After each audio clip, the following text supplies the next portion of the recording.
Happy day. Happy September day, everyone, for those who celebrate.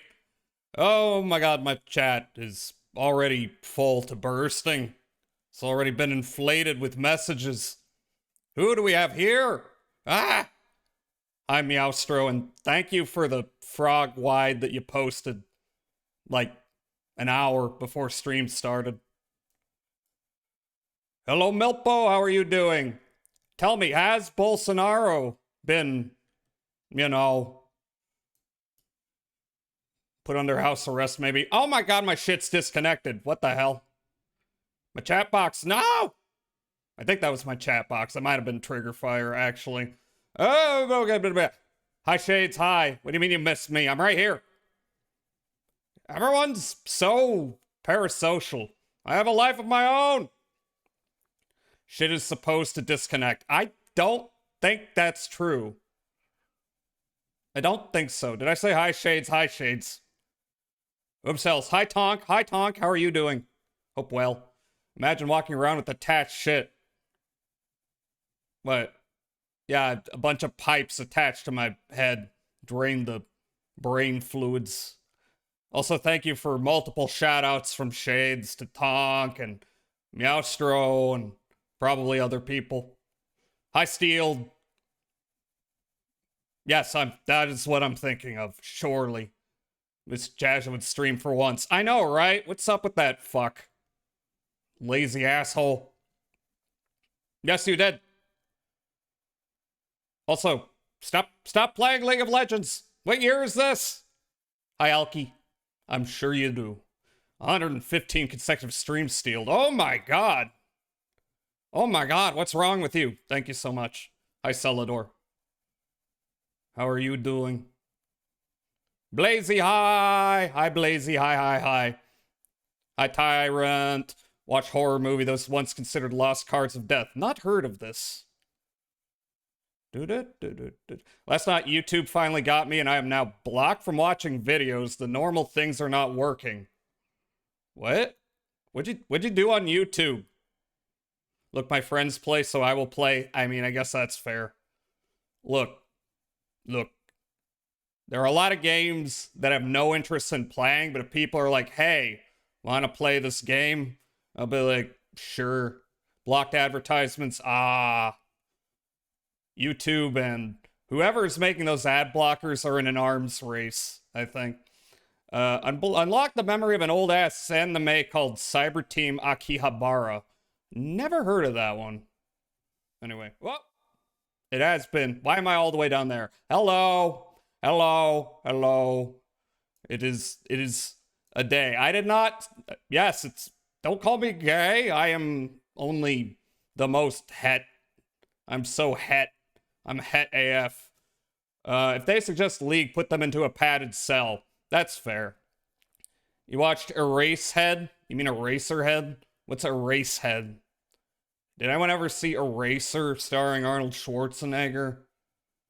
What was that movie about? I've never seen it. I saw Collateral Damage from that era. I remember it being pretty mid. But anyway, yeah. It's Jazza, is today a champagne kind of day? I don't know. Maybe champagne's alright. I've always preferred a decent red wine when it comes to wines.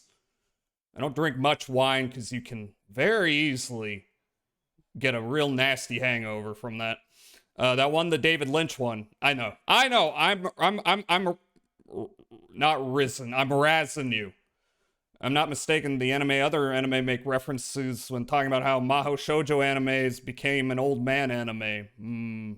It's about a railgun. A railgun.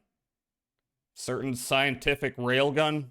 My ex-wife used to drink a bottle of red wine a day. That's a bit much. That's a bit much. Yeah, like I could maybe, well, I mean I could manage that, but I wouldn't do it every day. Jazzeriz. I almost put those two words together and it would have been awkward. Jazzeriz. Jazz.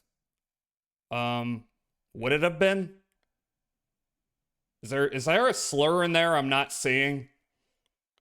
I enjoy Eraserhead, but I'm bad at picking up on context clues and symbolism. I mean, the symbolism is kind of, I would say, like, some of it's not that overt, but basically, don't live in Philadelphia is what that movie comes down to. Jizza. You wouldn't be the first. It's like a constant joke people make, is calling me Jizza. You know, I didn't look, I picked my username a long ass time ago and I didn't see the possibilities. Mel Brooks funded The Elephant Man and The Fly, if I'm not mistaken. Man likes some fucked up auteur cinema. Never heard anyone call you that. This is a lie. Hi, Majoris. Hi. Let me give you a shout out. Jazz's not safe for work art tag is jizzin' hole. I don't have a not safe for work art tag. I don't know if anyone's ever drawn porn of me, to be honest. The Graduate. Oh yeah, I forget that. How you doing, Majoris? I hope well. Anyway, we're starting a new week of stuff, so maybe I should talk about that real briefly. Today we're getting back to Paranormicide, because, you know, Thursday, regular thing. We have to kill more people. I would never condone murder, but it's a video game, right? Shout out Fred Durst. You're not a mod. You said that you didn't want porn drawn of you, so I don't draw porn of you. When did I say that? I never said that. You're lucky I'm poor. I would already be in Rule 34, you sex elf. You know, I never said that. I'm fine. I'm just, you know, maybe there's some types of fetishes I would prefer not to see, but, like, you know, I'm not gonna throw a fit if I do. I'm pretty hard to phase, is what I'm saying. You could draw me in all sorts of uncompromising positions, and, you know, I'll be fine with it, no matter how extreme. Jazza Inflation versus Jazza Mpreg. Those are kind of in the same category, aren't they? Isn't the thing about inflation and an Mpreg is big fat belly? So he's already stepped down from Mpreg. What are you talking about? Jazza when made into porn. I'm not gonna whine. I'm fine with it. You think I don't... Look, I follow a lot of art online. I follow a lot of art. Not all of it is, you know, 18 plus, but quite a bit of it is meme. Elves are quick to recognize lewdness. What was this meme? It sounds familiar. It sounds familiar. You know, isn't elf a fetish? Is there a dwarf fetish? There's gotta be.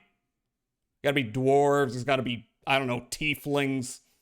Elves are quick to recognize lewdness. Okay, what's this? What's this from again? Female elf blushing. Okay, actually, I don't have any familiarity with this image itself. But I have heard this phrase before. I know a dwarf VTuber. There's a few dwarf VTubers. There's, Horatio the Dwarf. And that's the only one I can think of. But I'm pretty sure there were others. Had to unfollow a ton of artists on Blue Sky because all I saw was tits and ass. Skill issue. Skill issue. Elves, for some reason, have always been the most lewd race in fantasy. It's kind of fucking weird, not gonna lie. I don't know. Is it the ears? Is it the ears? I've said this before. Elf ears are just better designed than human ears. Human ears are like blobby. They got all these extraneous shapes. Elf ears, it's like, here, we got a couple little pointy bits. They lead right to the face.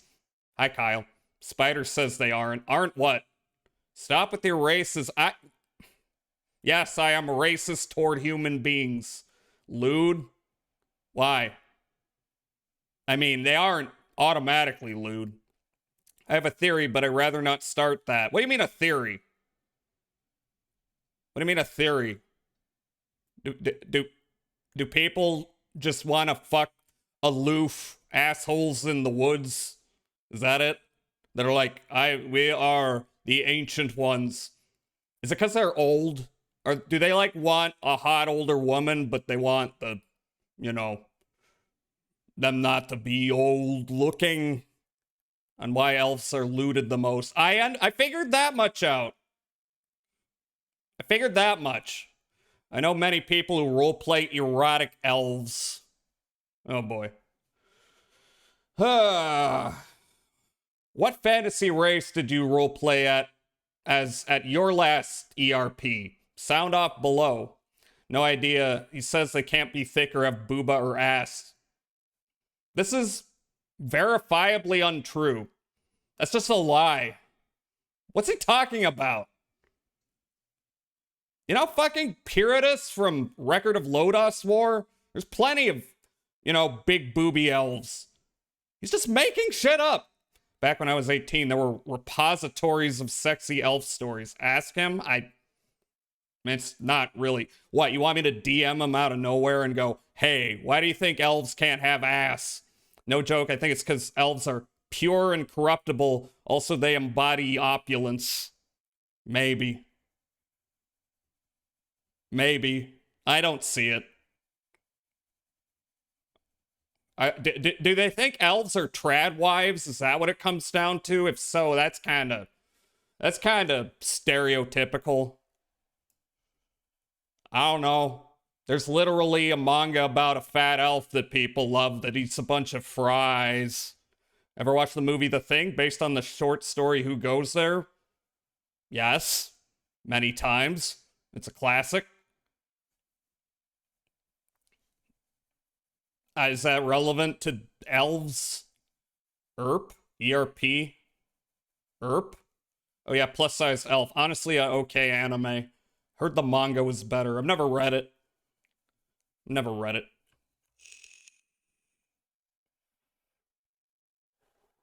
Although I will say, honestly, the reason I'm an elf has nothing to do with a conscious decision. It's just I had that Sakuraimon model, and I was, you know, moving things around, and I was like, what looks aesthetically cool to me? And I was like, oh, pointy ears and sharp teeth. That works. And it's kind of, you know, moved out from there. Watched like 3 episodes, not my style, but I enjoyed it. What is it? I just assume it's a bunch of humorous gags. Now, elf fetish is white supremacy. Thin, normally white and beautiful race. Normally racist, wealthy. Okay.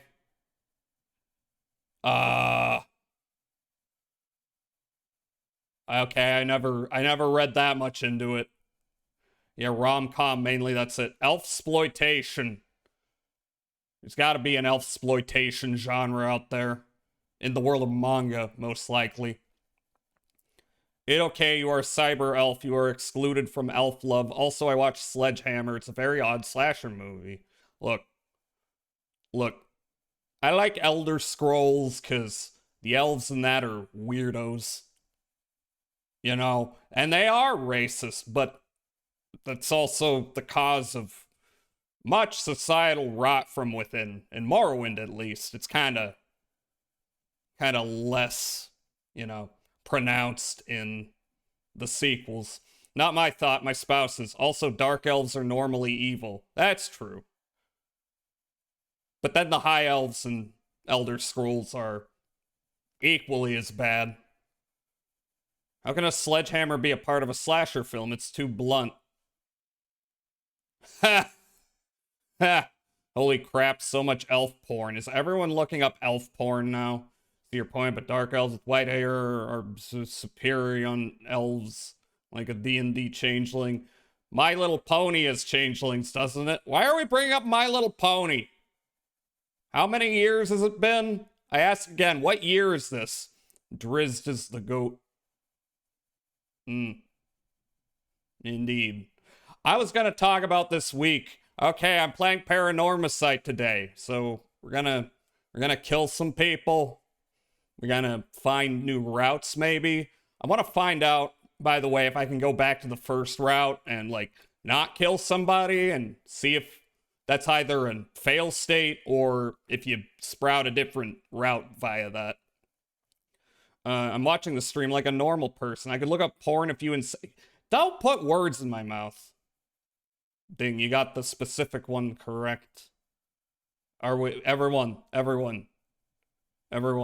what is your favorite My Little Pony fact? I like the fact that Weird Al is a pony and has canonically fucked in the My Little Pony universe. I'm gonna look some elf porn on Demboru and leave you a comment. Jazza, send me here. Yes, everyone associate me with your weird fetishes. That one. Which one? The one I said? That's fair. No, you gotta come up with your own. I watched like 2 episodes of My Little Pony back in... When did it come out? And it was like, this is fine. I don't get the big deal. Recommend Kuronai Kadakaki Seijo Hakudaku ni Somaru. I think it's a fact, but isn't like half the MLP voice cast also voice actors for like Warhammer shit? Voice actors do a lot. And from my understanding, they don't actually even get to choose their projects because they don't get paid a whole lot.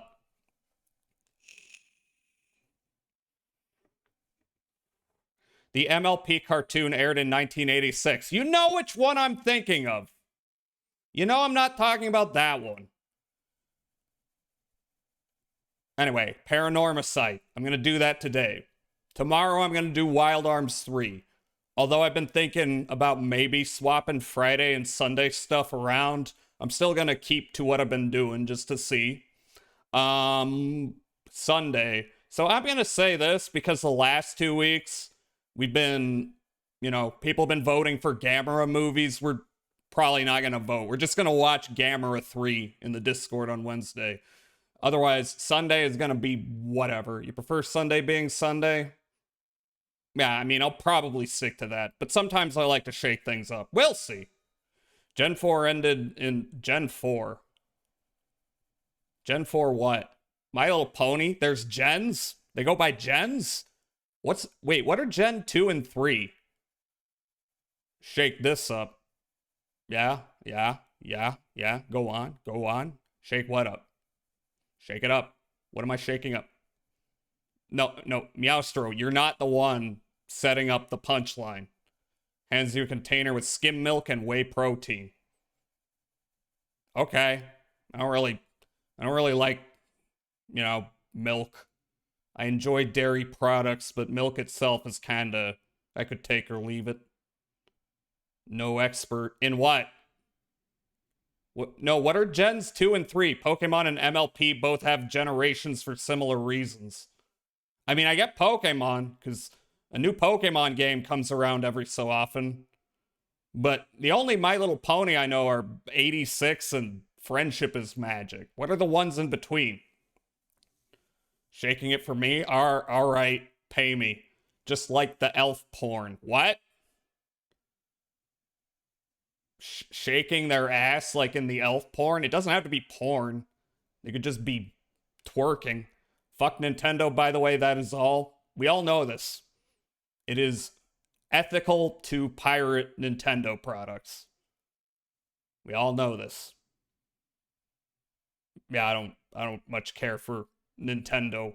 Much as they have released many classic games, their management is Disney levels of evil.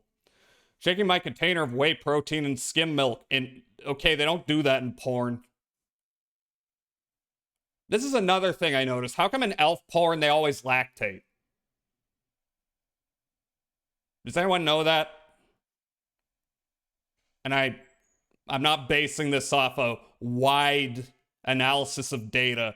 I'm basing this on I played Meat and Fuck Kingdom once as a bit. Not on stream. This is on my own time years ago. And the elf lactates in that. It's not very good. Meat and Fuck Kingdom mentioned. Look, that shit's a meme. It's been a meme forever. I'm pretty sure that's all stolen assets, so... I don't really respect it. Because got milk? You don't like it? Don't like what? Lactation? I'm indifferent. I'm indifferent to lactation fetishism. I'm indifferent to most fetishes. Some of them are a little gross, but I'm not gonna, I'm not gonna yuck your yum, I suppose. Play Meat and Fuck Kingdom for all your porn information. Exactly. Exactly. Meat and Fuck Kingdom is the Citizen Kane of hentai. Also, I think Japan is paying hentai arts because now all hentai end with the woman pregnant. What, to fix the population crisis? Do you think Shinzo Abe was bankrolling pregnancy art? Do you think it's propaganda? Exactly, yeah. Fetish tier list when? I don't know. Ever see Dragon Half? Sounds familiar. Probably. Fetish tier list. I don't know. That might be a funny thing to do. At some point. I don't know. Maybe when I hit 1K followers. I think I'm gonna disappoint a lot of people. My tastes are pretty vanilla. Kramer's Hentai Adventure stream when? Probably never. I know that's Bud's bit where if he ever graduates, his last stream is going to be Kramer's Hentai Adventure. I don't want to step on his bit. Hentai is being bought out by big pregnancy. Yeah, they want you to breed. They want you to fix the population crisis. We need more people to, take care of our elderly. How to fix your population issue. Put in some pregnancy arts into your porn. Name your top 5 weirdest kinks. No! I don't even know what they'd be. I've got a fetish for a loving relationship between consenting adults. I like it when naked people have sex. Pretty fucked up. Doing good today has been lazy. There is nothing wrong with taking it easy. Yeah. The game, you mean? What game? What game? It's official. Bolsonaro condemned. No right to appeal because the majority vote him down. Let's fucking go! That's nice. I hope it sticks. So no non-con and no sifun. What's sifun? Sifun. David Lynch porno. What? What do you mean? Where they're dressed like they're at One-Eyed Jack's? That aesthetic kind of goes hard. I can't deny. Clothed female, naked male. Should I play Ride to Hell Retribution? The game with fully clothed penetration somehow, even when the woman's wearing a jumpsuit? Like, how does that work? Are they just dry humping in that? Have you ever thought that the sound of 2 pieces of flesh slapping together can get people turned on, but it doesn't have to be sex-related slapping? Not for me. I don't know, I kind of... The vocals are kind of key for me. I just the flesh slapping is kind of like, I'm indifferent. Kramer's Hentai Adventure is just a made-as-a-meme porn game released on Newgrounds that had multiple sequels. This is true, I assume. I've only seen a couple of images from Kramer's Hentai Adventure, none of which featured hentai. Choo Choo Lesbian Kissing Club. Yeah? Yeah? Yeah? What is that? What is that? Y'all are just naming things. You expect me to know them. But look, moans are cute. Can we... Is that a fucked up thing to say? I think that's pretty normal. The flesh slapping, whatever. Whatever. Monsters,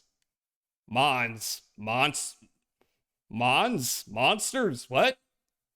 Moans are cute. This is true, because I just said that. So I agree with me.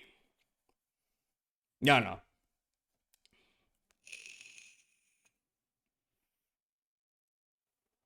Mons pubis. What's Mons pubis?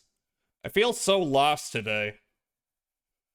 Feel like my chat is crazier than usual. I think everyone's gotta chill out. Everyone's gotta, take an edible. Hen, moan for your significant other. Yes, this is true. This is true. Men should be allowed to moan. It's not anything against your masculinity. It's because I'm here. I'm sorry I'll leave. No, come back. I'm so alone. Don't leave me. Short for mons pubis or mons veneris in women is a rounded mound of fatty tissue located over the pubic bone just above the genitals. Yeah, you know what? I'm a fan. Men moan equals mean. How's it mean? Men, make sure you moan for your significant other, and also make sure the oral sex is mutually exchanged. You can't have a loving relationship if it's one-sided, going down. Sorry, DJ Khaled, but you are canceled. I don't know. Is there anything else he said that's like god awful? Cat.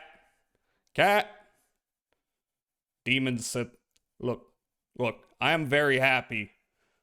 I'm very happy with myself. Go in the Discord. For opening up a pet posting channel. Many good cats to be found there. Go in there. Post your own cats or other various critters that live in your house without paying rent. Maybe that'll include ghosts.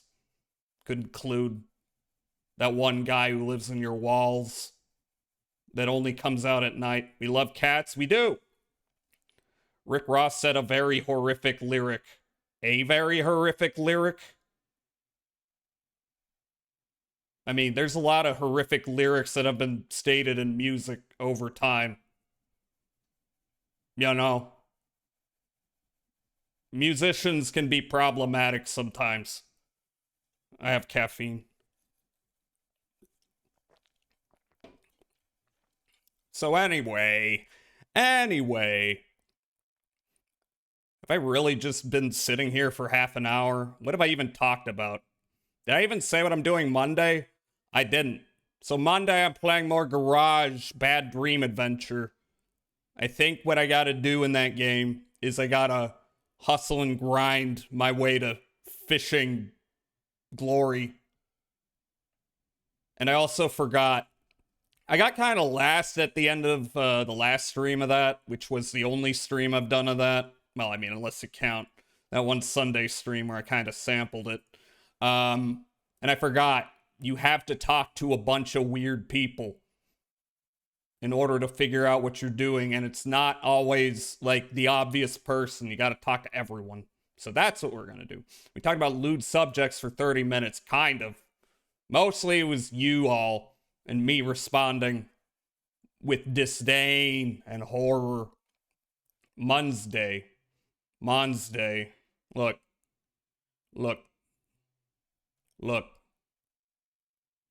In my opinion, many body types are sexy.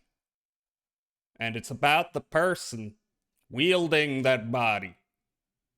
Talked about art for 30 minutes. True. Free yourself from the shame and puritanism. Chat, did any of you grow up like a little too religious to the point where you still feel like a twinge of guilt whenever you like acknowledge sex is a normal thing, and you gotta kind of charge through that hurdle because it is normal?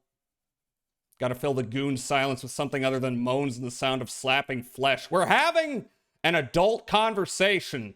We're not gooning. This is not a goon stream. This is not chatterbait. I'm not doing anything sexual right now. I don't have sex or make love or go outside. Okay. Or talk to people. You're talking to people right now. Religion in my family ended in my grandparents. Now religion died to him when the ex-pastor of my childhood church got exiled because he got divorced. Now that's unfortunate. Tags Gooner friendly. That's a joke. You think I take the tag seriously? I've got feet in there. I can't even show my grippers. I'm wearing boots. You are not using your voice.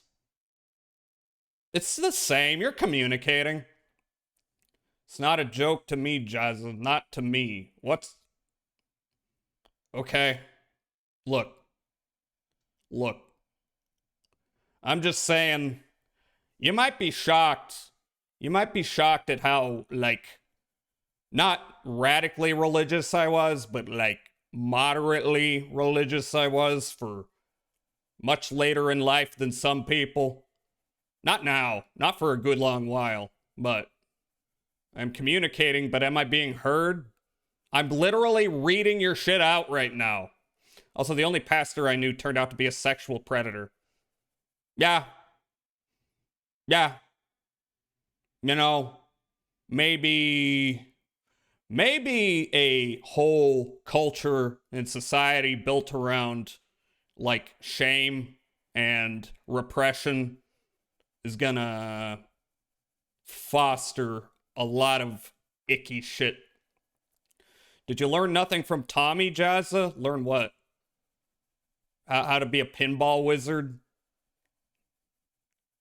He was like one of the best people I ever knew. He worked as a lawyer for an OGN that helped workers get their rights. That's awesome. Did anime lesbians change your life, Jazza? Probably.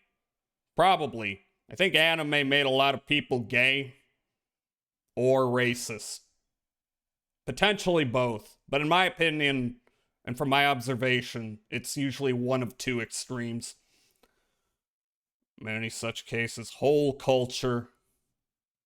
Y'all like whole. Y'all like, when I say whole, I mean, do you like Courtney Love's grunge music? The band Hole. Get it? Want to know what made me gay, Jazza? You have my permission to explain why you are gay.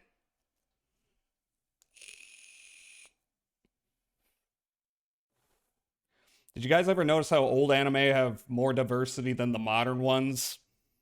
I mean, I don't know if that's exactly true, but, you know, it is very cool when you have shit like Cowboy Bebop, etc. That's just the most obvious example that comes to mind where, you know, everyone's kind of from all over the place demographically, which kind of fits how that whole anime brings together a lot of different cultural influences and musical influences. You know, it's good when they redesign it, characters in anime so they aren't as racist. I would agree. I do think that if art has been made and the art is problematic, it should be preserved as is. But if you're going to redesign things and it's a new work, then you probably shouldn't, you know, do Mr. Popo. It's cool. Dirty Pair is that trans affirming episode. Yes, it does.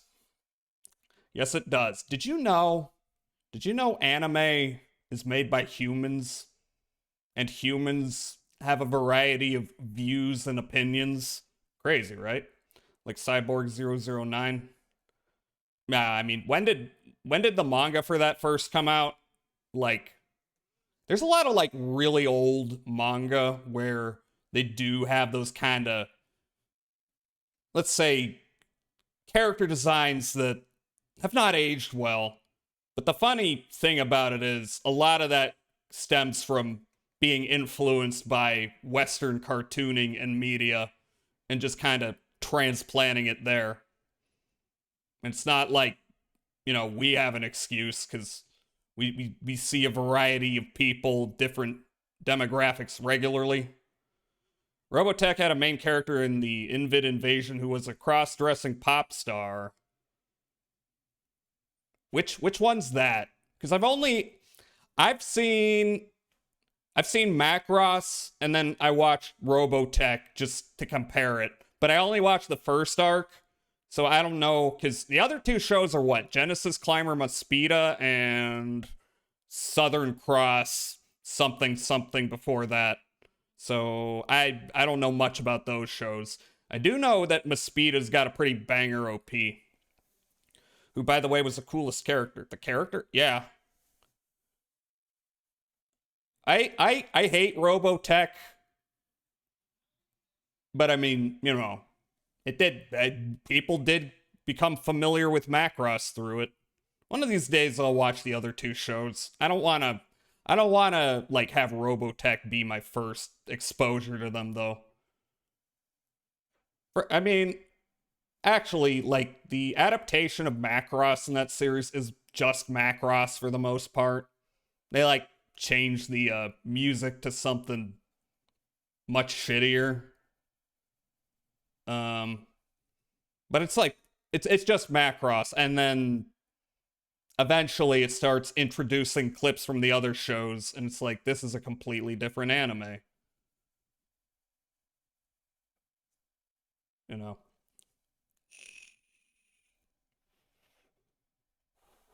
Also, Harmony Gold did quite a number on our ability to bring Macross media over to the States. I think that's changed. I think. By the way, I'm still thinking, because okay, so like for movie night, we watched Gamera 2 and we continued watching Concrete Revolution. Gamera 2 was also very good, like Gamera 1. The effects, I would say, hold up incredibly well. There's a lot of Jesus in that one. They say Gamera's Jesus straight up a lot. I mean, the enemy is like the monster is literally called Legion, and they directly quote the Bible. And there's a part where Gamera dies and he gets resurrected. And then when he finally kills Legion, he's bathed in heavenly light. So not very subtle. While visiting a new town, Scott, Rand, and Annie chance upon a concert featuring famed female pop singer Yellow Dancer, a large male ex-soldier named Lunk, and Rook Bartley, the woman who piloted the Red Cyclone, also joined the group after fighting together during an encounter with the Invid. Lunk also provides Scott with an alpha fighter he stowed in a barn. Rand, who is a loyal Yellow Dancer fan, is devastated when it turns out that his idol is a male resistance fighter named Lancer in disguise. Oh, Rand. Oh, Rand, you have the same name as Rand Paul, who is named after Ayn Rand. So you, once again, are a libertarian who has found out that they are gay via femboyism. So much Macross love, so little Gundam love. Is that true?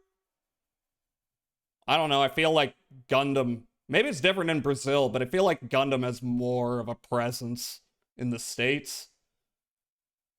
And also, like, you know, it seems like Robotech fans don't actually, like, care that much about Macross to the extent Robotech fans still exist.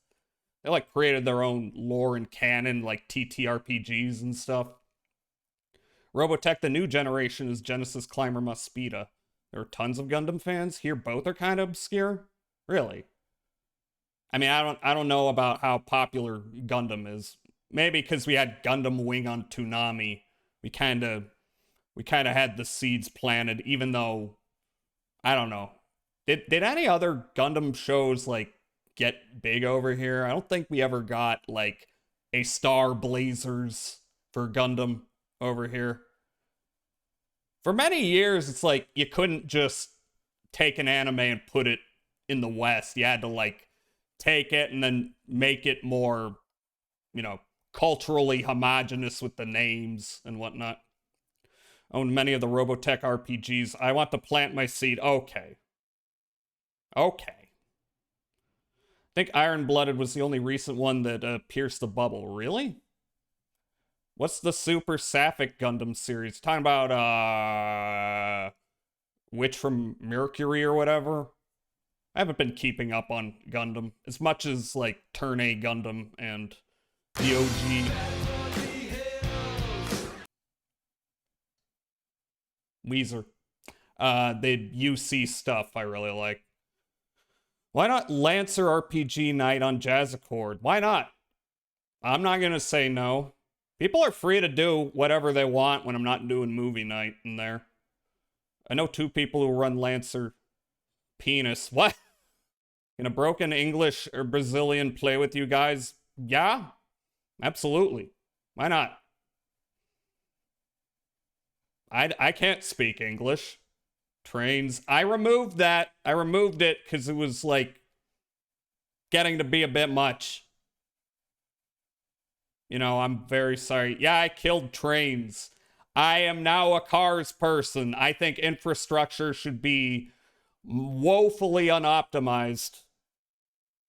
Why didn't that work? Wait a minute. Sammy? Oh, shit. Give me a moment. Token has expired. Shit, god damn it. I hate when that happens. Ugh. And I gotta frickin' remove it. I can't just, you know, hit a button and reconnect to it. Give me a moment. Authorize. Okay. Are we good? I fucking hate when... There we go. Fucking hate when my software, like, expires their token. I mean, they're not doing that. I hate when the tokens expire and I have no way of knowing unless I go in and check. All right, now it's working. Please do not get your penises in. Do not get your penises into SpongeBob SquarePants' many holes. God, it's too bad that Scat isn't here. That's a very odd thing to say out of context. What's Scat's username? Y'all know Scat, the user, and his SpongeBob thing? Probably not. Shit, now it just sounds crazy. It's a lot of fun for me to go into Lindelm's chat because Scat's always there. Or Vic's chat. Those are kind of the two places I see him around. And just lecture him on how SpongeBob is a little slut. Because it upsets him so.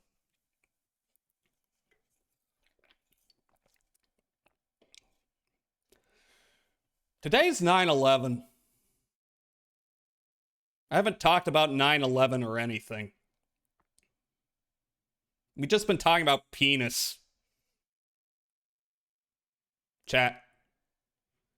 What if a second penis hit your holes? Would that be a good night for you?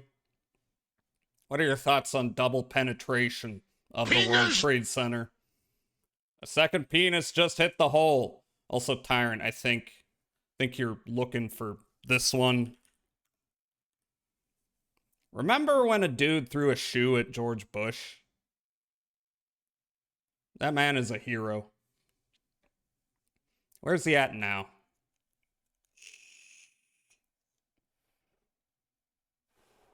A second shoe has hit George Bush.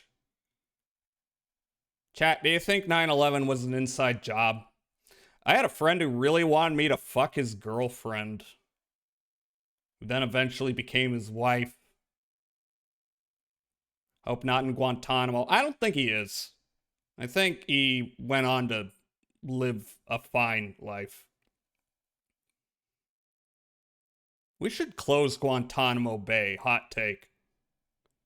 Remember when oh boy. Let me see if I can find this. Guantanamo Bay reminds me of.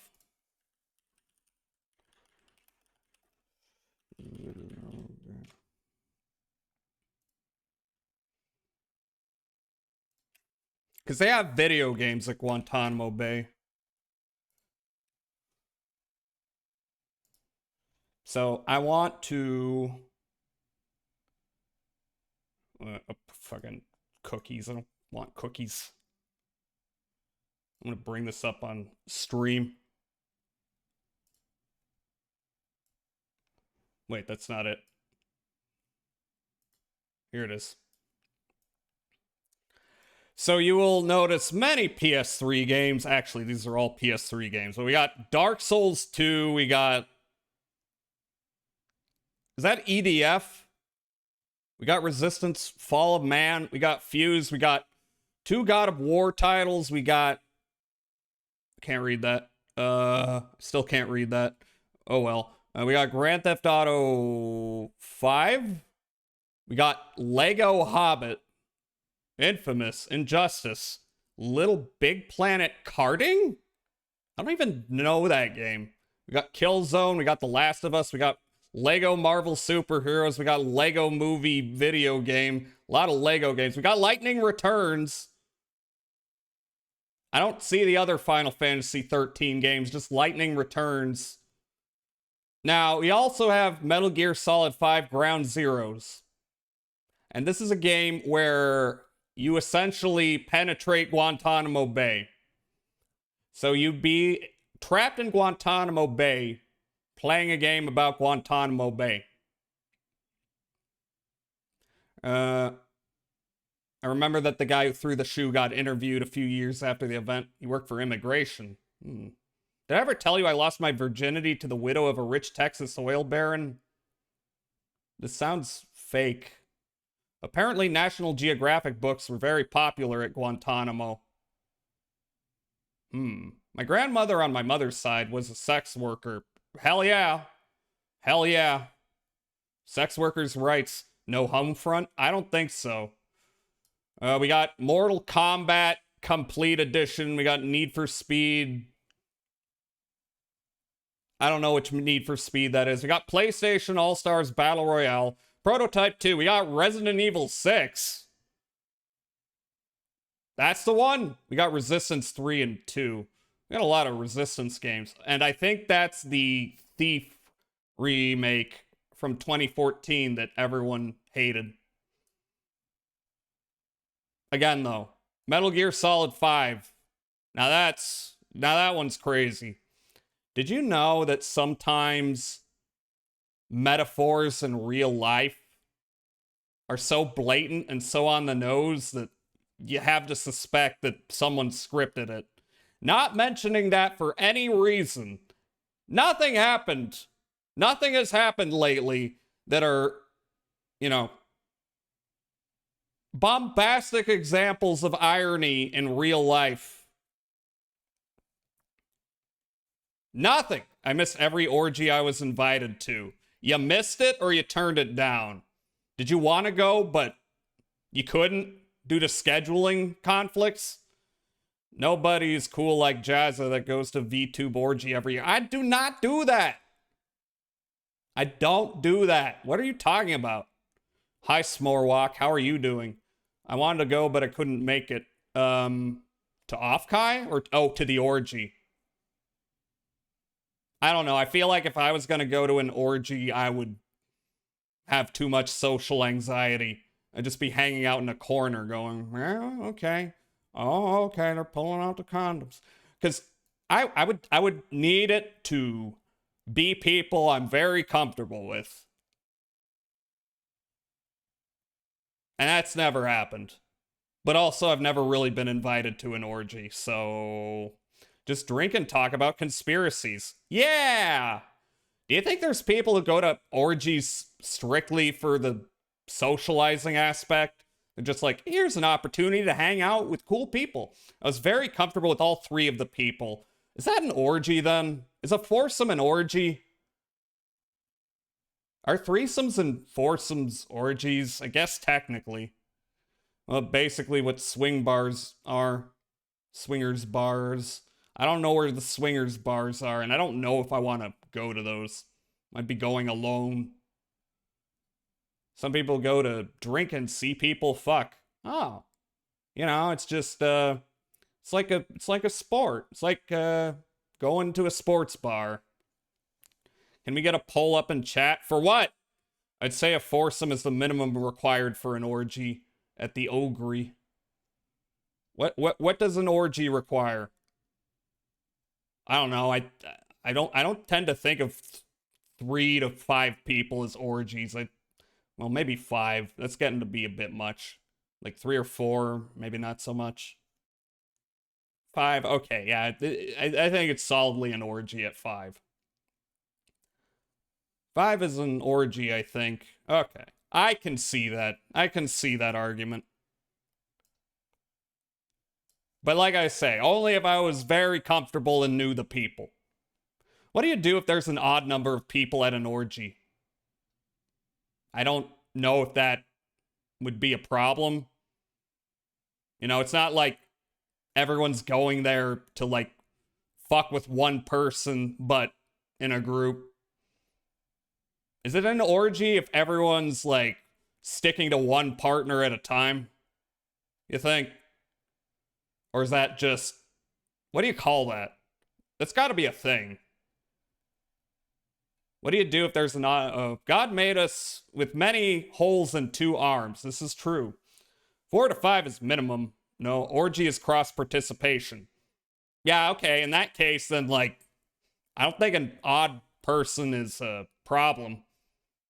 You might have 2 people, and then you might have 3 people engaged at one time. And also, I mean, what? Are you going to just be fucking the whole time? You might want to take a break and go grab some snacks. You can just kind of chill while your homies are getting down and dirty. It was going to be 3-on-1. Okay. Yeah, I guess people do have 3 holes. Not everyone. Unless, you know. Well, okay, but I mean, someone. Look, if you've got a dick, then someone else has to supply a hole for that, versus if you got a vagina and you got somebody filling that hole. Look, this is just like Minecraft. You gotta figure out your different systems. You gotta optimize placement. Are you going to make more holes, Jazz? How? Oh yeah, okay, hands count. Hands count. 2 arms. I guess armpits count. My family is known for anatomical mutations. This is just like Minecraft. You gotta fill the creeper explosion holes. Yeah, look. Sometimes the creeper shows up and blasts a load, and then you gotta clean it up. It's just like Minecraft. Thighs. Yeah, but look, it's not like, well, I've never seen it. It's not like the vagina and the thighs can both be penetrated at the same time. They probably could, but like, that seems really inconvenient. So it's decided verse Jazza NSFW has to be armpit coated. What does armpit coated mean? Wouldn't it just be an armpit job? My father had 4 kidneys. That's a lot of kidneys. Does it mean that he could drink 4 times as much? Depends on what side of the thighs you are on, Jazza. Yeah, but I'm just trying to imagine what kind of position would work. Like, you could make it work, but would it be worth it? You'd have, like, you angle your... One guy got the dick angled down, like, underneath, and then the other guy's behind, going that... I'm getting pretty lewd, but you know what? I have no shame. I'm an innocent guy. I don't know what the name of armpit fetish is. Is there a name for it? I thought it was just armpit fetishism. Do I have to draw you a picture, Jazza? You can. Who needs romance anyway? You have. The ads are gonna start pretty soon. I hope you all know that.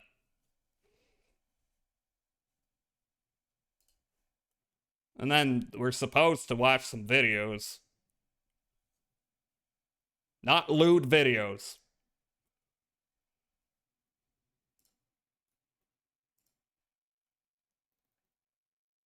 I have what?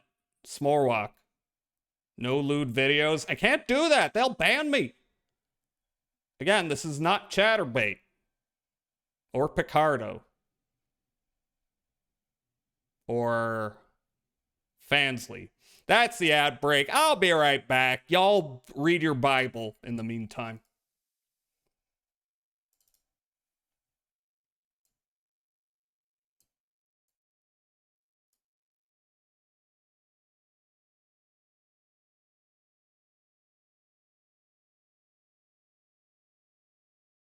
fingers.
Hello.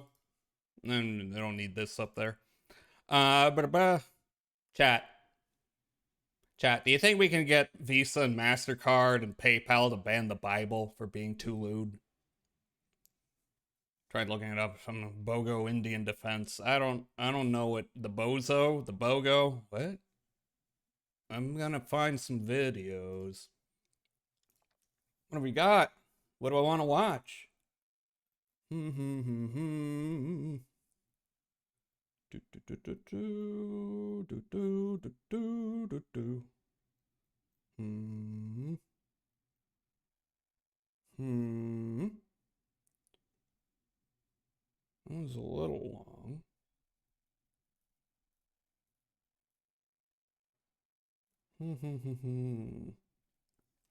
Having trouble to say. Oh, okay. One Hit Wonderland, Mexican Radio by Wall of Voodoo. That sounds nice. There we go. Let me pull it up. Thank you for the head pad, Alki. Where's my sign? There's my sign. Yeah, these are always good.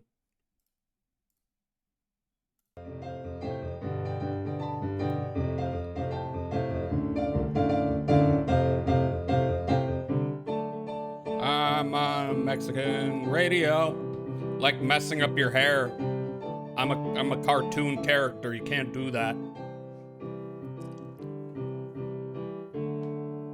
Welcome back to One Hit Wonderland, where we take a look at bands and artists known for only one song. I am still doing requests, and yeah, they sent me a weird one today. No Mexican radio. I'm on a Mexican radio. This is Wall of Voodoo performing their hit new wave song from 1983, Mexican Radio. And as you probably know, we are no strangers to new wave on this show. We've covered our fair share of goofy-looking early 80s MTV bands. You dance if you want to. Even you among leave the your vast friends behind. cavalcades of oddball makeup and hairspray syntax, this is still kind of out there.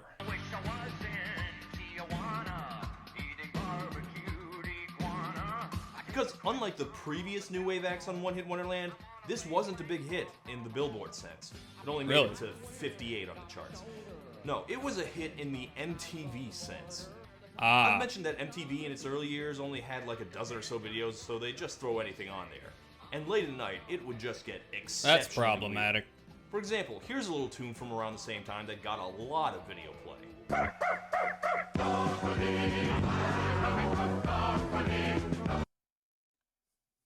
Is that ZZ Top? It is not. Furries. This is Dog I've never Police heard by this the band song. Dog Police. Very Oh. popular on MTV back in the early 80s. Yeah, I don't know either. Mexican Radio is not quite a forgotten esoteric artifact like Dog Police by Dog Police, but I feel like it fits in roughly the same mold. Its main attraction is that it's just odd. It's a new wave country and western song about listening to music south of the border. And despite not being quite ever a hit, it's had a long shelf life. This isn't the first request I've This is gotten. true. I hear this shit on the radio. It's in that Not the Mexican radio. I haven't listened to the radio in a long time, though. I mean, why would you? It's full of ads. sweet spot of being just weird enough to stick in the brain, unlike Dog Police, which was too weird to get any traction. Dog Police! They need to bring this back. Can I do a video on Dog Police? No, they paid me money for this. Alright, turn that dial to XERF and fix up some barbecued iguana. This is Mexican Radio by Wall of Voodoo. Andale! Wow, that was embarrassing, Todd. Okay, Wall of Voodoo started out as an LA punk band in the late 70s. But before that, lead singer Stan Ridgway, full name Stannard Q Ridgway. So I'm not Stannard. Anyway, before It's the not a band, real Stan name. had a little business making movie soundtracks. And no, not like John Williams soundtracks here. We're talking like weird independent films. Yeah, not that exactly, but think of stuff Yeah, like that. That's the kind of stuff I we're knew talking this was a about. joke. Well, anyway, his little business apparently didn't do very well. But if he or did last do the very long. Torgo theme, During that one of would be his I real assume, hit. many hours of unemployment, he would visit the punk club across the street, which is where he met the rest of the band. And eventually they started their own. They got their name because Ridgway said that he was trying to make his organ-heavy soundtracks sound like Phil Spector's famous Wall of Sound. But one of the guys said it sounded more like a Wall of Voodoo. Now, I said before, most of the major new Yeah. Phil Spector killed his wife. Remember that? new wave bands were British. The only big American new wave act I can think of is Devo, and on the lower tiers, yeah, I guess he had Wall of Voodoo. Who? Phil Spector is a music producer who has been involved with many classic albums. And then he killed his wife. I don't know if they've ever said outright that Devo was an influence, but their first songs are very Devo-y. But they wouldn't stay that way for very long. Soon, Ridgway's experience with movie soundtracks would creep in as he started incorporating more Western movie influences, like Ennio Morricone into his work. Is he the guy who knows nothing about music? Maybe. I'm not sure what you're referencing. See? You never saw Devo doing any cowboy stuff. Ride 'em, cowboy. Does not count. So, let's check out the revamped new wave cowboy act that Wall of Voodoo became with their first single, Phil Ring of Spector. Fire. I think there's Wait, an the O Ring in of there. Fire? Love is a burning thing, and it makes a fiery ring. Yes. That I can't Ring of believe Fire. they covered It's, Social it's an Distortion. interesting take. It's certainly something new. I fell into a burning ring of fire. I went down, down, down, and the flames got higher. And it burned. So, Kind of reminds me of Devo's that's cover what of Stan Ridgway sounds like as a Satisfaction. singer. The only way I can think of to describe it is he sounds like the guy from Cake trying and failing to do a John Wayne impression. I don't really know what to make of this. It's unique. At the very least, it's a pretty effective setup to their most famous hit. Now, like I said, back in the day, MTV would just throw anything on. The weirder, the better. Wall of Why is Voodoo everyone benefited staring at me? greatly from it. And say what you want about them, there hasn't really ever been anything else like them. They played country western guitar, they had a drummer, but they didn't really use drums a lot of the time. They had a drum machine, and the drummer was just there to play cowbell and stuff. Eventually, cowboys and new wave wouldn't seem quite such Nah, a I'm not gonna mismatch. make the SNL reference. That'd be too easy. But at Wild the Wild time, West. Whoa, Roll that's into the just Wild Wild crazy, West. dude. Stroll into the Wild Wild West. I dial it in from south of the border. Oh fuck. Why are they singing What's about happening? this? Why Songs I Mexican recommend. radio? Well, back in the day, Yeah. Mexican radio stations were actually a pretty big deal, especially if you lived in California like these guys did. You see, it used to be you could get around American broadcast regulations by setting up just barely over the Mexican border, which was apparently an empty, lawless wasteland. And they touch all the world that is I don't think that's And then you true. set up this super-powered antenna that you could hear from Mars and broadcast up to the States. A lot of the time in English, and there wasn't anything the government could do about it, so you could tune in and listen to a lot of really Bet good y'all- music, along Look, with if y'all not gonna read your Bible, I bet you'll read a Tijuana Bible. Because it's just Disney porn. commercials for sketchy diet pills and other things you couldn't legally advertise in the US. about the product that never use it. I think at some point there was a plan to stop these airways from crossing the border by building some kind of wall. Let's move I on. don't know if anyone's still promoting that plan, though. Anyway, that's I probably said let's what move inspired on. This song. I don't know if that's exactly what this song is about, though. For one thing, the Mexican radio station he's listening to appears to be in Spanish. A wall of voodoo. Matter of fact, I'm not sure what's going on in this song exactly. I leave it on when in bed I slumber. Okay, he's listening to a Mexican radio because it helps him sleep, which is not really my experience listening to Spanish broadcasters. Atención con el centro, Estados Unidos. ¡Gol! ¡Gol! ¡Gol! No, wait. Yeah, it's not radio though. On the telephone. He's the DJ on the Mexican radio station. Or, actually, you know what? I think he's trapped in a Mexican radio. I'm on a wavelength far from home. He's literally been sucked into the airwaves and he can't escape. Damn. Ah, what's going on? I understand just a little. No comprende is a riddle. The more I think about it, the more the comparison to Cake seems apt. Wall of Voodoo were What's an going 80s on? band, but there was a We're watching a distinctly- video about Wall of Voodoo's hit song Mexican Radio. 90s sense of smarmy irony to them. I wish I was in Tijuana, eating barbecued iguana. Mexicans don't eat iguana, you racist.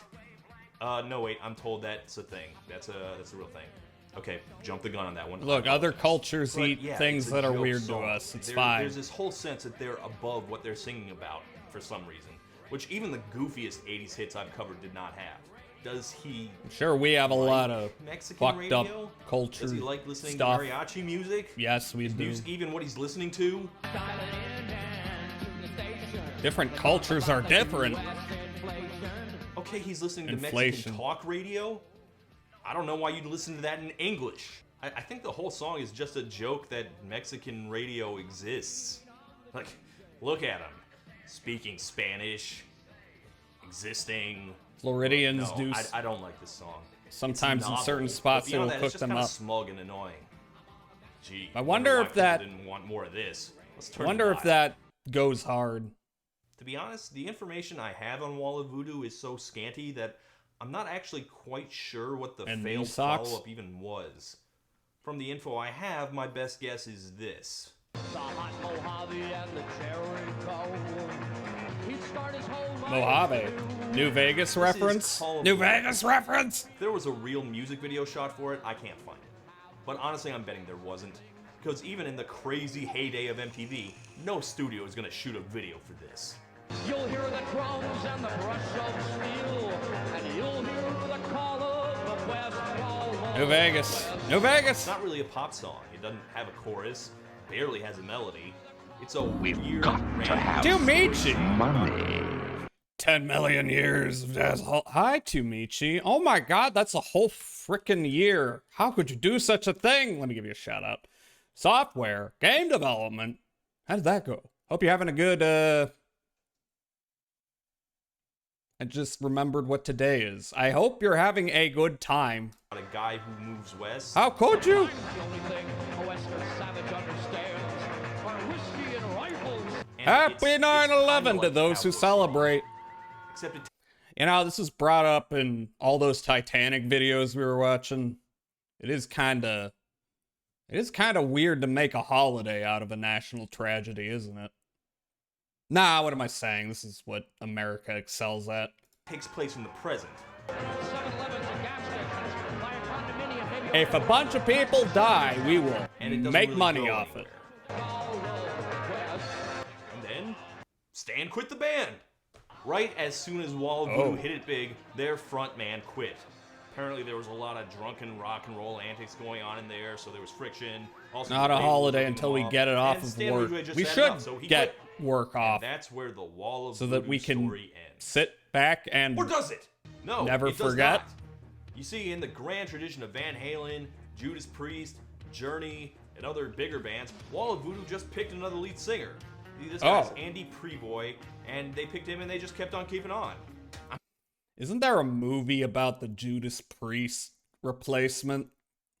Kind of crazy that happened because, you know, not that there aren't other good musicians in Judas Priest, but Rob Halford's kind of the whole deal, you know? I mean, it's not like they were replacing Freddie Mercury here. They weren't risking that much. Stan wasn't even the main songwriter. They all wrote the music, so, you know, I can see the logic. And things had already changed a lot by 1985.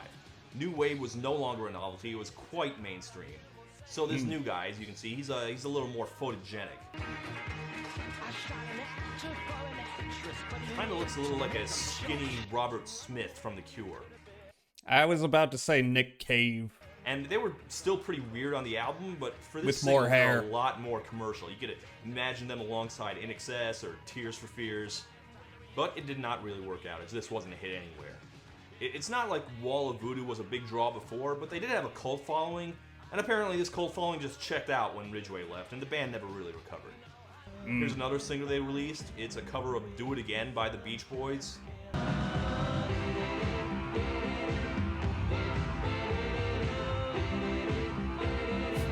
Yeah, this 80s Okay. surf thing it's not working. You ain't no Is B-52 this spells. supposed to be Their only follow-up funny? after this was a live album called The Ugly Americans in Australia. And you can note the asterisk there because a couple of the songs were not in Australia. And then having limped all the way to the end of the 80s, Wall of Voodoo called it quits. See, there is an interesting story after Wall of Voodoo, and it does not involve Wall of Voodoo. The really interesting stuff is all about Stan. I was a PFC on a search patrol, hunting Charlie down. Stan Ridgway went on to a fairly decent solo career, believe it or not, and apparently Call of the West was the harbinger of things to come because his solo career is full of these weird, rambly songs that are like a cross of Leonard Cohen and Warren Zevon. And he even, get this, he even had a top 5 hit in the UK. Whoa, camouflage, things are never quite the way they seem. This Never is called heard of this one. Camouflage. It's like a cowboy ghost story, like the kind I remember hearing on classic country radio like all the time. Except it's not about cowboys, it's about Marines in the Vietnam War. And he said the boys just call me camouflage. A Marine nicknamed Camouflage saves the narrator from Charlie out in the jungle. I turned around, he was pulling a big palm tree right up out of the ground and swatting those Charlies with it. But when he gets back, it turns out that Camouflage was actually dead the entire time. But this here is Yeah. camouflage. I mean, that doesn't sound like a real dude. He passed away last night. Sabaton did a cover. Yeah, that's basically what his Didn't know career that. is like. Long, rambly songs like that. This one is a film noirish thing about a girl on the run. This one is about smugglers. He even wrote one about the history of Wall of Voodoo, which was helpful for this video. Ah. Soon it was time for me to go. I did my best Doing to research. patch it up, but we were all just big assholes. And they reunited for a brief tour in 2006. In the meantime, Stan Ridgway still releases albums, and he went back to soundtracking low-budget movies, which all look pretty bad. Future kick. I don't really like any of the stuff I heard from Wall of Voodoo, and I'm not sure Stan Ridgway's solo stuff I'm that into either, but you know, it was original. No one else was making it. I can totally see why they have a cult following, but The song's just silly to me. I like it. if you are an enthusiast of cowboy-influenced synth pop, well, here's a band for you. Yeah, hell yeah. I can't think of any other cowboy influenced synth pop. Okay. There's the link. Now what? After the Actually, what's this? Wait, where is it? When a terrible horror movie turns terrifying, the clickbait kinda working for me here. The It's gonna slasher bait a genre click. has to be one of horror's most iconic. It spawned billion-dollar franchises and more pop culture icons than I can even count. I love And terrible as we horror all know, movies. The time where we got the most of these icons was in the 70s and the 80s. Back then, slashers weren't just a trend, they were borderline inescapable at movie theaters. And like I said, some of these movies are genuinely great, but that's not the entire story. Because of both their popularity and their low-budget accessibility, slashers were fertile ground for B-movies. All you, Yeah. as a director or a writer or producer, had to do was get 5 or 6 young, unknown actors, put them in a house, and have a marketable Easy killer money. murder them, and suddenly, you had a movie on your hands. This workflow for quick and cheap films became the structure for some truly legendary, so bad they're good movies. And while I was scrolling through Tubi, Wait a minute. Silent Night, Deadly Night 2. You know what that means. No more Guantanamo. You know what that means. We gotta pull it out.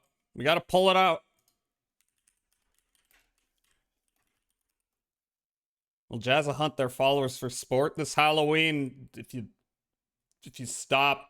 don't stop being weird. Sure, Scream Factory.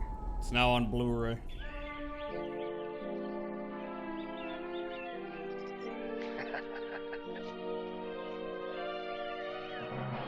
Yeah, this is gonna be me.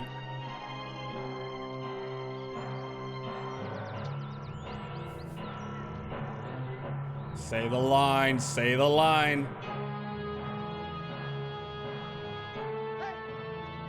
Oh, not yet.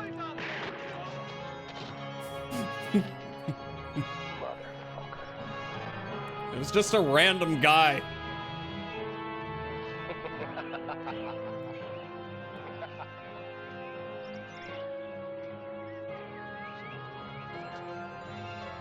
Oh, here we go.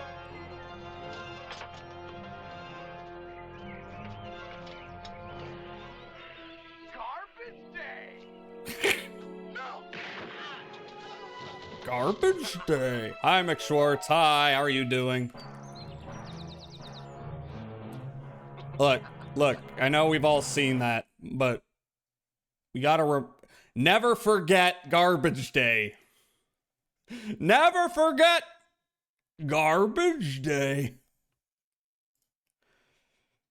Anyway. The hub for Tubi! terrible movies, I stumbled across one of the worst slasher films I've ever seen. But something Yeah. about this movie strangely affected me. I haven't been able to stop thinking about it for days. I What want is to it? share my experience What is with it? all What of is you. it? I'm Nightmare Movies. And Sledgehammer. Oh, you brought this up, didn't you, Tyrant? today we're going to Did you discuss actually a watch little this movie? from 1983 called Sledgehammer. A little Yes. context before we jump into this film. Sledgehammer is often Y'all ever seen The Burning? It has a young, sexy Jason Alexander in it, which I quite enjoy. credited as being one of the first shot-on-video horror films. It was also a direct-to-video title, receiving no theatrical release. Direct-to-video. If you're Now wondering, that's the good budget for stuff. The film was only $40,000. But you don't actually need me to tell you all of this, because you can infer almost all of that information from the first shot of the film. The first thing we see is a 40-second long establishing shot of a house in the middle of nowhere. Well, that's not technically true. First, What is this? Michael Haneke's Cash? we have 3 minutes of opening credits, then a 40-second establishing shot. There's going to be a lot of moments in this film where they use as much footage as possible to stretch out the runtime, and it results in some absolutely hysterical moments. But 4 minutes into this movie, Wow. and we finally have some plot. A Any- woman is dragging no her audio? son into this blank white room and telling him to get into the closet. As she pushes him in, the movie Get in the switches into slow closet. motion, and this strange screeching score creeps in. It's honestly such a bizarre choice, and I couldn't help but laugh. She locks him in and leaves the room, and we get introduced to another character with some top tier acting. So what do you think? Sexy enough for you? What do I think? You look great. And by the way, these characters don't have names. On IMDb, they're simply credited as Mother, Lover, and the Boy. So The Mother Boy. and Lover give us some exposition after locking her son in the closet. The mother and the lover have both abandoned their families and ran away together. But for some unknown reason, the mother took her son with her, and as we saw from the opening scene, it doesn't really seem like she wants him there at all. It doesn't really matter though, so because the that two start she kissing, could and we're beat about to him? check unnecessary Is he gonna off become our the slasher slasher? movie bingo card. But the two are interrupted by Lover taking a sledgehammer to the back of the head. I don't know. Quickly followed up by Sometimes, if you're gonna run away and leave your family behind, you take one kid just so, you know, you can blow off some steam by, you know, hitting them with a Bible. They're being pummeled to death. We are barely 8 minutes into this film, and it is already peak 80s cheese. The wooden acting, the nonsensical plot, it all comes together in forming the perfect bad movie. The one thing I will say is that Hitting them this with a movie has sledgehammer. particular atmosphere. A Nah, it's strange gonna one, kill 'em. But now is not the time to really get into that. You gotta- because you gotta we're going keep to 'em introduce alive. The audience to the rest of our cast of characters. We jump 10 years into the future to another 40-second shot of a car driving. Next thing I know, I'm jump scared by a group of 30-year-old college students jumping out of it. What follows is what I'm hesitant to call character development, and let me kind of explain what I mean by that. 2 minutes goes by, all of these actors unpacking their van and yelling absolute nonsense at each other. And I do mean me hear it. nonsense. They're all just standing there talking over each other in the most awkward and uncomfortable way possible. Like, there was no real direction given, and I'm not even sure this is in the script. I think this is just all of them improving. And the shot is only broken up by slow motion inserts of the gang just casually throwing all of their belongings on the ground. And for some Slow-mo reason, luggage. They also throw one of the members of the group, and he just tumbles over everything. What? That's also a weird thing that this movie does. These What? characters will just randomly start fighting, but this has nothing to do And with pants anything. each It doesn't other, move what? the plot forward. It is filler in the truest form, and that's what the next 20 minutes of this film is.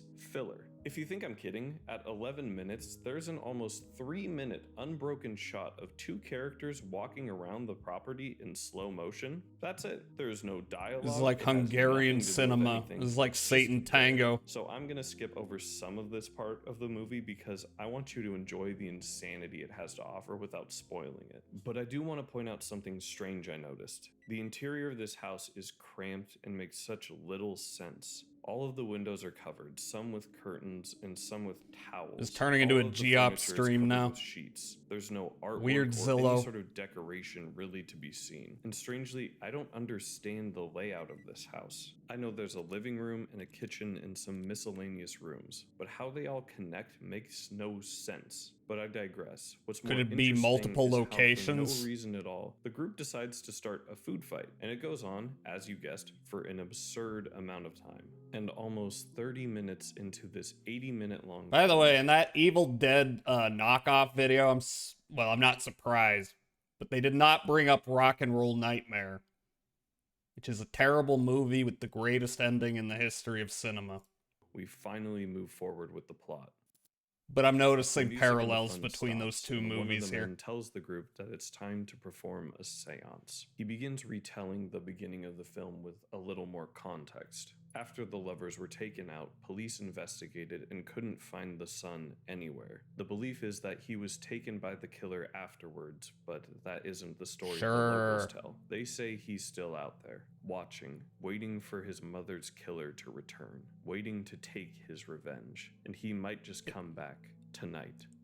The man leading the seance calls for the spirits to return to this house. As he says this, these eerie shots of the house cut in, leading us back to the closet where the boy was locked up. And I want to emphasize was, because it seems the seance worked. One of the groups sneaks off to the floor above. What, was he sits trapped on in the floor closet operating a forever? boombox connected to a speaker Does anyone funneled into a vent. check the As closet? The seance continues, a ghostly voice speaks to the group, freaking them all out. But there's something much, much worse lurking in the home. We see a tall figure slowly Sledgehammer. making its way down the stairs. I wanna carrying a be sledgehammer. He enters the your room where the boombox sledgehammer. operator is distracted, slowly creeping up behind him. The killer stabs him through the neck with this long knife, Oh, so wow. long that the blade sticks out the other side. Then the No killer grabs violence the blade and allowed on drags this YouTube. man out of the room by the neck. It's this weirdly dark and graphic kill for something that up until this point has been nothing but goofy. This marks a turn for the movie where all logic is completely thrown out the window, and the next 30 minutes are an absolute fever dream. As some of the group meander Ooh, I around love the a house fever and dream. continue the pointless scenes and Not in bad acting, real others are life. being killed off in these weird slow motion sequences by some tall Fever figure dreams in real wielding a life kinda sledgehammer. We don't get a spooky. good look at who he is. That is, until this scene. Joni, one of the girls, walks into one of the rooms where her friends have been killed and discovers the killer still inside. She stumbles and falls to the floor, looks up, and we finally get a good look at the killer. He wears this clear mask covering half of his face. And with Oh, this wow. whole shot on video aesthetic, everything about him feels surreal and dreamy, almost like a nightmare. I was 50 minutes into one of the I mean, worst movies that I is had kind ever of spooky, seen. but it But is when I like saw goofy at the this, same I time. was so caught off guard that I paused the movie. And things are only going to get stranger from here, so let's keep moving forward. Joni meets up with the rest of the group in the living room, and it seems that the killer You know, has just given up. It's not blend of this is a emotions. mansion or anything, it's a pretty limited space, but it gives the group ample time to come up with a plan. A plan that, for some reason, isn't just leaving the house. They decide the best course Never. of action is to stay Never in the leave living the room house. until morning, then hike down the That's mountain admitting to the defeat. nearest town. It's definitely a plan, a good one, debatable. I also think they forgot about the 40-second establishing shot of them driving here. There's a car outside, but I'm not going to argue with the logic of this film, because the next scene is all of the remaining group Don't bring it up. sleeping on the couch. Well, all but John, who's fighting to stay awake and keep watch. Unfortunately, Where did he get a succumbs to his sledgehammer? exhaustion and wakes up to find his sledgehammer taken. He grabs a knife from the kitchen and starts to investigate the home. Slowly, and I do mean slowly, he makes his way to the closet where the boy was locked up. Now it's covered in spider webs, and as he opens it, all that's inside is a bloody skull. He turns around and suddenly, the mother and her lover's Surrealism. lifeless bodies are teleported into the room. And, in keeping with this movie's dream logic, the killer emerges from the empty closet and in slow motion attacks John. The two sloppily scuffle with each other until John gets the upper hand and stabs the killer in the gut. He drops to the ground, and just in time too. The rest of the group is awake and looking for John. They make it upstairs and John rounds the corner. But something is wrong. As he approaches, John suddenly falls to the ground with a knife sticking out of his back. In a frenzy, John's girlfriend grabs the knife and is literally teleported dead? into the closet room where she's trapped Whoa. with the killer. Chuck and Joni try and break down the door. Teleported. And it's really funny since you can see that someone was definitely just standing on the other side of the door holding it shut, but I digress. They make it into the room only to discover her being stabbed to death by the child version of the killer. Chuck gets slapped to the ground by the kid. Bitch slap. Then the kid transforms back into the adult killer, and the two try and make a run for it, but only Joni is able to escape.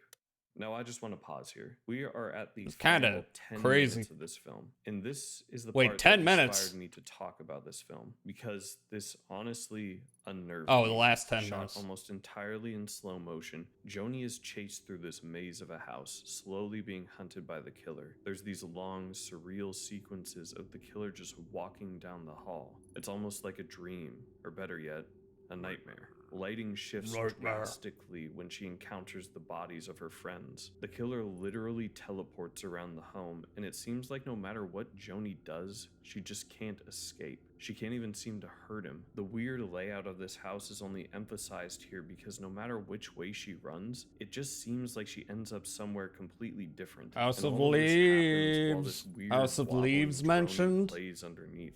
Now, I'm going to talk about this more, but My- I'll quickly my mention house the dot ending. wad Chuck mentioned? comes out of nowhere, beats the killer to death, and him and Joni escape this nightmare house. And of course, he's shirtless the whole time. They leave in the morning, Hell yeah. and the final shot shows the young boy looking out at them from his window. And that is Sledgehammer. I want to start off by saying that this might be the most bizarre movie I have ever seen. I've seen a couple descriptions of Really? this film be that it's like it was written by AI and directed by aliens, and that feels like a very on-point analysis. The movie logically makes no sense. Is this some vengeful spirit going after these way too old to be college students? Why does the killer teleport, and why does no one leave? The characters Magic, make the most ghost baffling decisions, powers. and there's barely even a plot. I'm also not kidding when I say I think a good 30% of this movie is shot in slow motion. But for some reason, this movie has not left my mind. Written by Something about AI the is the new What Were atmosphere They this movie Smoking? crafted A is little bit. weirdly unnerving. And I'm not the only one who feels this way. Searching online, you It can is see a lot kinda of like- different people sharing this same sentiment. It It's a is too terrible much for movie, me to a wrap great my time brain for a movie around, for so a it laugh, must but be the that they were atmosphere, on the dream drugs. logic of it all. It's strangely unsettling, and like I said, nothing makes sense, even the home itself. I mean, if you literally take still images of the interior of this house, they would fit perfectly in something like the Liminal Spaces subreddit. And the last 10 minutes Liminal. of this film It's are liminal. so People eerie. love liminal spaces, Seeing right? this humongous man walk down this hallway in slow motion or exit a room for such There an is no set extended period of dressing. time. It's such a striking image, and I couldn't stop thinking about it. The Is this lighting shifts Skinamarink? randomly to emphasize the horror, and all of it takes place with almost no dialogue and this creepy synthesizer harmonizing with every action the characters take. It almost reminds me of those Adult Swim horror shorts like unedited footage of a bear. And I think if you recut this movie into a short, taking its best moments and amplifying them, it would fit perfectly in that surrealist horror world. Whether intentional or not, this movie had an effect on me and a whole lot of other people. And I think there's something to enjoy here. You may go watch this movie and enjoy how terrible it is. And trust me, I'm not saying this is a good movie, but some of you might just come out experiencing something different, something strange, and hopefully having a great time. This is a great film to just throw on and laugh at, and I think should be in the top tiers of so bad it's good horror. But either way, A lot I of hope so you all bad go it's check good it out stuff and has enjoy a it, and I hope you surrealist enjoyed this bent video. to it. Thanks for watching. Don't forget to subscribe. And Because I'm whoever Matt made it Movies, didn't know and how I'll see you plot all logic next works. time. Having a great time, having a great time. I don't know, this sounds interesting. I don't know I'm gonna watch it, but maybe. Maybe one day. That's the link. Okay. I'm going to...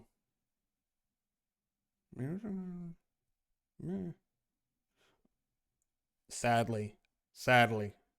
Perfect timing. We must go. Wait. No, wait. We got a little more time. Could put it in the movie wheel if you want. Yeah, go ahead. Go ahead. We can do that. I was going to click that. All right. I'm kind of curious about this. I'm a little worried about whether or not the point's going to skirt close to eugenics, but, you know, that's the risk you take. There is a hidden force more dangerous than evil itself, one that Dietrich Bonhoeffer believed was responsible for immense destruction during World War II. Unlike evil, this force cannot be reasoned with, exposed, or even fought directly. It spreads silently, rendering people blind to truth and immune What's up to with your logic. mic? That force is stupidity. But why did Bonhoeffer see stupidity as a greater threat than evil? Why did he describe it not just as an intellectual failure, but the as a hell's moral and this? social crisis? In this video, I will break down Bonhoeffer's insights, AI? Is it AI? Didn't you post this one? helping you recognize the signs of stupidity in others, and perhaps even in yourself. What lead Dietrich Bonhoeffer Dietrich says? Bonhoeffer, Oh, born in February 1906, was a German Lutheran pastor, neo-Orthodox theologian, anti-Nazi dissident, and resistance fighter. For years, he tried to change minds. He spoke out against growing hatred, blind obedience, and the way people turned a blind eye to the cruelty happening around them. He believed that if he could just make them see, what are all just make these? them understand, they would wake up. I don't know these paintings. But no Is matter this how AI? much evidence he presented, I mean, I know some of no them. matter how clear the truth was, people refused to listen. One evening, after years of resisting the regime, he returned home to find his father waiting for him with a heavy heart. Two men were in his room. They had come to take him away. Locked in a prison cell, Bonhoeffer had nothing but time to think. He had watched his country, once a land of poets and thinkers, descend into a mob of cowards and criminals. He had seen friends, neighbors, even intellectuals surrender their morality, not because they were all evil, but because they had stopped thinking. Yeah, we all know about Martin Then Heidegger. he realized the real enemy wasn't malice. It was stupidity. There were reasons he considered this a greater threat than evil, which I will now discuss.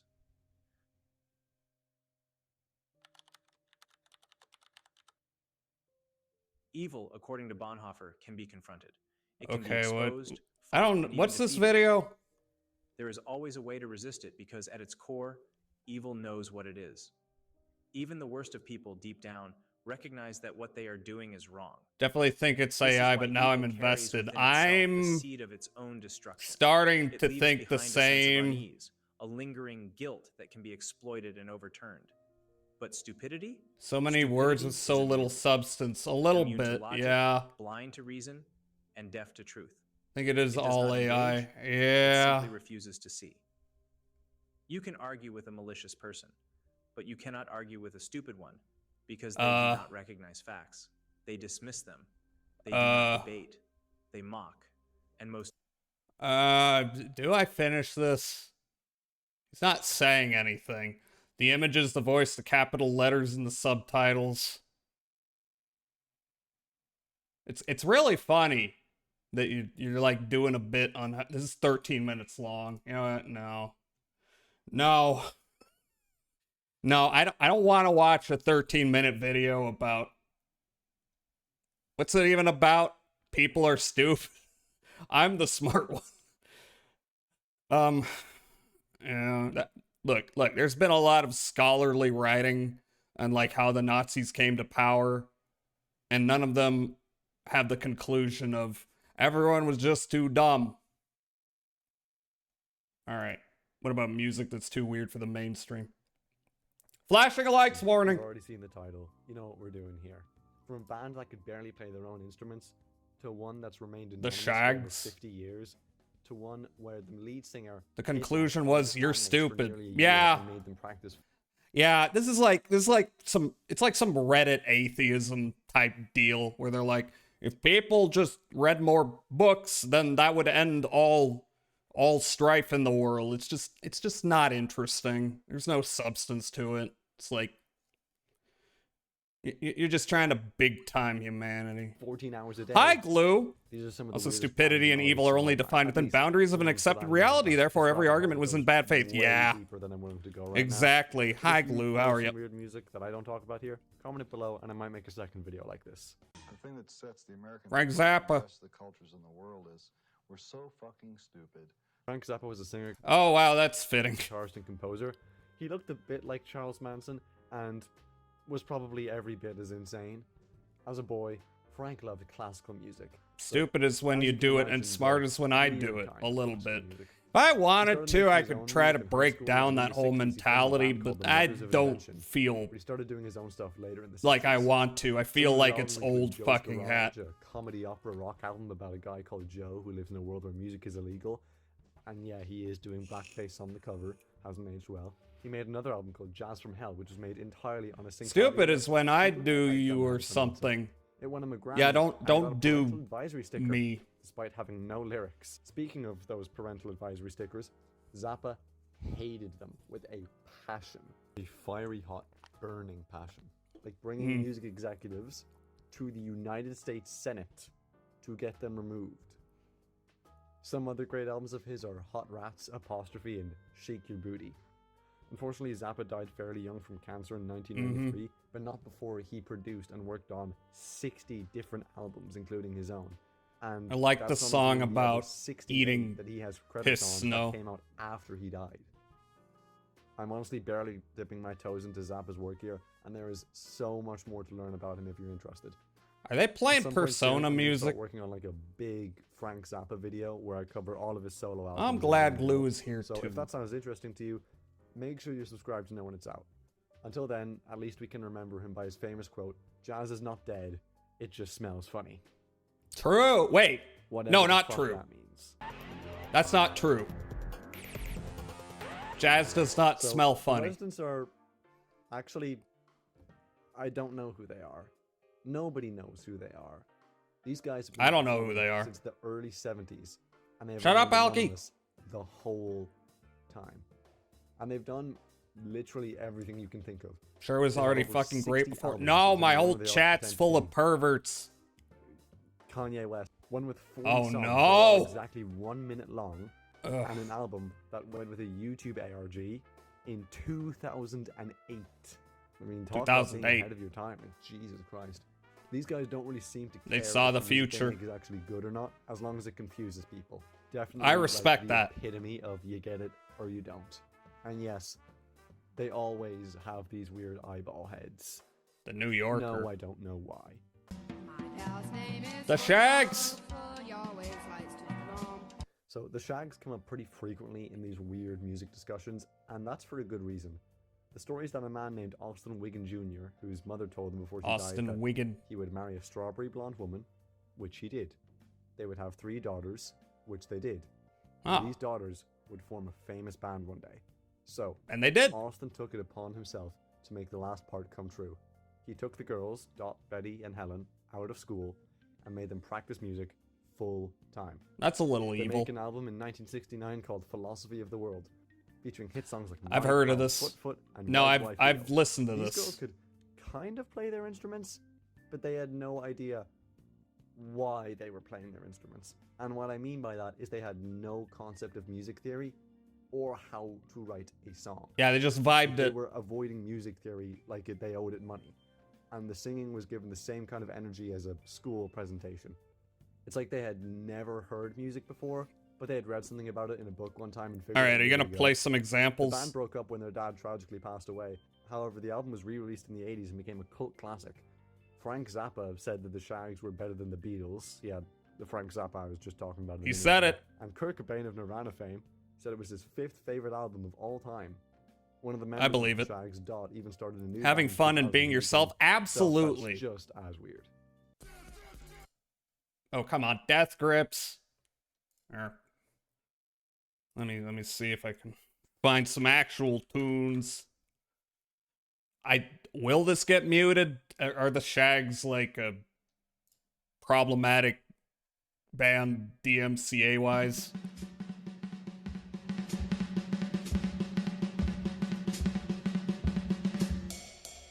Are we going to shag? No. Yes, we are shagging right now. This is like jazz.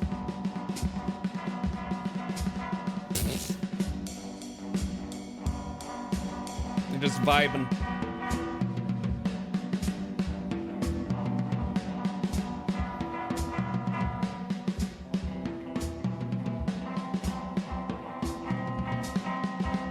Drummer's going off.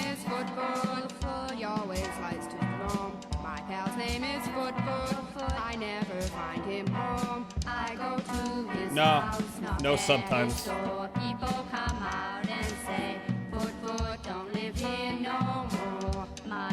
No, not Foot Foot. Come back, Foot Foot.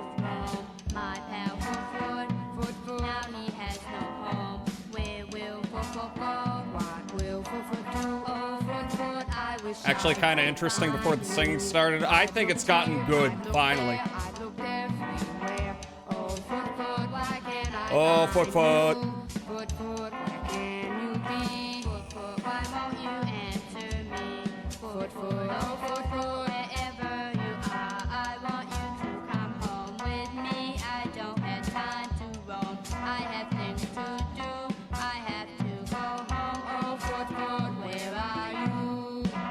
Where's Foot Foot? Bring back my Foot Foot.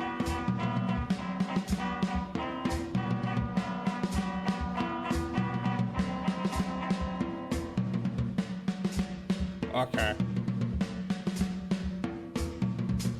No, wait, drum solo. Oh, drum solo is over.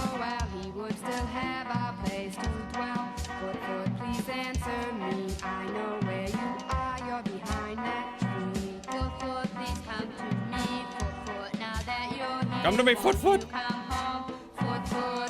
Something's over.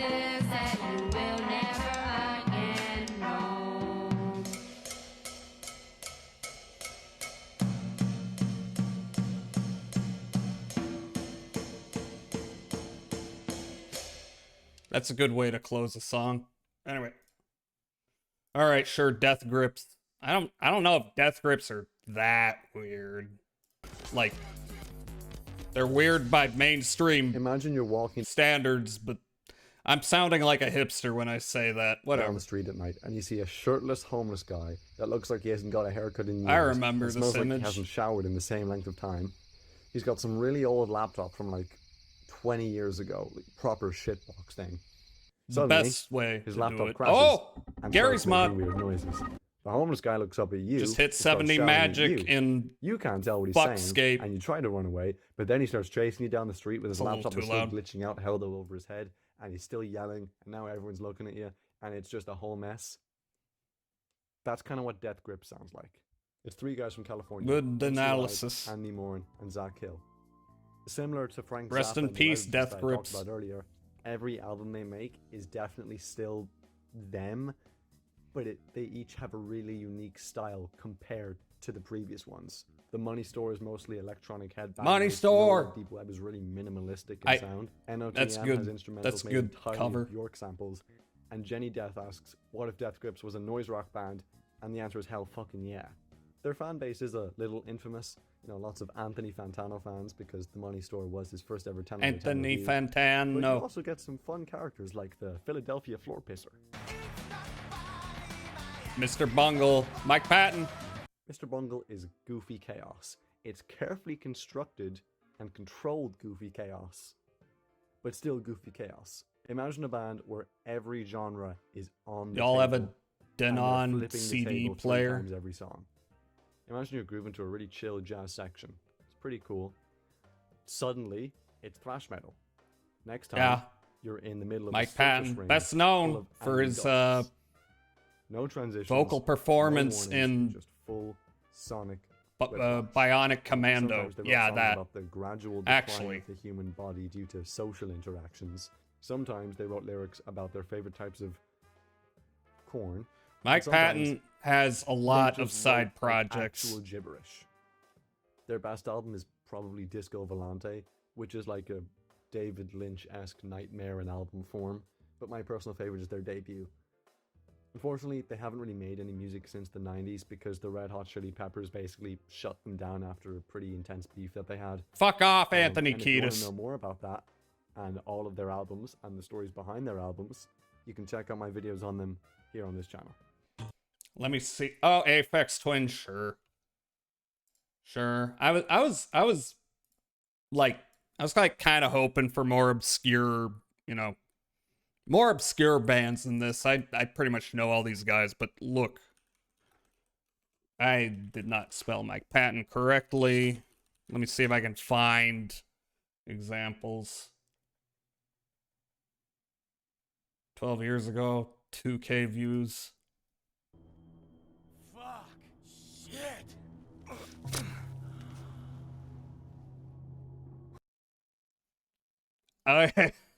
No. The Mike Patton scream of agony.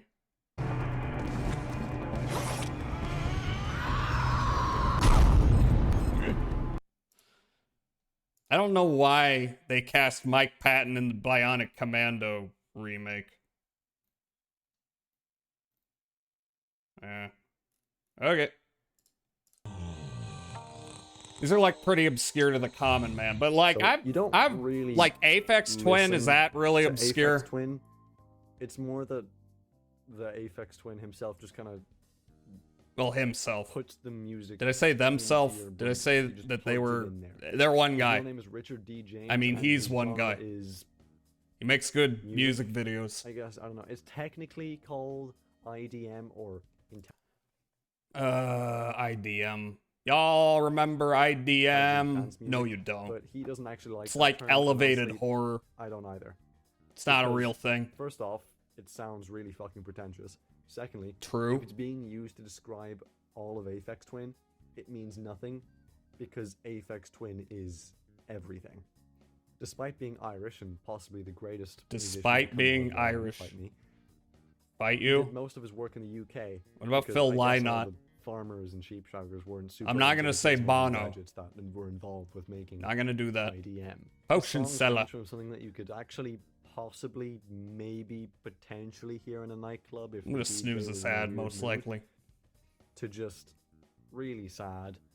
Apparently, he used to make songs during lucid dreams that he had, and then try to recreate those songs when he woke up.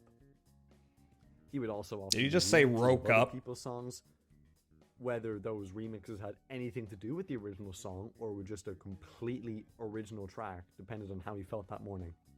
One time, a guy came to his house to pick up a remix. Aphex Twin realized he had forgot to make it, so he quickly ran upstairs and cranked it out in 10 minutes. Damn. And let's address the elephant in the room. Cranking it out in 10 minutes is actually not that hard. His face. It's on nearly every album cover and in most of his music videos. Whether it's on Dancing Women on the Beach, Window or licker. Strange Little Girls, or whatever this thing is, he kind of turned himself into a middle finger to pop stardom, I guess. In a world where music demands personality, he's giving it to you in the most off-putting way possible. Oh yeah, Finally, Captain Beefheart. We have Captain Beefheart. Captain Beefheart, unlike everyone else I've talked about before, Snoozed. is not just Get weird. snoozed, He's you like a fuck. walking abstract painting that learned to play music wrong, on purpose, and somehow made it sound genius. I Or played it terrible. Really wrong depends as a on who you ask. joke. Born Don Van Vliet. Vliet, I don't know. The captain was a painter, poet, musician, singer, and general oddball who was the frontman of Captain Beefheart and the Magic Band. Some would say he was more of a tyrant of the Magic Band. I would say that. What do you and mean I'll your get left more into ear? that later.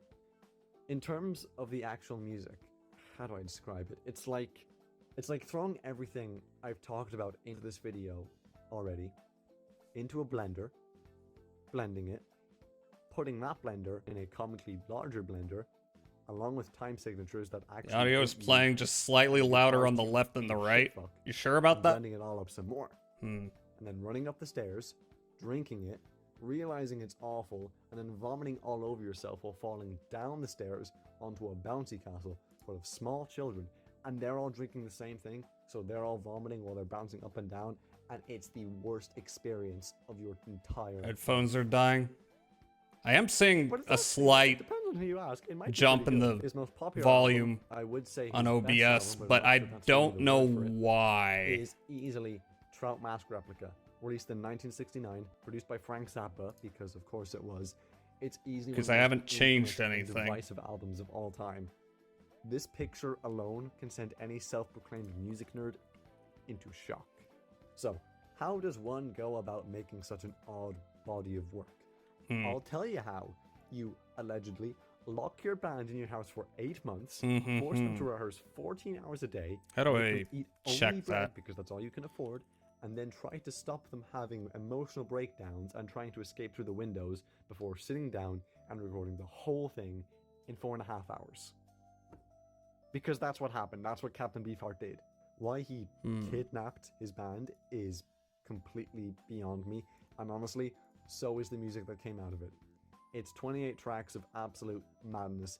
Every instrument is out of sync. Could with each other, downmix to both in mono. terms of rhythm and key, random bits of spoken word poetry, nature sounds, talking creepily to little children as you record those nature sounds, and Captain Beefheart chanting over it like a mad preacher who just set the world record for the longest line of 80 street sugar taken in one snort. But the thing is, Where do it's I not have just you? insane for the sake of it. There's a reason he had them practice 14 hours a day for 8 months. It's precise. Every beat, every note, carefully and I don't know meticulously placed why that's exactly happening, in the but way that Captain Beefheart wanted it. okay, I've downmixed He it to mono. was a musical genius. There's probably a An more genius, efficient way to but do still a that. genius. If you want to hear more about that album, I have made Okay, a whole video yeah, about it. all It right. was actually the first video I made on this channel. No so idea why that's happening. It might actually not be very good, I'm not sure. But yeah, that's everything I have today. I know this isn't the kind of video that I usually make. but I Sticking to wanted mono try something audio different for a personally, but change. doesn't jive well with I guitars. would like to make kind Yeah. of more stuff like this, but they take a Yeah, lot I more didn't time change than usual anything. album review videos, so don't expect them So, super often. I don't know what's The views causing are it. going to continue as normal from next week on. Probably And some again, Windows if you know update. of any weird musicians or bands that I never mentioned here, comment them down below, and I may or may not make a sequel video to this, depending on how much people like it. And yeah. Just this that's it. guy's That's video, everything. but I've heard Again, that if comment you enjoyed made this, about some other subscribe. things. Whatever, it's I'll see downmixed you to next mono. week. That will never be an issue again. I'm gonna All right. Well, no, I don't want to watch Superman as a Nazi right now.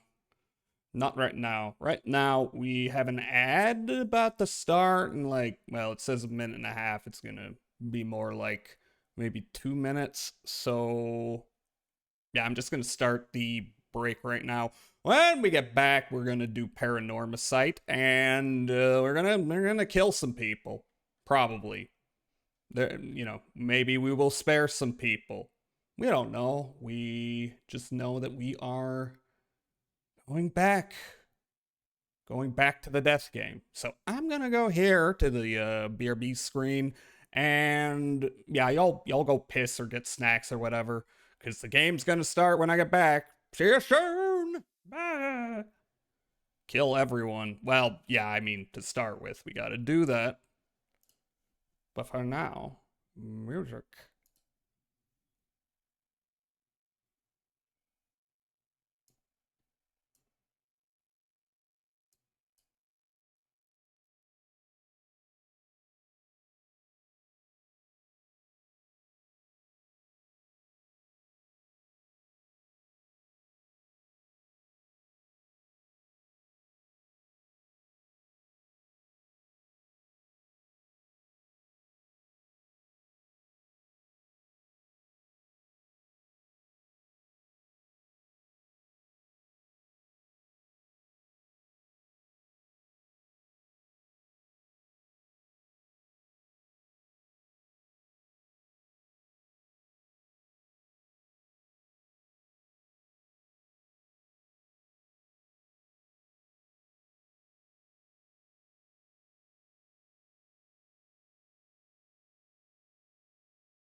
Indeed, everyone get your tetanus shot. Okay. Okay, video game is happening now.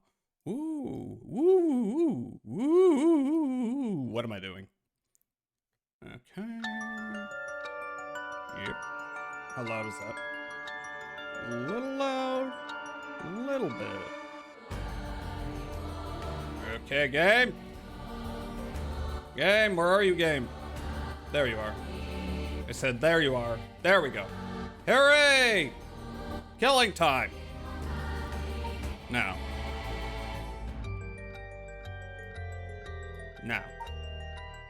Start game. We have our little tree here. I am a little curious, by the way.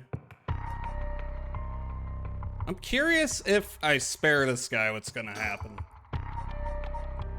From last time, after Yoko meets an untimely and inexplicable death, Shogo vows to bring her back through the rite of resurrection. Just then, a man named Takumi Yumioka appears and demands that Shogo give him the curse stone he's just obtained. Let me check this out real quick. Start from finding curse stone. Start from talking to Takumi. Oh wow, you give me lots of little options, don't you? Need a topic that'll keep him talking. My best bet would be... Oh, well, let's talk about Yoko. I don't want to know it wasn't you who killed Yoko, Mr. Oki. If you were hoping to trick me into revealing whether I possess a curse stone, I assure you, you cannot. It is your curse that was responsible, Mr. Oki. No matter what you might tell yourself. That doesn't make sense. I only found this after Yoko died. Oh? Don't play dumb. I know you're the one who did this. Whether you choose to believe me is your prerogative, but you are mistaken. But you should know that multiple curses awakened at once at the stroke of midnight. I mean, I'm sure y'all were here, but I'm gonna still do this. There are many other curses in Hanjo and many other curse bearers. It is not premature of you to assume that I am the one responsible? Wait, so you're saying that at midnight a bunch of people became curse bearers? There's no point in continuing this conversation. For all I know, he could be telling me anything. All right, how do I... Wait, how do I talk about the, Wait, I kind of want to fast track it. I want to use my curse on him. I have to get him to walk away and leave me behind. Now, what would convince him to do that? Scenario 1, he does what he came here to do. Scenario 2, he suddenly needs to be somewhere else. He's probably here for my curse stone, so I don't think I'd get out of Scenario 1 alive. Scenario 2 means hoping something will happen by chance, and luck is rarely on my side. So my only hope is Scenario 3. Something makes it impossible for him to stay. I don't have to keep him away forever, I just need him to walk away once. Alright, can I... Why are you so convinced it was my curse that killed Yoko? Why, it is simply that... Huh? I do believe I just saw your companion move. Oh, okay. She what? No, I don't want to turn around. About Takumi. Before I give you my curse stone, I want to know who you are. I need to know if I can trust you. A reasonable enough concern. Very well, I am an associate of the great sorcerer Suigen Gamyodo. Suigen Gamyodo? Indeed, you must have heard of him. I believe he was recently featured in a certain magazine. Playboy? Your unfortunate companion there came seeking his counsel not a few days ago. It was from her that I learned your name. Thought she would have mentioned me to you, but it seems that was presumptuous of me. And when did this happen? Why, just 2 or 3 days ago. Gotcha. Yeah, I'm not buying that. He knows I don't know who he is, so he's just trying to feed me a story. I've only known Yoko for a month, but she never mentioned to go see some mystic. Although it is Yoko we're talking about here, so it's hard to say for sure. Alright. I hope that is enough to convince you that my hands are more than trustworthy. Alright, no, I want to tell you about the fucking... Alright, you know what? You know what? Y'all were here. Let me just skip through it. Do I need to examine the goddamn telephone? Yeah. Oh, do I gotta frickin' recall? Alright, I'm just skipping through this because I'm testing something. We gotta get to murder mommy.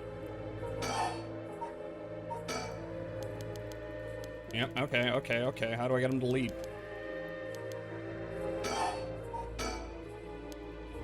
No. No. Think? Okay, there we go. Convince him to leave. Oh crap, I totally forgot. What is it? Called an ambulance. Alright, now walk away. Not to alarm you, but I just got 72 fletchling. Okay, sure. Okay, sure. Tell me about RuneScape. Do you like RuneScape? Okay, here we go. Sooner or later, I will return for your curse stone. I only hope you do not abuse it in the meantime. Well then, I bid you good evening. Oh. Okay, I guess I don't have a choice. Never mind. Okay, never mind. Alright, I just wanted to know. Alright, let's get back on. Summary of previous events. Okay, so last time, Murder Mommy, her son was abducted, potentially by a police officer, someone they would trust, and she wants to bring him back to life. Probably by killing a bunch of people, like with everyone else. So that's no good. Or that's great, actually. That's perfect. We love murder, don't we, folks? Despite having obtained the curse of the haunting clappers of cheeks, Haruo Shigima is determined to use the rite of resurrection by stealing the remaining curse stones. She instructs her private investigator Richter to find the other curse bearers. Haruo, oh yeah, and then her detective is the, oh, I gotta adjust my placement here. Shigima Mansion reception room, so we're back here. Yeah, that'll work. I gotta pull up StreamerBot with the goddamn. It requires one more click than it used to do anything I need it to do, which is annoying. There we go. So small. I mean, I'm kind of small, but I'm not that small. Sometimes you just gotta see the game, though. It's been almost an hour since Richter left. He promised he'd call me if something happened. If anything happened. But he hasn't. So all I can do is wait. And wait. Should I put a record on? No, it's too late for that. I'm not in the mood for music anyway. You sure? Put on some good murder tunes. Nick Cave likes singing about murder. Put on some murder ballads. The flowers put me at ease just a little. That's nice. That old hanging scroll. I've seen it too often to feel anything from it now. Okay. Rotary phone. I'm waiting for Richter to contact me, but he hasn't. It's a fax machine. I rarely find a use for it. I don't know anybody else who owns one. Alright, but we apparently are gonna use the rotary phone later. Newspaper. What's this? A newspaper? It must have fallen off the chair. Read it, don't read it. It's a newspaper. I only leave them in here for the guests. I hardly ever read them myself. I don't think I've taken the time to go over one in years, in fact. We have no idea what's going on in the world. Also, I gotta adjust my sandwich. It would let me click the sandwich. There we go. There we go. Well, it's not like I have anything better to do. Oh boy, we're about to learn about the events. Look at the society articles. It looks like the city's biggest problem right now is pollution. I remember how the air and water used to be even more polluted. Society! We live in a society. I don't know what that voice was. The river was covered in scum from all the sewage and industrial waste, and it stank so badly it'd make my eyes water. Eventually, people started getting sick, and it couldn't be ignored anymore. Fortunately, it's gotten better since then. Although the air around the industrial district is still filthy with gas and smog. Yeah, but that's not where I live. Not my problem. Wait, what? No, I want to read more. Wait, can I read more? Oh, if there's one thing Hanjo never wants for, it's horrific crimes. They found a police officer dead in a local park just the other day. You don't say! A lot of my family are in the police. I hope it wasn't anybody I knew. I don't read the news anymore. Not since last year. It brings back bad memories. Wait, more? Suicide at local high school? Oh, I remember that. A high school girl jumped off a roof about a week ago. She was bullied, I think. Or maybe it was something about exam pressure? Eh? What? But... no, this can't be right. Her name? Michio Shiraishi from Komagata High School. We've heard that name. It can't be. Well, okay, society is fucked up. Look at the economy articles. All sorts of articles about the current state of the economy. Now that the post-war boom has passed its peak, we're moving into the era of large corporations. Oh, great. Pig? Gaming? It's about 220 to 230 yen to the dollar. Manufacturing is on the rise and exports are healthy. How is the yen to the dollar these days? I hear it's not great. The dollar is down from its height, and people are saying it could fall further. There's no denying how much the standard of living has improved in the past few years. It's common to own a car and television now, and supermarkets are better stocked than ever. That's not gonna last. More economy. Although with everyone flocking to the city, land prices are skyrocketing. Nowadays, most people can only dream of home ownership. The city center is going to be nothing but apartments before long. I'm not exactly a businesswoman, so this all feels like another world to me. No more economy. What about culture? Is there culture in this world?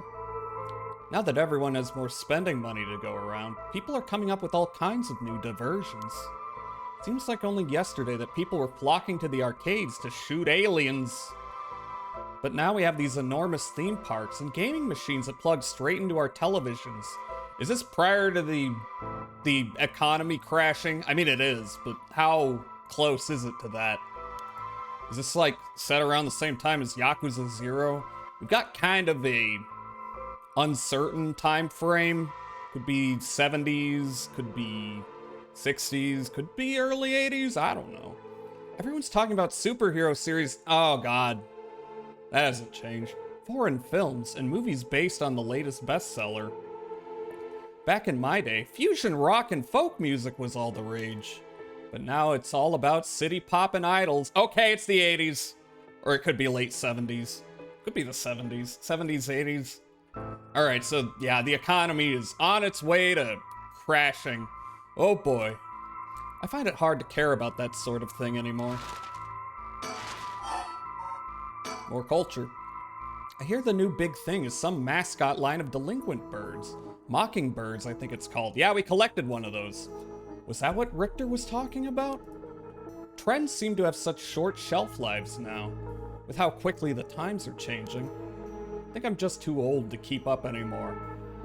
It'll happen to you! It's young people who are leading the way with their modern worldviews. My generation will only fall further behind. No more culture. What about education? Are we educated? Everyone attends high school now. Even girls! Even girls. Universal education policy, they call it. The country's gotten rich enough that every child can go to school. Ugh. Schools, am I right? Ugh. We can fix it with charter schools, right? Education is the backbone of modern society. If you want to work for a good company, you have to get into a good university. That's not a guarantee. With more people in the running than ever, the competition to get into those universities has gotten fierce, though. The new generation is rebelling. Schoolyard violence and delinquency are on the rise. But my boy was too sensible to get mixed up in any of that. I don't want to read anymore. It'll only remind me of him. You sure about that? You sure he didn't get into any trouble? TV. Remember when the news told you about TV shows? Now you just go to, what? Go to frickin' Gawker. Not Gawker. Because Gawker's not around anymore. Collider. Now we don't watch TV. No, we watch streaming. Is it better? Is it worse? Not gonna call it good. I don't really watch much television. Feels as if all the information in the world gets passed through that little black box. But Father stopped them from reporting on the kidnapping back when it happened. I was glad about that. Less fuss. Streaming is better because it's interactive. You sure about that? Ah, don't throw things at me. Now the comedy boom is over. All the comedians are flocking to other genres. The occult seems really popular at the moment. Look at all these paranormal specials. People got sick of laughing. All right, we've read all the news, and we got one piece of important info. There's nothing on at this hour, or ever. I see no point in turning it on. Okay, have we examined everything? I mean, okay, we already collected that bird. Oh yeah, chandelier. My husband used to complain that it was too dark, but I rather liked the gloom. Yeah, like nice muted lighting. I'm kinda similar. Oh, we didn't examine the guest table. Come to think of it, I never offered him any tea. Oh, heavens! Not that I ever learned how to make it. Alright, let's think. Michio Shiraishi, the same girl who witnessed my son's kidnapping. Oh yeah, that's right. She saw the kidnapping. Bright lights hurt my eyes. Yeah, they're not my favorite. I prefer nice, diffused lighting. Nice mood lighting. Anyway, the same girl who witnessed my son's kidnapping committed suicide last week? But that means Mr. Jonochi was terrified of someone who already died? Yeah, that makes sense. By the way, this is a thought I had after the last time. So, like, we were Shogooki, and we killed a bunch of people, and then we went back in time, and in this alternate timeline, Yoko did not die, but we died. So the question is, what if Yoko herself also went through a whole thing where she killed a bunch of people and then got knocked back in time to save us? Is it a cycle? What game is this? This is Paranormasight. I mean, it's in the category, right? Yeah, I mean, I have it under the category. Can always check that, unless I'm doing retro or something vague like that. Is that what he meant by a curse? Can't work this out on my own. Maybe Richter will know. Are we lady? Yeah, we're the murder mommy. Why won't he call? Oh, I haven't left it off the hook, have I? I don't think so. I'm waiting for Richter to contact me, but he hasn't. I made sure the receiver is on the hook. Oh, it'll ring as soon as he calls. Never heard of it? Well, it's a death game type VN with multiple routes and whatnot and a whole lot of meta shit going on. We are a murder mommy. Yep. Yoko was in Utah yesterday. What?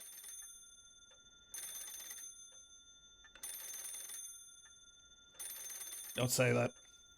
Ah. That must be him. Alright, pick up the phone. Answer. Hello? Shigima residence. Oh, sorry, my mouth. I gotta drink some water.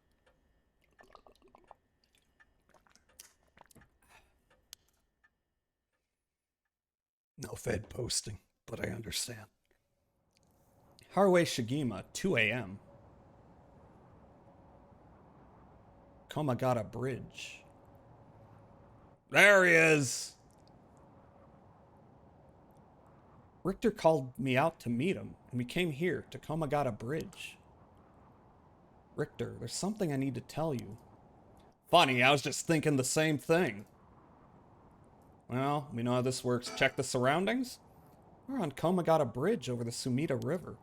There's a highway on one side and a freeway on the other, but they're both deserted this late at night.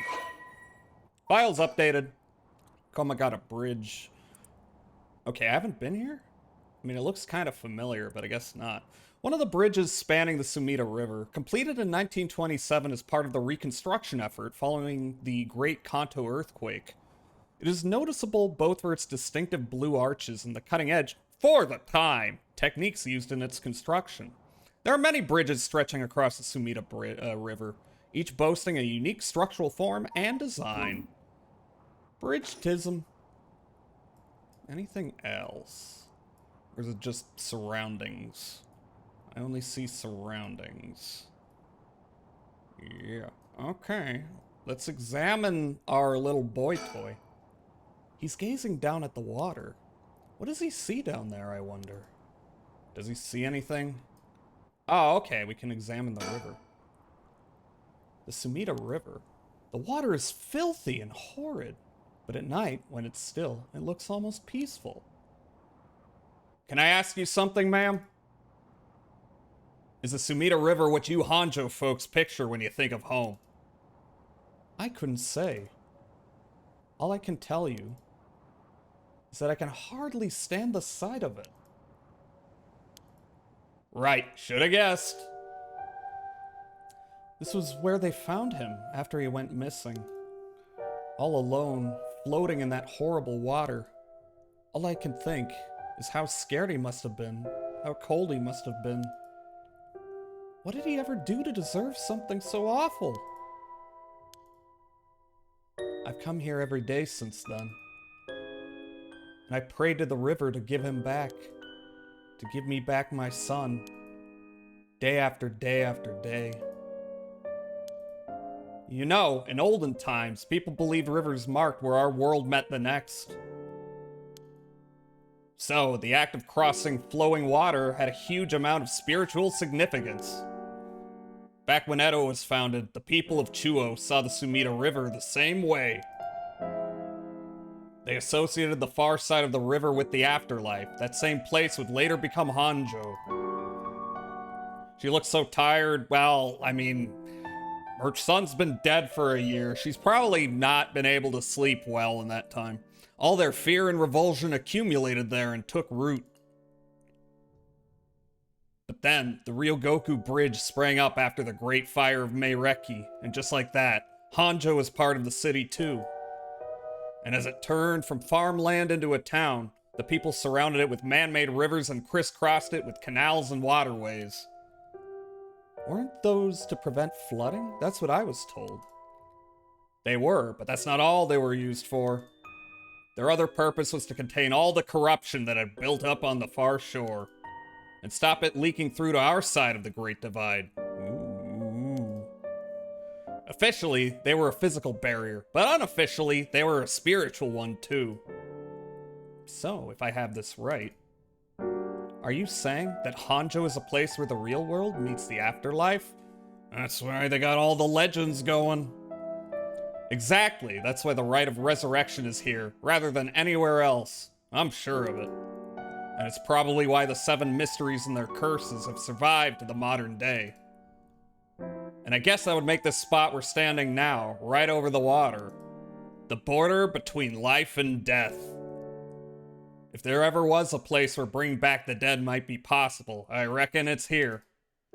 It's funny that you mentioned praying to the river. That might have done more than you think.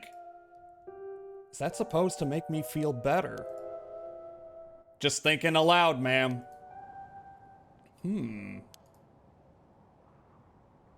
Well, it's a nice thought. Files. Sumida River, a Class A river that is part of the Arakawa River system, which runs through much of eastern Tokyo and empties into Tokyo Bay. During the Edo period, Sumida's riverbanks played a key role in the transportation of lumber used for construction.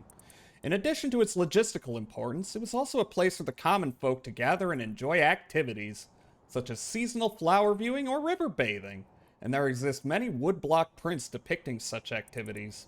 The area became plagued with sewage issues, nasty, when the surrounding environs were industrialized in the post-war period, but the situation has improved since. Many unique bridges span the Sumida River, including the Ryogoku and Azumabashi bridges, which attract a large number of visitors as sightseeing spots. Massive fireworks displays in the summer are also always sure to draw a crowd. The river has served as a cornerstone for both the city and its people, having both aided in its development and serving as an inspiring backdrop for countless works of art and literature. Okay, well, Can we keep looking? Oh, that's right. There's one more memory I have of this river. Do you mind if I tell you? Go ahead. It must have been about 20 years now, when I was still a schoolgirl.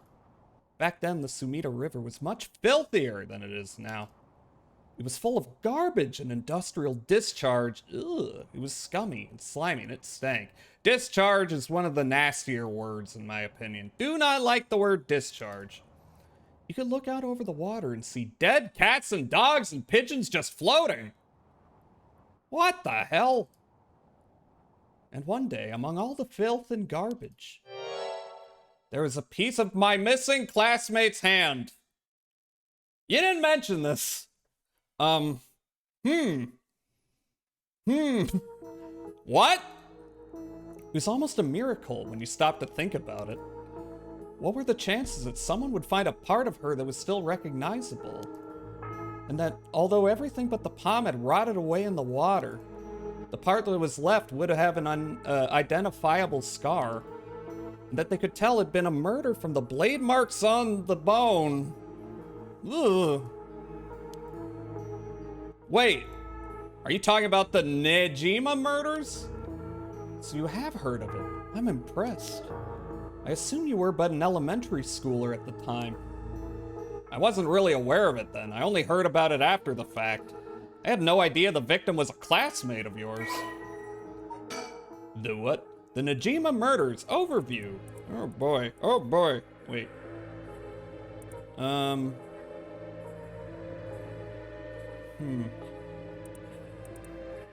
Wait, have we already gotten some write-ups on this? Anyway. A notorious case from over 2 decades ago involving the murder of a female high school student. It first came to the attention of the authorities when part of a human left hand was discovered floating in the Sumida River. Testing revealed it to belong to a missing female high school student.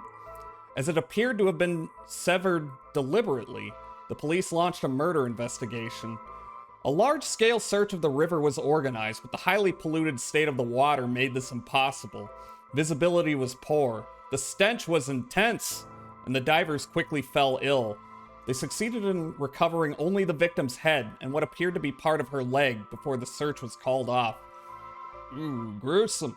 At the time of the incident, the Sumida River was as polluted as it had ever been. Neither fish nor shellfish could survive in it, eventually causing the annual fireworks festival to be called off indefinitely. Real Godzilla vs. Hedorah hours. Over the course of the search, the police discovered a number of unidentified human bones. This caused a stir among the public, as several other young women had gone missing in recent years in the Tokyo area, and it was feared that they may have fallen victim to the same fate. Forensic technologies at the time, however, were not advanced enough to determine the identities of the deceased, and so the police were unable to open any inquiries. Due to the overwhelming lack of circumstantial evidence, the investigation ground to a halt until a hitherto unrelated individual came to its attention. During a questioning about a separate incident, Fumichika Nejima, a 36-year-old shop owner with no relation to the victim, divulged details about her that had never been released to the general public. An investigation into his background was conducted, leading to his arrest. Nejima testified that he had snatched his victim from the streets and confined her in the underground storeroom of his shop, which also served as his living quarters. He chose her for no special reason, but simply decided she was an opportune target on seeing her walking alone at night. Hitherto, that's a smarty pants word. Not really. Not really. Learn the dictionary or something. You know, read books. I'm becoming Enrico. After keeping her locked up for several days, he restrained her, sewed her mouth shut, and severed her fingers and toes with a box cutter while she was still conscious. Oh, this sucks. As she screamed silently behind her sealed lips, he proceeded to her wrists. Tie her wrists. Her ankles, her elbows, her knees, or sever, actually. I don't know what the word is. Those are both bad, though. Working his way inward slowly and methodically. Okay, nah, he was hacking those off. His victim constantly wavered in and out of consciousness. Her ordeal continued until she died of blood loss. But I already read the dictionary. Read every page. Najima dismembered the rest of her body and disposed of it behind his home in the Sumida River before cleaning his storeroom and returning to his everyday routine, as if nothing had happened. The brutality of his actions shocked the nation when they were eventually reported. Front to back, I don't believe you. Once apprehended, Najima readily divulged the details of the murder, but was less willing to explain his motive. When asked, he would only break down in tears, saying, I don't know what came over me. I know it was wrong. In the end, the police could extract nothing more from him than expressions of remorse, although the efficiency of his methods strongly suggested that he had committed similar crimes in the past. No corroborating evidence ever came to light. Nejima was sentenced to life in prison at his first hearing. The sentence was imposed with no appeal from the defendant. Well, the more you know. Persons of interest. Oh. Okay, that's him. Fumichika Nejima. Occupation self-employed, curse echo none. The man who made headlines over 2 decades ago is the perpetrator of the brutal killings known as the Nejima murders.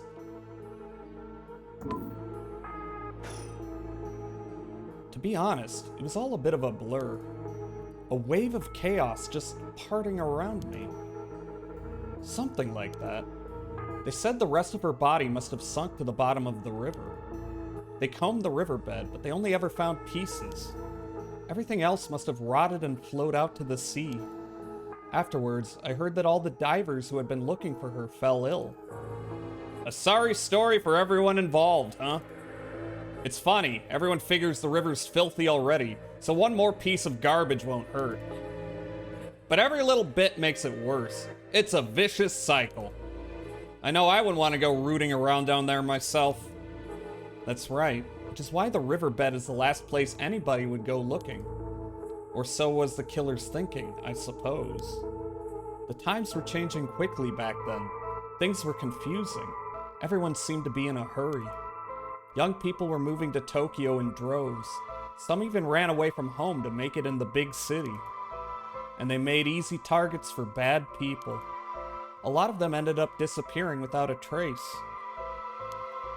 You see, back then, if you chopped a body up into tiny pieces and threw it in the river, it would rot quickly and discreetly and sink to the bottom, never to be seen again.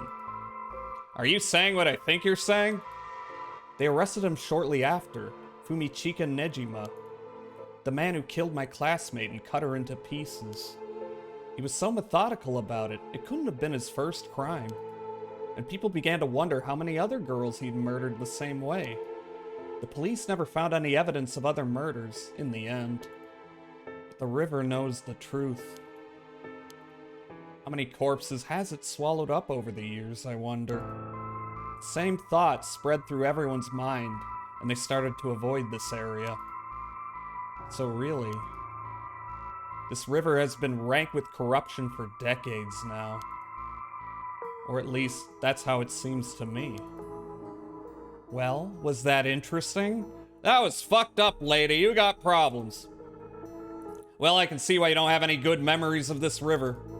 With all that darkness lurking beneath the surface, there's no reason that you would. Still, if I may, ma'am, I'm surprised you know so much about the Nejima murders. But how could I not? After all, I was the one who found the hand. Yeah. Yeah, I think that would make someone really get into an issue, get into a murder, if they were directly involved, you know. The police actually wrote me a thank you letter. They said it was only thanks to me that they managed to bring Nejima to justice. That was the only time my father ever said he was proud of me. Guess it just wasn't the killer's day. Sometimes I wonder if he resents me for it. The Sumida River. I have nothing but awful memories of it.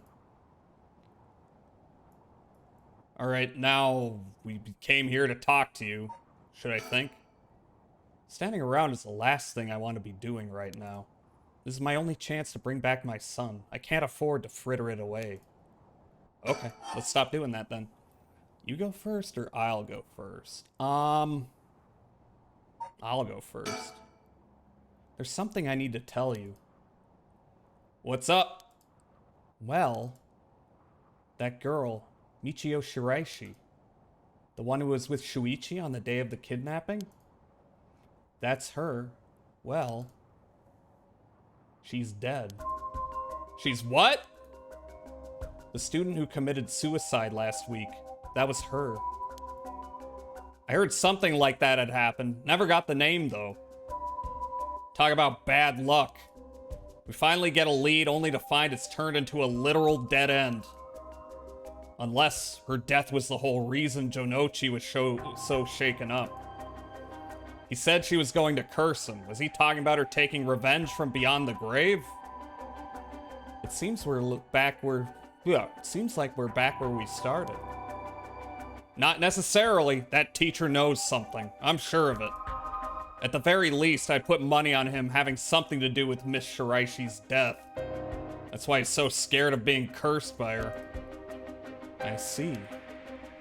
And also, something tells me he knows more about your son's kidnapping. In any case, I think I've got a good idea of what he's hiding. Call it a hunch. A hunch? Well, more of a theory. A game theory. Sorry. Care to take a guess? Let's take a guess. I can guess. I can't say for certain, but...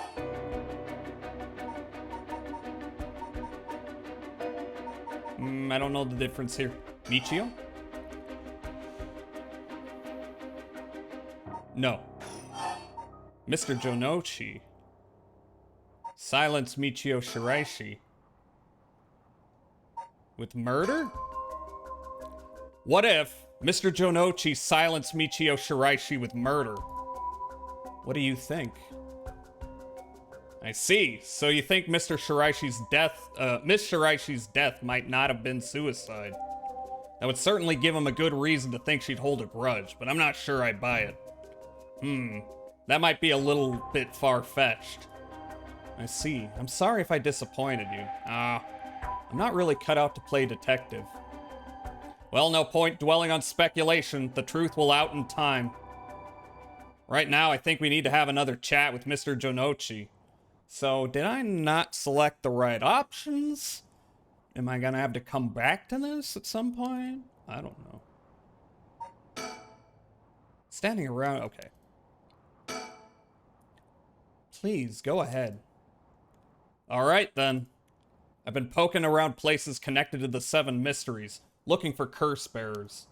And I think I've found a few candidates. First, it's him! The first guy we killed. First, a tall man I ran into in Kinshibori Park. I asked him for directions, trying to probe him a little, but he turned the questions right back around on me. And he was out of there the second he figured I wasn't what he was looking for. I got the sense curses were nothing new to him. I'm about 40% sure he's a curse bearer. Well, we know he isn't? Then there's this middle-aged guy I saw in South Warigasui Street. There's no question about this one. He had one of the curse stones in his hand. He had a nervous air about him, too. It was clear he was up to some shady business. Gathering soul dregs, I bet. He'd make a good target. Alright, is this the guy who, was in that, dark room? Because we killed somebody there, but we never saw who that was. Next up is a pair. A young man and a woman I saw around Ryogoku Bridge. I don't think we ever got their names, did we? This time, the man came up to me and asked me flat out if I was a curse bearer. I told him I didn't know what he was talking about, and he backpedaled and left. Looks like they lurk around there often. Looking for kindred spirits would be my guess. Fixed your YouTube, no more ads? Hell yeah.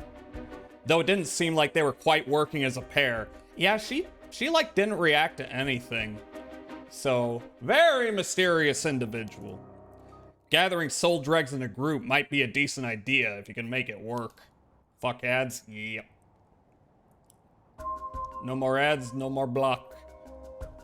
But with things being how they are, it's gotta be hard to find folks one can trust. They've got brass, though. I don't know what their deal is, but I'd like to find out. Last is 2 detectives I've seen sniffing around. The police are involved? Not necessarily. A body turned up in a local park a few days ago, so they might just be looking into that. Still, the park's got ties to one of the 7 mysteries. Might be it was a curse that did the guy in. And if they're sending in detectives from the head office, then something's gotta be up. How do you know where they're from? Let's just say that when you're in this business, there are some faces you get to know. Anyway, that's everyone who's caught my eye. You found all of them in so little time? I really did hire the best. It's all in the name, ma'am. Richter Kai, P.I. No, wait, make that Richter Kai, Investigator Extraordinaire. Okay, dandy. This guy's a dandy. My, an Investigator Extraordinaire. My pantaloons are wet. Is that why you can dress like that without drawing attention to yourself? You bet, an Investigator Extraordinaire can blend in like a chameleon in any outfit. Well, that aside, the middle-aged man and the young couple sound the most promising, am I right? Whichever we pick, it's still too early to make a move. You will notice Shogo didn't come up, so I don't think we've encountered Shogo yet. Oh, you're doing it. He's doing the pouty. Seems like the curse bearers are less involved with each other than we thought.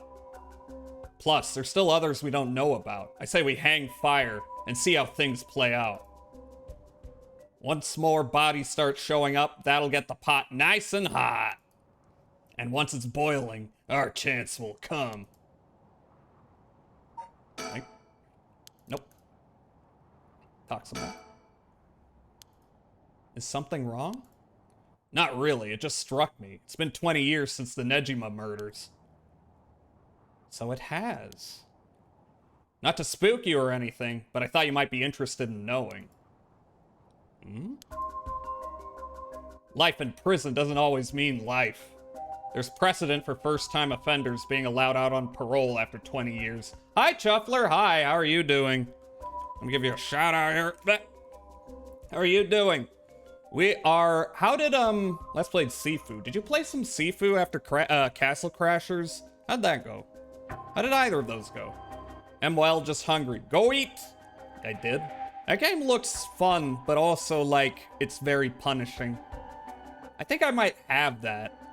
I don't think I have it on Steam, though. I might have gotten it on GOG or Epic or something. Wasn't it free at some point? It is punishing.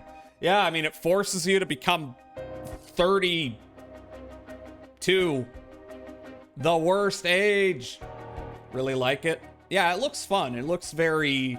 like you could get really involved with the combat there. But anyway, we're trying to kill people. Or potentially, you know, try to avoid killing people. But still get a bunch of people's souls so we can bring back our dead child. But also solve the kidnapping / murder. Damn, that's my IRL age. Fucked up. I just picked a random mage. Chad, is it fucked up to be 32 years old? I'm 31 years old. No, it's fine. Anyway, we are talking about a man who killed a young girl some years back who may have killed others. There's precedent for first-time offenders being allowed out on parole after 20 years. Only if they're found to show remorse and the desire to reform themselves, of course. That's right. I'm impressed you know so much. Still, it's hard for someone with a criminal record to reintegrate into society. I hear they've been trying to fix that recently, matching inmates with jobs and accommodations. God, imagine that. Although, I mean, you know, prison in and of itself is kinda... I mean, it's slavery, but, you know, various other things. Ordered food? Hell yeah, what'd you order? Oh, really?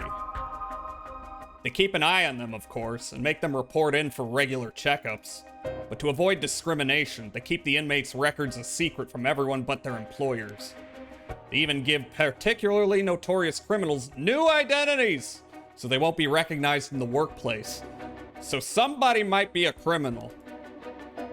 My. the way you put it.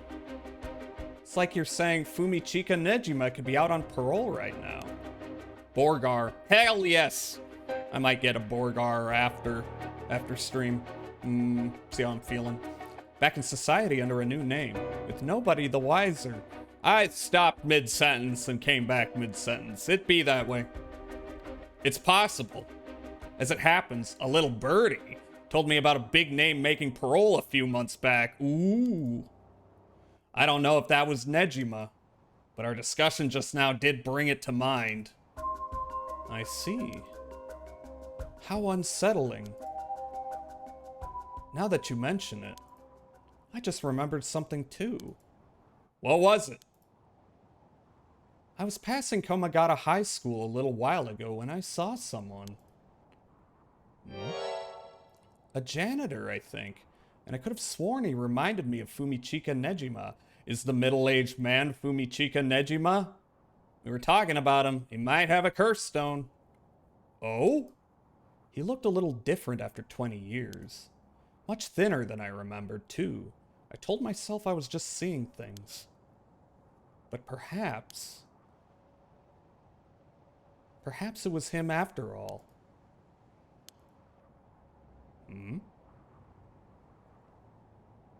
So, what next? The big question now is what the rest of the curse bearers are up to. Luckily, the Sumida River is a good distance from any of the 7 mysteries. It's unlikely the other curse bearers will come all the way here. I can finally have a moment to think. I see. All right.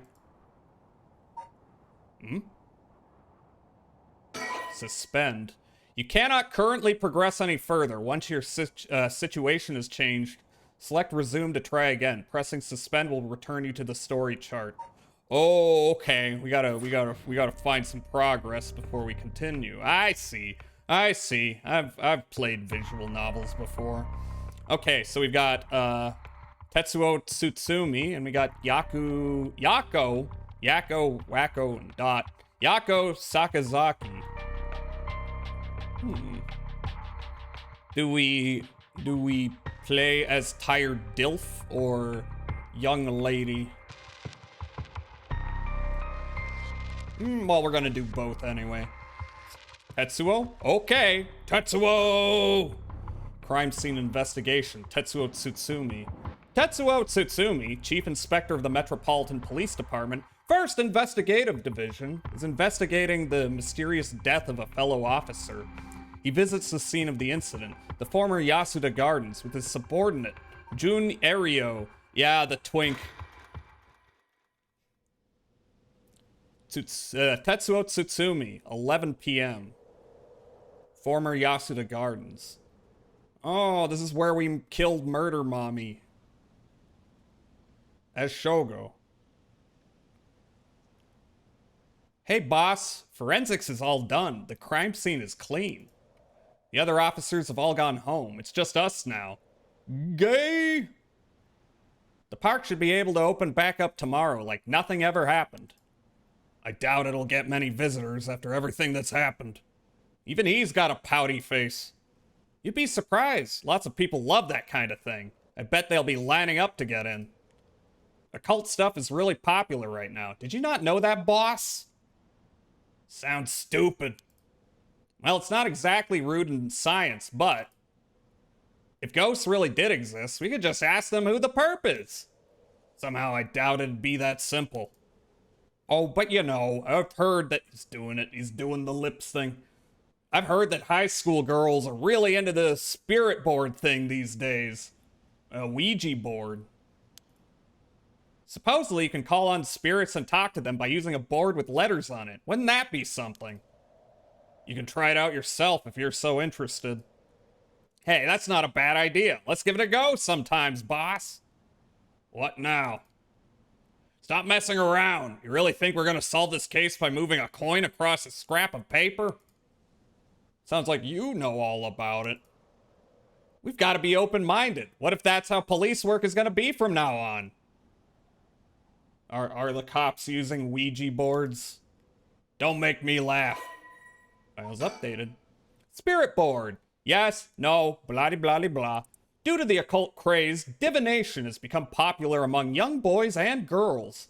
All one needs is a coin and a piece of paper with letters and numbers written on it.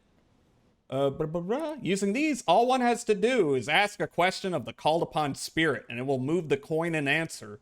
It is believed to be a tool that was adopted from Western spiritualism and molded by Japanese occult enthusiasts. Though it is considered a form of divination, the ritualistic nature of its usage can cause self-hypnosis or autosuggestion, leading to hallucinations or symptoms similar to spirit possession. I'd do it. Many schools banned these spirit boards after there were several cases of students sneaking into schools at night, in addition to stories of people having seizures when using the boards. Seizure Ouija.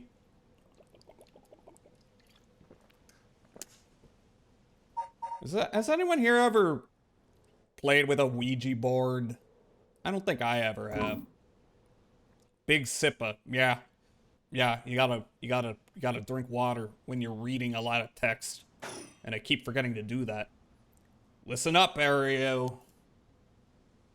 You can't go blaming the death of your buddy on something like the occult. ...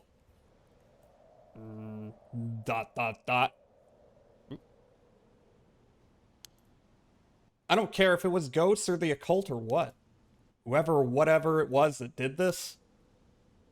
I want to go hydrate. Get water! I'll get them. I promise you that. I'll get them. Well, you've got the right attitude, but we don't even know if this is a murder yet. Biases weaken our judgment. Get too fixed on one thing and you stop seeing everything else. Aye, aye, boss. So, now that we've finished investigating the scene, let's review what we know. Huh? No? Ah! I'm Meowstro. But. Now? It's getting late. I figured we'd head straight home from here. Come on, we've got to go over all the info we have. Ah! And what better place to do that than here at the scene of the crime? And what better place to do that than here at the scene of the crime, where we can soak up the atmosphere? Soak up the atmosphere? The hell is there to soak up? You must be really into this occult stuff if you get off on being... You must be really into this occult stuff if you get off on being in a place like this. Wait, you mean being somewhere like this doesn't get your...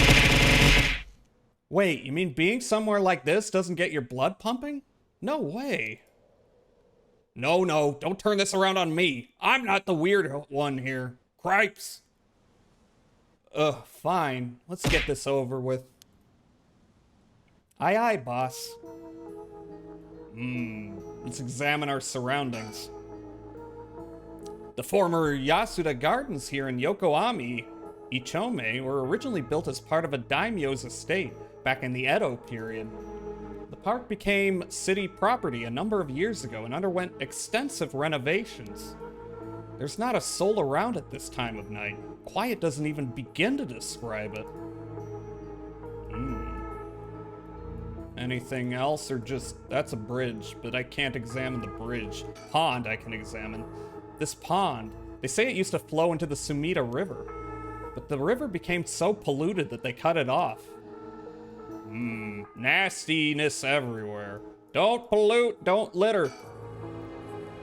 Jun Ario, a detective in the Tokyo Metropolitan Police Department, 1st Investigative Division. His rank is sergeant. This is his first time leading a case. It's like he graduated from rookie to newbie. He looks put together on the outside, but acts like a kid most of the time. Honestly, the force could use more people like him. Really? Well, he seems to be into the whimsy. We have whimsy. Let's think before we talk. I've got a bad feeling about this case, and my gut is rarely wrong. I knew this would be a treacherous case from the moment we were dragged into it.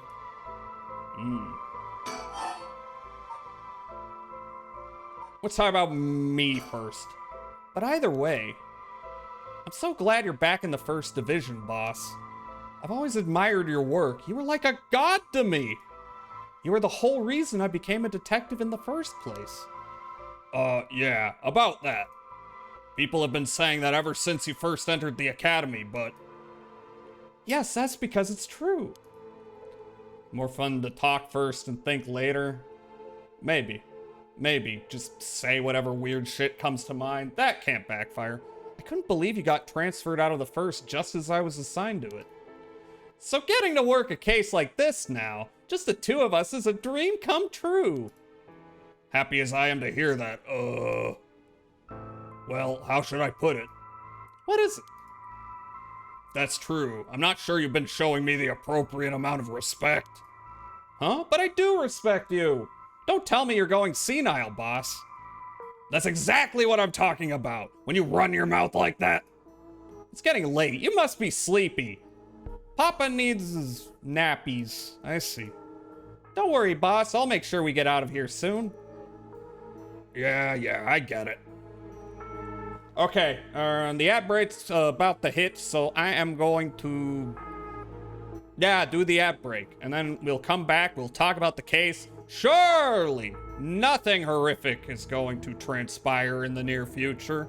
Surely. I'll be right back.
Hello, I'm back. Hi, Harper. Hi.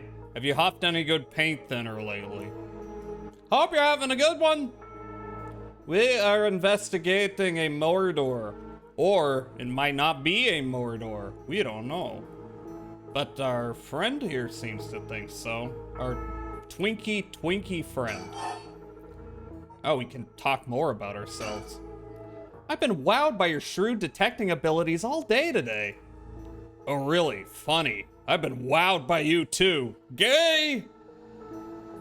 What? No comment? No comment? We can keep talking about ourselves. Okay, well, there's apparently more to talk about, but we gotta do some other things to unlock that. About the case. So, early in the morning yesterday, a staff member found the victim collapsed here in the park and called the police when they realized he was dead. That's a dead guy. Oh, yeah, that is definitely a cursed death. He's got no pupils. See? He's got no pupils. While there were no obvious external wounds, the fact that he was a police officer and the evidence of a struggle means it's likely that this was a murder.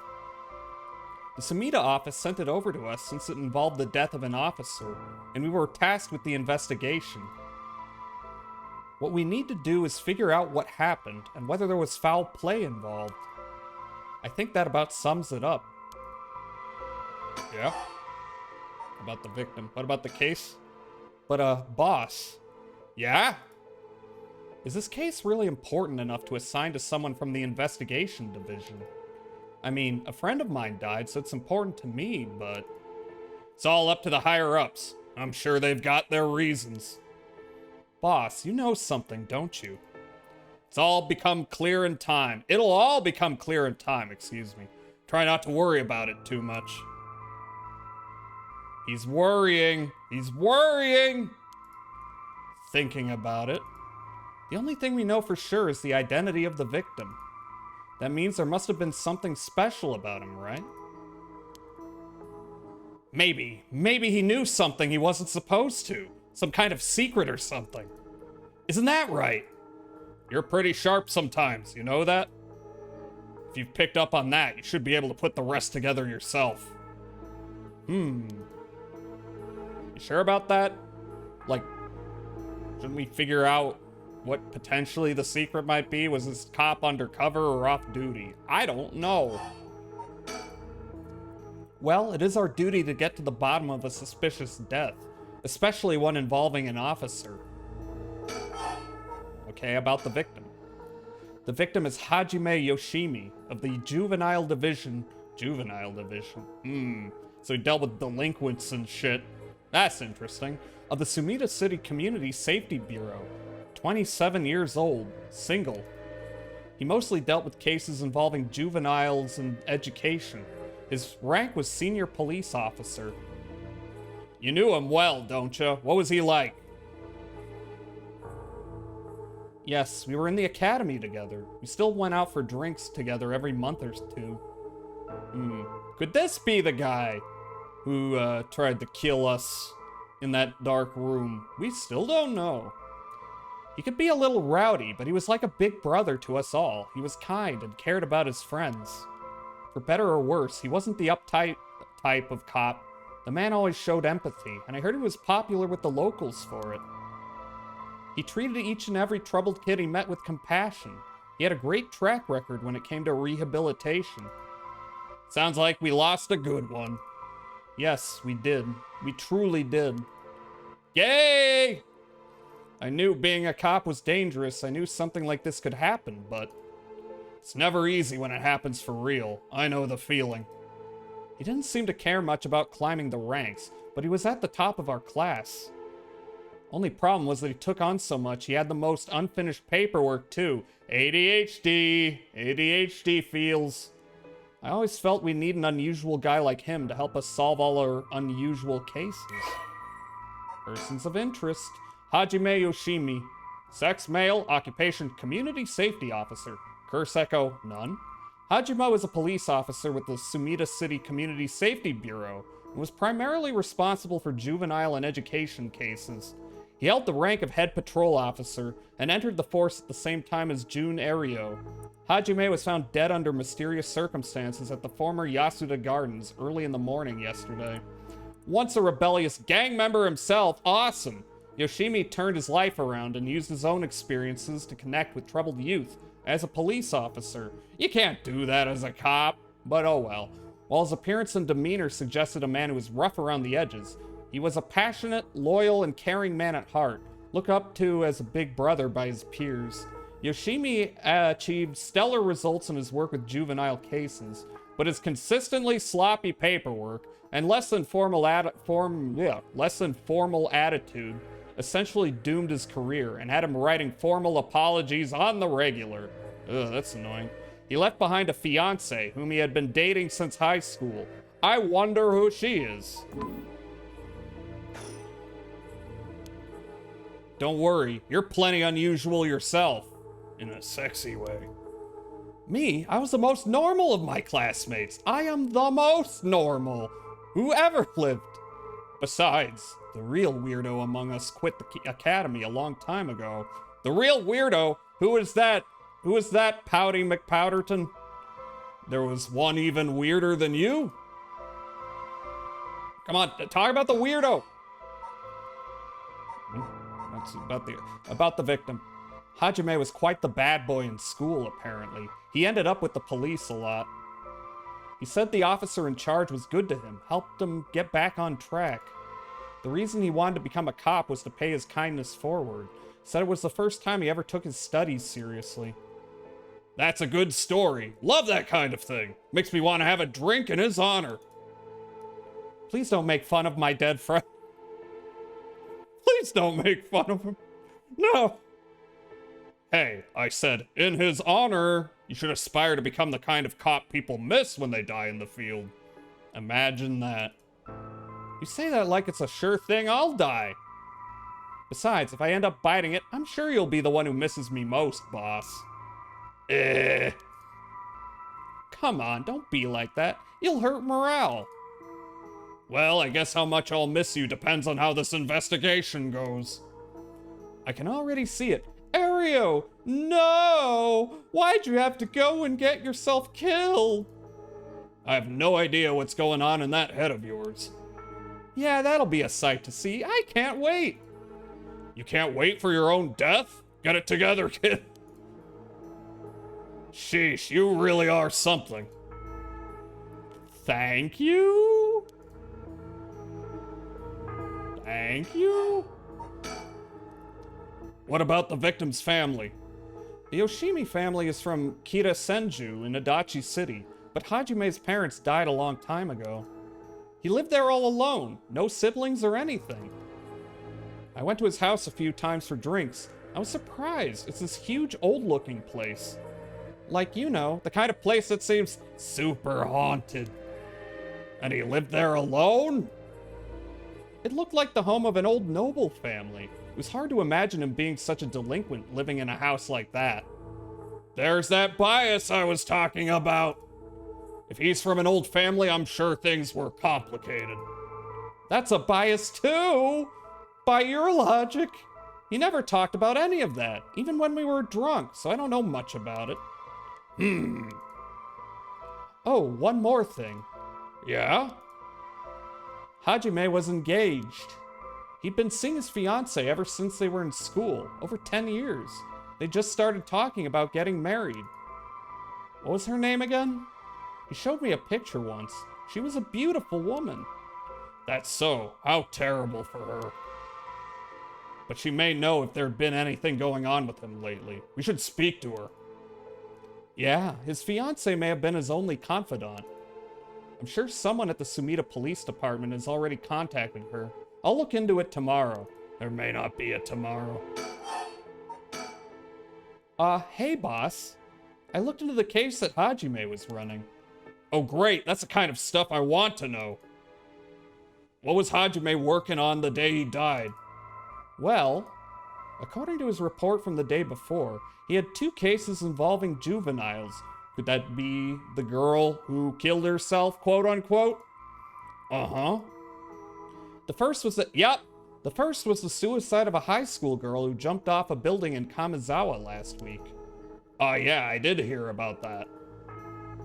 Oof. The girl's name was Michio Shiraishi. She was a second-year student at Komagata High School.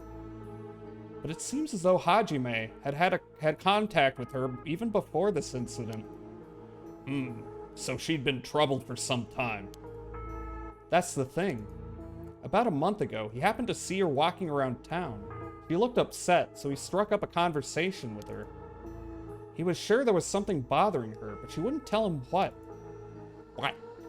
Must have been trouble at home. That's what he thought too. It seems he visited her home and spoke to her parents, but they said there was no problem, so there was nothing else he could do. I'm guessing that there were problems. I'm guessing there were problems that she would not feel comfortable telling people about. And now she's dead. Probably something with that teacher, don't you know? Then it's possible he could have prevented her suicide then. He must have been devastated. And that's why he was looking into this Michio Shiraishi again. He must have thought that something terrible had happened that drove her to end her life. But ultimately, he never reported the findings of his investigation. I see. And you're thinking that it may have had something to do with his death. We'll have to find out what it is Hajime discovered. Right, let's check with the Sumida Police Department about that tomorrow, too. Still more about the victim? And what was the other case he was working? This one is also related to Komagata High student. A troublemaker named Hitomi Okuda. Oh, this is a new person. She seems to be the leader of a group of kids who get up to no good. They like doing bad things. They like smoking wit cigarettes. Juvenile delinquency. Fun. She was pretty bad for a while. Multiple charges of destruction of property, assault and battery, you name it. Hajime had been working with her for about 6 months, and she was finally starting to open up. Then, he met with the girl the day he died. Well, every school's got its problems. But I'm sure he'd be worried about how she'd get on without him. Right, just when she'd finally found an adult she could trust. She might act out without someone to help her get through this. We'll have to make sure the Sumida Community Safety Bureau does their job. But, we can't rule out the possibility that meeting with this delinquent girl had something to do with his death. Then we'll have to interview her too. Ah, yes, you're right. She may have been the last person to see him alive after all. I'll ask Sumida to introduce us tomorrow. Though, who knows if they'll actually let us talk with her. That's what we hired you for. Lay a little boyish charm on them if they need convincing. Yeah, seduce them. Twink. Yeah, I'm sure they'd prefer me over a scary-looking old man like you, boss. Watch it. I'm still your superior. You ought to act like you respect me at least. Oh, I thought I was... You were? Shit. Is that just how your generation speaks? You really are a new breed. It's probably just me, actually. Well, don't think you can get away with that with other people. But with me, you can always do that. So anyways, boss. Were you even listening? We've got quite a bit to look into tomorrow. First, the 2 Kamagata High School cases that Hajime was handling.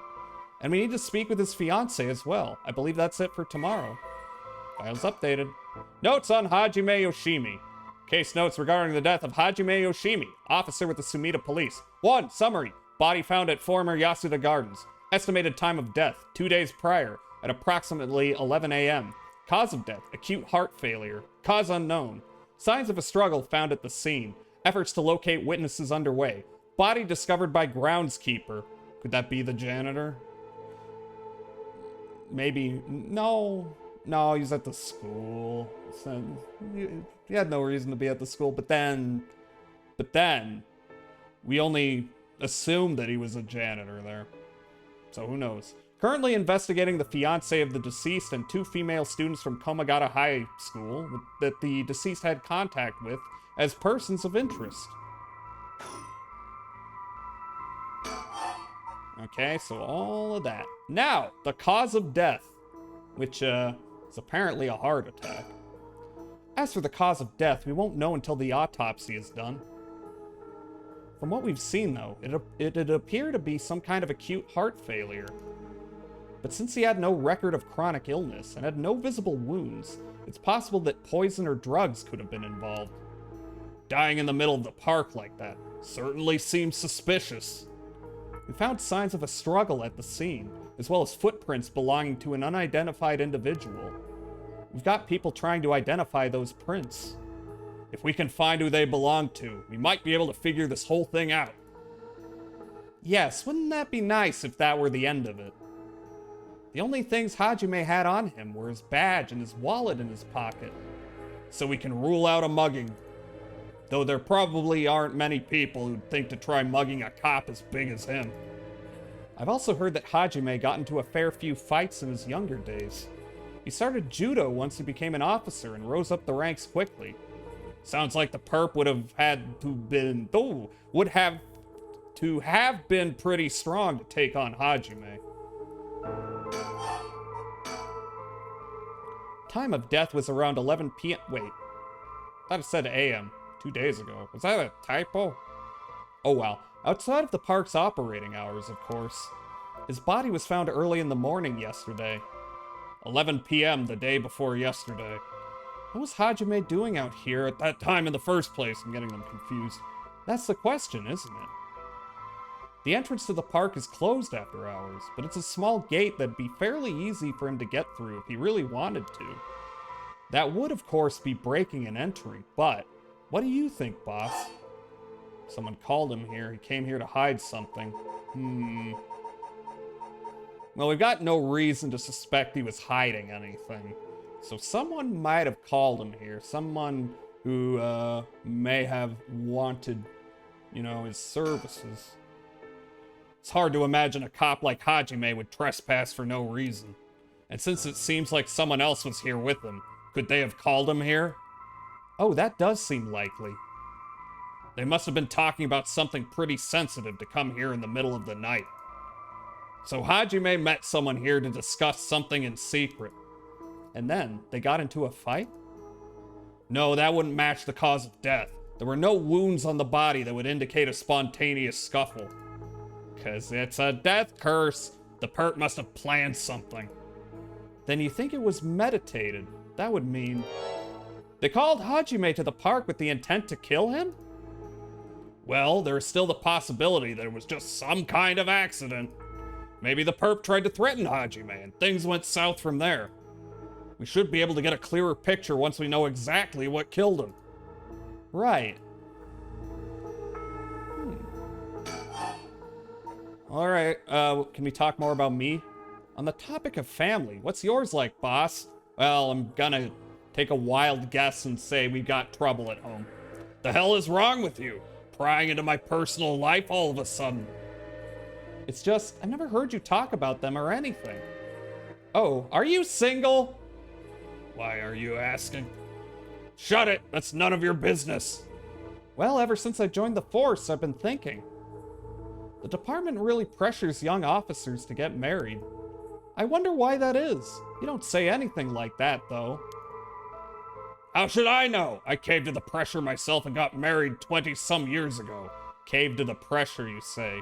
You didn't want to get married. You caved to the pressure. Huh, so then. God, you're relentless. She took our daughter and left 4 years ago. Oh, he's divorced. He's a divorced dad. Oh, no. Thanks for reminding me. Oh, I'm sorry. Can't believe she'd give up a guy like you. Gay! Gay!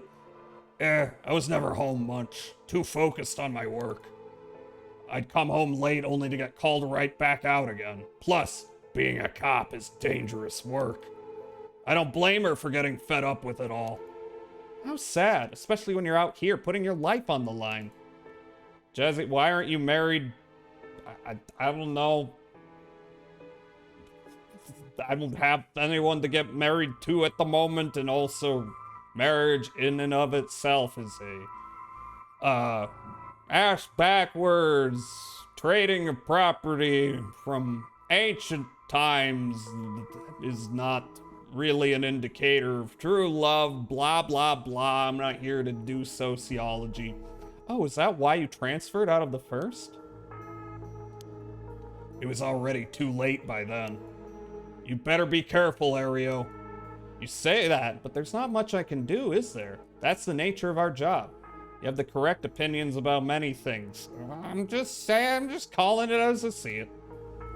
There aren't many who can really understand it, not unless they're involved with police work themselves, or related to someone who is.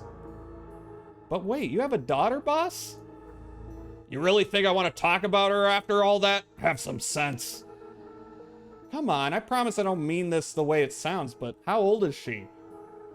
Is she the playable high school character?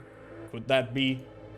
Geez, you don't know when to quit, do you? At least try not to look so intrigued. She's a bit rough around the edges. I think most men are intimidated by her. Last I heard, she's living by herself and going to college. Okay, no, it's not the high schooler. Wow, a college student. Men love an educated lady. Stop that! What kind of cop are you, making baseless assumptions like that? She's living on her own, though, huh? You must worry about her. Worry? I don't even know where she lives. Oh, so she hasn't told you. Probably because she knows you'd follow her around everywhere. I would not, I don't think. Come on now, we both know that's not true. Listen here. You may look like a mean old man, but you sure have a soft side. What? Is that supposed to be a compliment? I can't keep up with you. We're done talking about this. All right, end of that. Apparently not. Oh, that reminds me. If you got married 20 years ago, it must have been right around the Nejima murder. You know your history. Yeah, that happened a year or two after our wedding. You were the one who arrested the killer, weren't you? We studied that case at the academy. I was only in elementary school at the time, but I still remember people talking about some dangerous criminal getting arrested. All that was just cracking the case, finding the guy. It was all just happenstance. I'd really rather not think about it. It was a disturbing case. Pouty lips. Did it not make your skin crawl when you learned about it at the academy? I did. We were all terrified. Sounds about right. No one could believe that such a mild-mannered man could have committed such a terrible murder. If we had overlooked one little thing, we may never have caught him at all. I think I remember hearing there was only one charge brought against him in the end. That's right. We didn't have the evidence. I knew there was no way such a meticulously planned crime could have been there first, but we may have struck Fumichika Nejima in a cell, but it was no victory. He always had the upper hand. And all the damage he did to everyone involved, especially the victim's classmates. It's already been 20 years, huh? God damn it. This is why I try not to think about it. I'm sorry. Yep. Well, now let's talk about the occult, I guess. So all this occult stuff, have you heard about it, boss? What are you talking about? This rite of resurrection thing that everyone's talking about. No, not you too. I've been hearing about that shit everywhere. Oh, you have? That's surprising. Who cares what people are talking about? It's got nothing to do with our job. But don't you think the occult stuff with this case feels, I don't know, realer somehow? The whole thing started right here in Hanjo in Sumida City, so I thought that maybe... Cut it out. Nothing good can come of getting involved with that rite of whatever, or that record of fates. Sounds like you know all about it. Boss, are you secretly into the occult? Stop that! Seriously, this isn't a joke. I get why you'd be intrigued by something called the Rite of Resurrection after a buddy of yours died, but... bringing the dead back to life, that's the stuff of fantasy. It's not real. So don't go hoping for miracles, got it? Stairs. Anything else? No. So think. I've got a bad feeling about this case. Wait, no, that's the same thing. Alright. Okay then. Pond. I mean, I'm thinking. Do I need to look for a thing?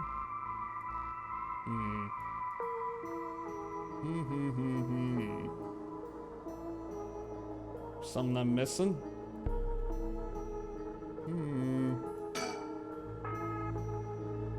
All I can hear is the rustling of leaves. That and my own voice. Okay. Oh, scene! Scene! Scene! There we go. This is where the victim was found. It's clean now. It's all clean. It almost feels like nothing happened here at all. But once an incident like this has come to pass, there's no going back. Not that knowing that is any consolation. Well, boss, I think that about does it. Right, let's call it for tonight. I'll see you tomorrow, sweet cakes. Ah! Oh God, what is that? Huh? Boss, what's wrong? Don't tell me you're going senile. It's right behind me, isn't it? Bad. Damn it, it was that case all along. Boss, what is it? Is there something over there? We know about this? Rah! Such deep sorrow. A resentful memory is flowing into my mind. Those who deceive, falsehoods, hung up forever in eternal darkness. Kill them. Kill them. Those who spread lies. Kill them all. You have acquired the power of the curse stone, the Evergreen Beach. You can use it to kill those who intentionally try to mislead you. Press the use curse button when someone lies to you. Files updated. The Evergreen Beach. Oh yeah, this one seemed really silly, but I'm guessing it's not actually. An enduring superstition. Let's go down here. We've already read all this. Kills by hanging one who tries to mislead the curse bearer with false statements. A resentful memory. He deceived us with his so-called rite of resurrection. The man who tricked the people with his false dark arts swings from a rope. They thought the man had escaped the previous night, but oddly enough, he was found hanging in the garden of the daimyo's mansion that morning. The man, a local named Jinkichi, was known for his kind temperament and skills in crafting Nitsuke clasps. While his life wasn't always easy, he was optimistic, the type to smile through whatever life threw at him. He was the kind of man who would take care of those who didn't have anyone else to rely on. The prosperity that the ukiyo-e boom brought must have been what fanned the flames of his greed. The old craftsman was found in a miserable state, as if sentenced to some cruel fate. Perhaps he had ended his own life, unable to bear the weight of his crime. But dead men tell no tales, and the people thought of him as a bad man, even in death. He hung there for days, till his neck stretched horrifically, a visage of pain still etched on his face. It was clear he must have struggled greatly as he died, his flesh marked with dark scars, where the rope wrapped around his whole body.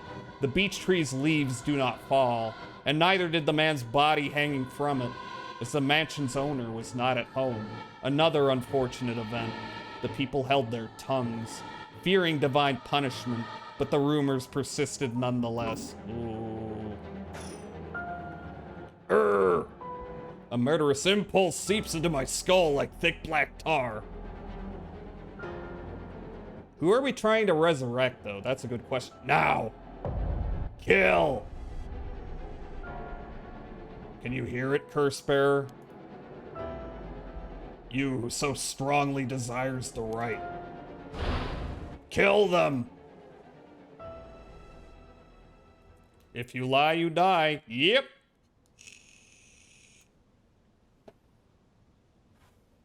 Boss! Boss!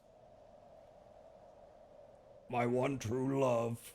Boss, what's the matter? Don't tell me you really went senile. Sorry. I'm fine. Ario. Yes? I have some bad news. Oh no, your senility is kicking in, isn't it? No, we've got a bit of trouble on our hands. Looks like we'll be working some overtime. We're not going home tonight. Huh? What are you talking about? Oh, is this an old case? Is this an old case? The Hunt for the Curse Bearers, Part 1. Woo, boy. Summary of previous events. Tsutsumi and Jun are sorting through the facts at the scene of Officer Hajime Yoshimi's mysterious death. Tsutsumi denies the existence of the rite of resurrection until the curse echo of the Evergreen Beach appears before them. Let's find out. Tetsuo Tsutsumi, 12 a.m. Ah, so we were doing things for an hour. Former Yasuda Gardens. And, you know, at midnight, that's when all the curses are activated. Okay, so let me get this straight, boss. The rite of resurrection really exists. And to use it, you have to kill people using the power of curses from the 7 mysteries of Hanjo. And the curse you have is from the story of the Evergreen Beach that's told in this area. Is that right? Yeah, pretty much. You're quick on the uptake. You weren't your usual silly self when you were explaining, so I knew you were telling the truth. Ario, you're so pure. You're too pure for this world. I'm never silly! The only thing I have trouble believing is that you're taking this occult stuff seriously now. I mean, talk about paranormal. I thought you didn't believe in any of that. It's not that I don't believe in it. My familiarity with it is why I've tried not to get too close. Oh no, we get the smug face. Are you just being a sore loser, not used to admitting you were wrong? Hi, Kyle. Welcome back. Oh, shut up and listen to me. No point in trying to hide things anymore.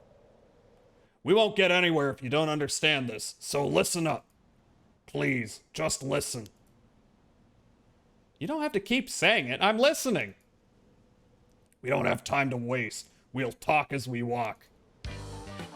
Hey, wait for me, boss. Hey, what's up with these funky beats?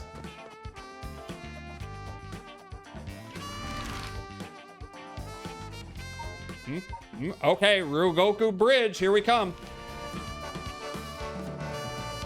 Ryugoku Bridge!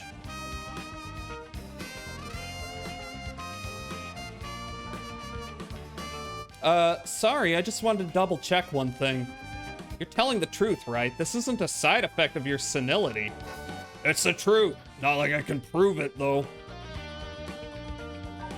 Think? Revealing the existence of a secret department is against the rules, even to a fellow cop. Whoa! Are we in the X-Files? Were we in a secret alien government office? But this is an emergency. I need his help. I'll tell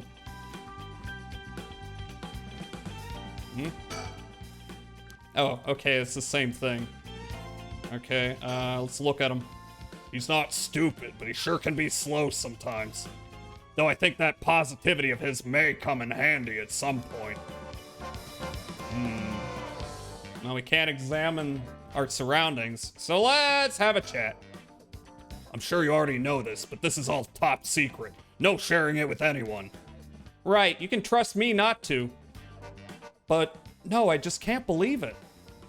I've heard rumors that you used to be a member of a secret division attached to the Security Bureau. I can't believe we actually have a department called Paranormal Affairs! Okay, this is getting awesome. Yeah, I'm sure it comes as a shock. I couldn't believe it myself. I thought the higher-ups were messing with me. Really had me worried for a while there. No, this is incredible! That's the whole reason I became a cop. I was always fascinated by secret agencies and stuff. You serious? But thinking about it, it totally makes sense. If curses and spirits really do exist, then of course we need a special department to protect citizens from them. Paranormal affairs. Affairs. You seem a bit too eager to believe all this. Hang on, I thought you joined up because of me. Come on, boss. Do you only have one favorite food? You can like more than one thing. I get it, you're bisexual. You don't gotta, like, flaunt it. Yeah, whatever. In any case, the official stance is that the supernatural doesn't exist, so Paranormal Affairs operates in secret. Still not sure why they stuck me there. Ario, this is not homoerotica. This is secret paranormal spy stuff. Exactly. Secret, parasexual. I'm gonna stop. Those 4 years I worked nothing but cases involving the supernatural. Files updated. Paranormal Affairs Bureau. Although officially called the Tokyo Metropolitan Police Department, Security Division, Special Security Unit, Paranormal Affairs Bureau, it is more commonly referred to simply as Paranormal Affairs. Only a handful of people know of its existence, even within the police force. As the name suggests, it specializes in the investigation and resolution of cases involving paranormal phenomena. Since the existence of paranormal phenomena is not public knowledge, nor is it readily believed by the general population, the Bureau's activities are conducted in the utmost secrecy. Currently, there are only 5 members, including the chief. The Bureau has a network of psychic contacts across the country who assist with their cases, including Mio Kurosuzu. Wait, where was I? Yep. The Bureau undertakes investigations into any suspicious stories that cross their desk, though the vast majority turn out to be hoaxes. Due to the sheer volume of cases, close-lipped, experienced detectives without paranormal abilities of their own, such as Tetsuo Tsutsumi, are sometimes assigned to investigate. Well, we didn't used to have paranormal abilities of our own. The current chief of Paranormal Affairs is a man named Kiru Nakagoshi. He was born to a family of psychics who have been involved in keeping the world safe from paranormal phenomena for generations, and has served as Mio Kurosuzu's mentor since discovering her. Kiru is an elusive figure. Very few have met him in person, and he is rarely seen in the office. It is said that this is because he has oft been the target of curses. However, some theorize that it is in fact because Kiru is not actually of flesh and blood at all. His seat in his office is usually occupied by a Nue, a legendary creature found in Japanese folklore. The Nue resembles an ordinary white's thrush and acts as Kiru's messenger, leading to bizarre scenes of police officers earnestly reporting their findings to a bird. The term Nakagoshi case serves as a code name used to refer to cases under investigation by Paranormal Affairs. Maybe he is the bird. What you think? June Ario. Okay. Born to a relatively well-off household, June developed a healthy sense of self-esteem and an optimistic outlook on life. Although watching action movies and detective series as a child instilled in him a desire to help those in need, it was the sight of Tetsuo Tsutsumi, who was in charge of investigating a case June was involved in as a student, that truly inspired him to become a police officer. While June still maintains a strong respect for Tetsuo, he also gets much enjoyment out of making casual cracks to get a rise out of the veteran officer. As an adult, June continues to hold on to the faint hope that the world is as he pictured it in his youth. A thrilling place in which superhuman heroes do battle against secret evil organizations. He attended the police academy with Richter Kai. Oh yeah, that's right, who's now a private investigator. The two initially became friendly when June found Richter holed up alone in the reference room, scouring over old crime data, and invited him to go bowling, a popular pastime during this era. Think. Okay, well, that's not new. So, do you know, have it? A penis? Have what? Spirit sense, of course. Are you what they call spiritually gifted?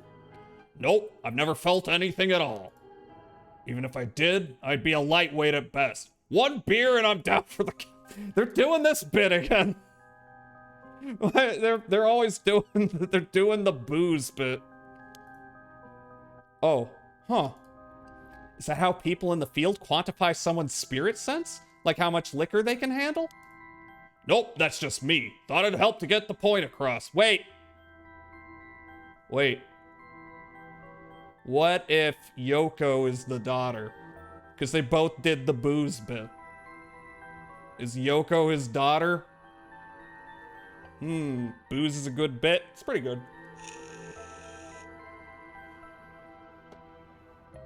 You know, spirits, booze.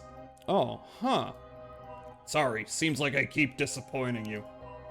No, it's not your fault, boss.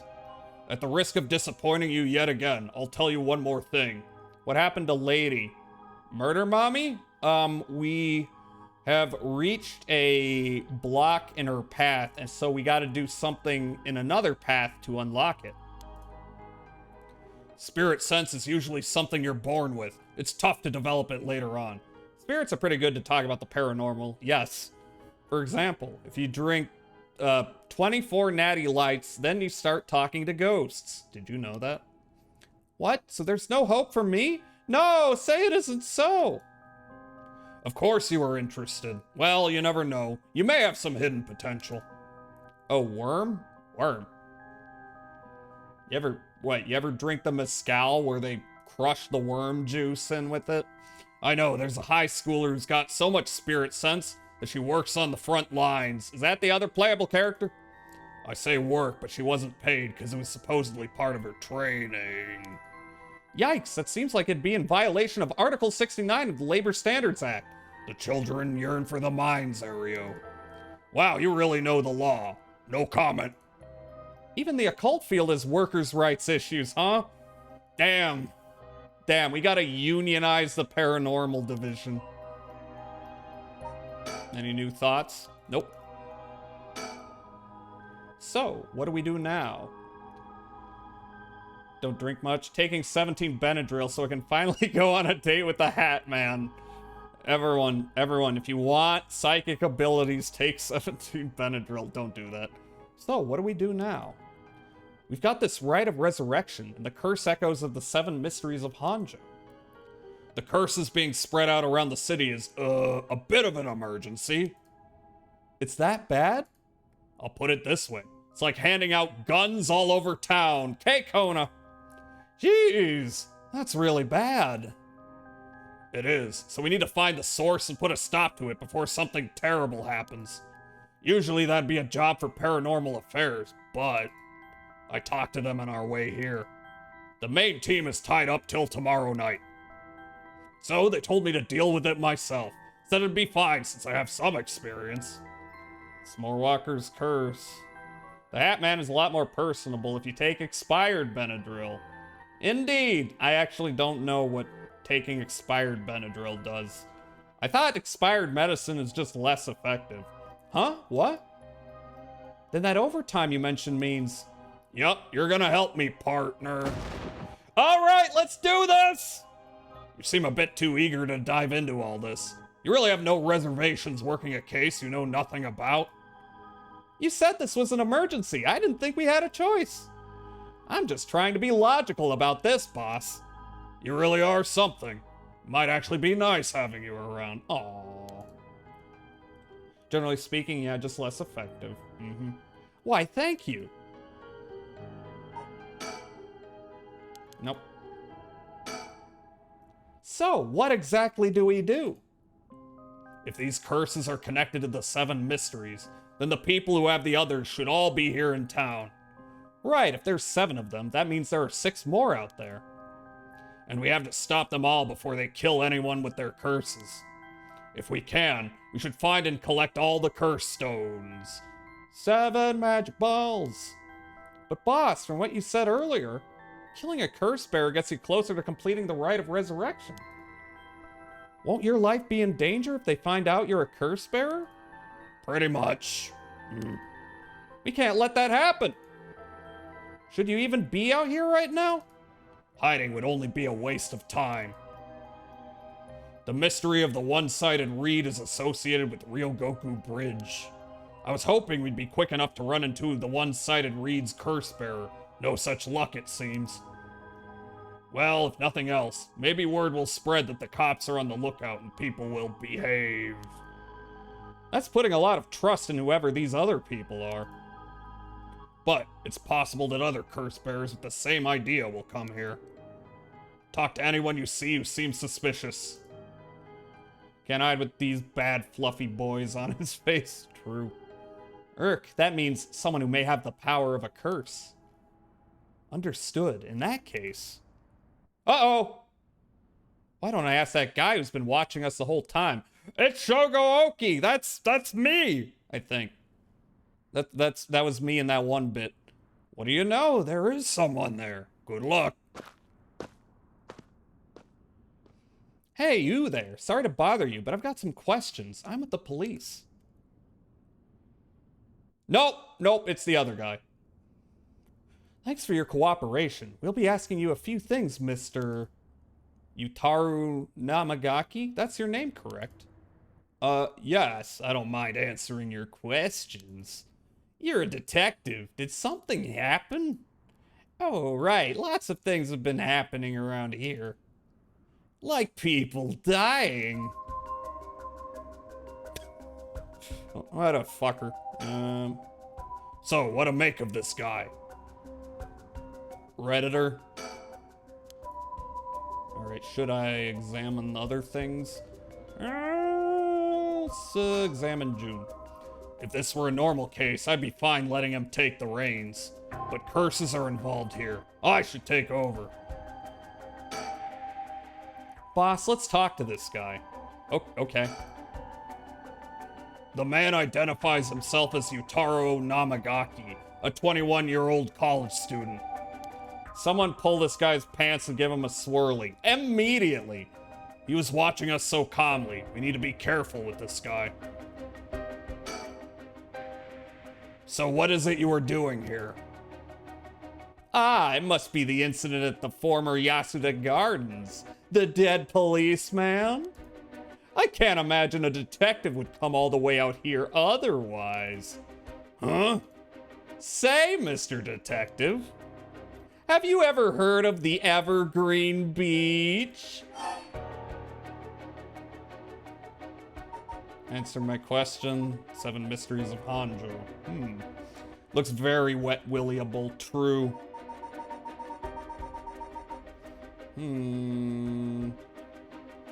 I don't know if we want to let him know that we know about that. How about you answer my question first? What were you doing here? I was answering your question. I came here to look for the Evergreen Beach from the 7 Mysteries of Hanjo. Actually, I was wondering if either of you knew anything about it. I don't know. Not here. Oh. Nope, sorry. Really? How strange. Detectives, you have the curse stone of the Evergreen Beach, don't you? You! How did you know? Oh, Ario. Ario, you idiot! Ah, well, that was much easier than expected. Looking for his mommy because he's lost the little brat. True! Oh, crap, sorry!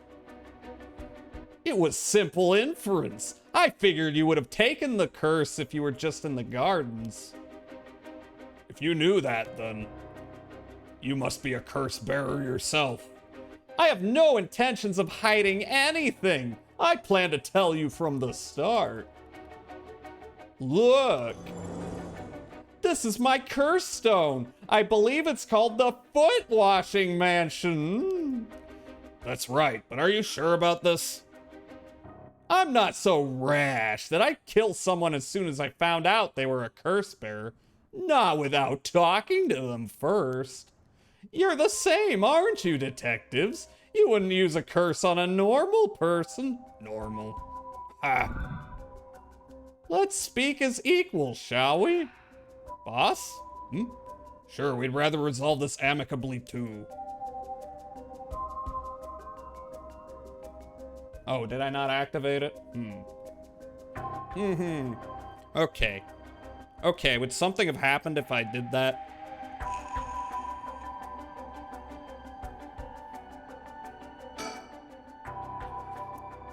Though you're a curse bearer, so please be careful. Fortunately, I don't think he knows which one of us is the curse bearer yet. We play things right, we should be okay. Anything more? Nope. Think? He really is a curse bearer.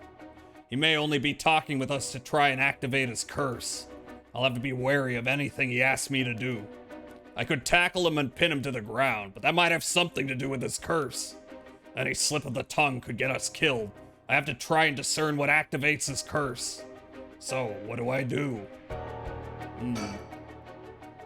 But before we talk, there's something I should tell you. This is my curse stone, the Evergreen Beach, just like you thought. What? What, boss? Why would you tell him? As for how the curse works. Boss, are you having another senior moment? If you tell him that. It hangs to death anyone who would try to mislead me. So if you try to lie to me, the curse stone will let me know. I don't have to use it to tell, understand? Whoa, really? That's super useful. I see. Understood. That's a pretty useful power for a detective. Now then, let's talk. Damn, it seems I've lost the upper hand. No point for petty tricks then. I'll be honest with you. I kind of want to, but I want to see how this plays out. So far, so good. I see. He's warning him now that there's no point in lying. I had no idea a simple lie would set off the curse stone, though. There's someone I want to bring back, so I'd like your assistance in collecting soul dregs. Can't help you. Please, all you'd have to do is tell me who the other curse bearers are. Sorry, but as a police officer, I can't just look the other way and let you go. Please, if you help me, I'll let you two go as well. I think that might be the lie. But, if I fail, I can just restart. Is that a threat? No. It's your final warning. I wonder. No, not yet. Not yet. See how this goes. My curse, the foot washing mansion. Did you really think you could escape it just by being careful? It didn't matter to me which of you was the curse bearer. I'll be taking both of your soul dregs anyway. Wait, Namagaki. The foot washing mansion is a powerful curse and so simple to activate. It is ready whenever I need it. There is no escape from the voice of my feet. That's a sentence. Ario, get out of here. Hurry, I'll find you later. What? Okay. Too late. Hear the voice of my curse echo. The voice of his curse echo? God, this voice, this is... Ah!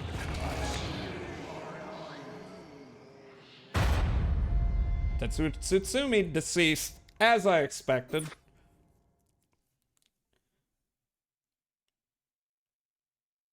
My, Jaza, you seem to have arrived at a less than favorable result. I know. This is mere conjecture on my part, but I believe you may be aware of a way to escape Utaro's curse. Fear not, you may make as many attempts as you please from the point Utaro uses his curse. Try again. I know what to do. Very well. Easy. Every time. Let's see, audio, voice volume 0. Yep. Ugh. My curse, the foot washing mansion! Did you really think you could escape it just by being careful? It didn't matter to me which of you was the curse bearer. I'll be taking both of your soul dregs anyway. Wait, Namagaki. The foot washing mansion is a powerful curse and so simple to activate. It is ready whenever I need it. There is no escape from the voice of my feet. Ario, get out of here. Hurry. I'll find you later. What? Okay. Too late. Hear the voice of my curse echo. No, the voice of his curse echo. Yet again. What? Why isn't my curse echo working? Impossible. This has never happened. Yes, it has. What's happening? I don't hear anything. Ario, no! Grab him! Right. Namagaki, get down! God damn it! Boss, here is Curse Stone. Good work. Give it to me. Curse Stone acquired the foot washing mansion. Oh, now I have 2. it, why? What do you think, boss? Should we lock him up? I haven't even touched you. You can't consider that assault of a police officer. Let him go. All we need is the stone. How could this happen? My right of resurrection. Give it up. The right was too good to be true from the start. I don't know what happened to you, but you'd be better off mourning whoever you lost the right way. Now get out of here. Damn it. Little bitch. Whew, that was a close one, huh, boss? We'd probably be dead if he had activated his curse. Yeah, I'm not sure what, but something stopped his curse from... Boss, are you okay? Does having another curse stone hurt? Yeah, the curse from this one is flowing into me too. Oh no! I see. You saw what activates the curse of the foot washing mansion, and the resentful memories bound to it. And we're gonna learn about that in a minute, because it's the ad break. So, yeah, see you in a minute.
It has been added. Hello. Beautiful elf serenade. What? I'm not singing anything right now. Ah, I see. I always thought this one, wait a sec. I always thought this one was one of the stranger of the 7 mysteries. The song? Yeah, I think you all need therapy, that's true. Now I know why. This sure is something. What did you see? Let's save that for later. All you need to know for now is that it's a particularly powerful curse. We lucky we took it from him quickly. By the way, I am going to bring this back up. It's kind of funny. I don't think you ever hear anyone's voice outside of these bits. So, I mean, we don't hear it at all, but they do, which is interesting. Woo! Files updated. Okay, let us, oh. Yeah, it is particularly disturbing. I forgot. Okay. Kills by crushing one who hears the command wash. Oh. Oh, I see. She was an accomplished Onmyoji. Alas, she did not use her talents for the good of the world or the people, but for her own selfish pursuit of beauty. After a fierce battle, the woman dragged herself through the streets. It was like something had gnawed away at her body. Will I die? I've already obtained what I needed, as long as I have this. Suddenly, a terrible realization dawned on her. Her legs wouldn't move. She fell to the ground. What was happening? Surprised, she looked down. Her foot, once so beautiful and delicate, had grown ulcerated and rotten. I'm sure someone's into that. He got her. She was on the verge of death and covered in filth to boot. And filth on her boot. Crawling to a nearby house, her breath caught in her throat. The curious residents opened up, but recoiled from what they saw. My foot is so filthy! Someone please, quickly! The woman expired while mumbling something unintelligible. And so ended the life of a woman consumed by evil. Yes.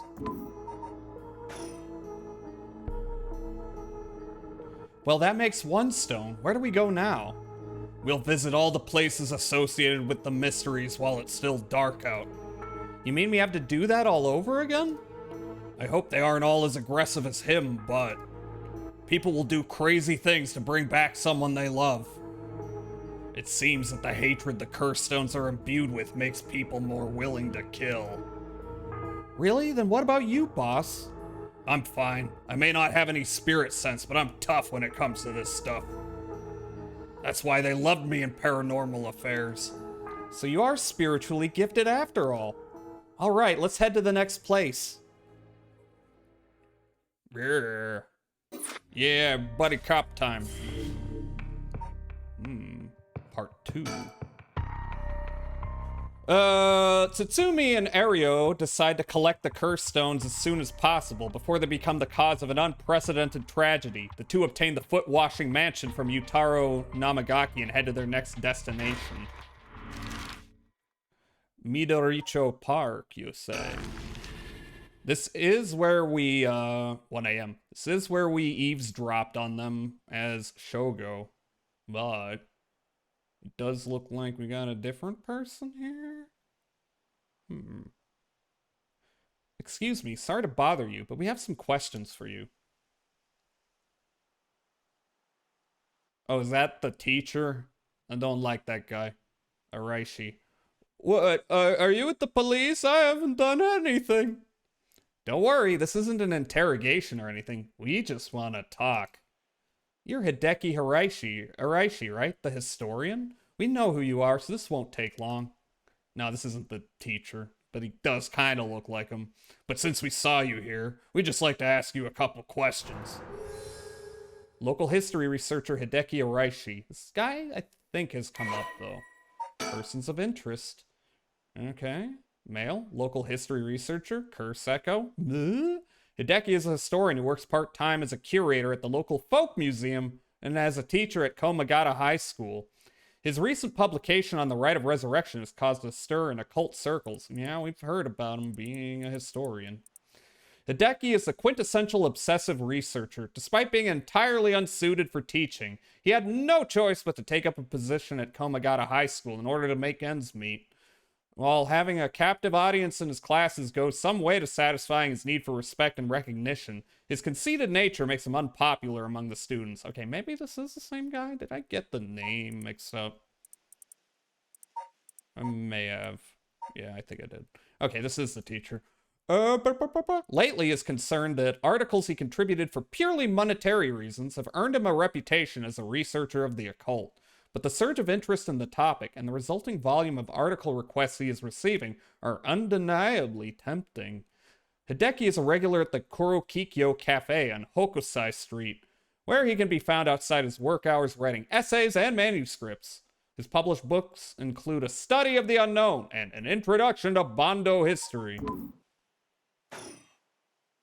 Well, let's get it over with. I'm a busy man. Hideki Araishi. He says he's a local historian, but supposedly he knows more about the rite of resurrection than anybody. The fact he's here at this time of night, it's plenty possible that he's a curse bearer. Is he? What? Oh. Well, I can't examine myself. It does look like there's less looking around and more talking to people. Questioning people like this can put unnecessary stress on them depending on their position. This guy is pretty sharp. I'll have to play it safe and only push him when I see an opening. Boss, let's ask Hideki some questions. Okay. From appearances, it's hard to imagine this small, bookish, well-spoken man being very dangerous. But in this day and age, you never know. I should be careful. You talking to people, I know, right? Imagine if I had to talk to freaks on a semi-daily basis. Anyway, what were you doing? Now, Mr. Araishi, what were you doing here at this time of night? Doing research, of course, day or night. Information never sleeps. That's an admirable philosophy. You know, your research has been quite the talk around town.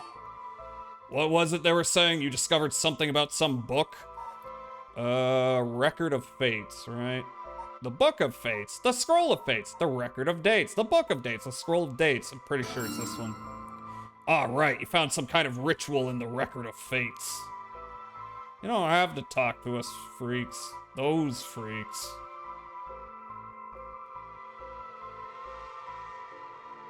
Yes, I do.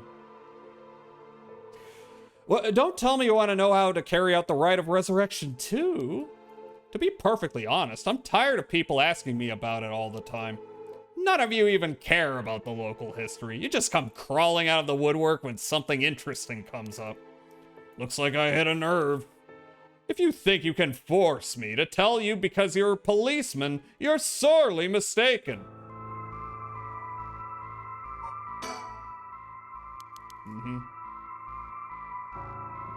Keep talking. What were you doing? Was the research you were doing just now also related to the rite of resurrection? Well, yes, that's right. What exactly were you looking for?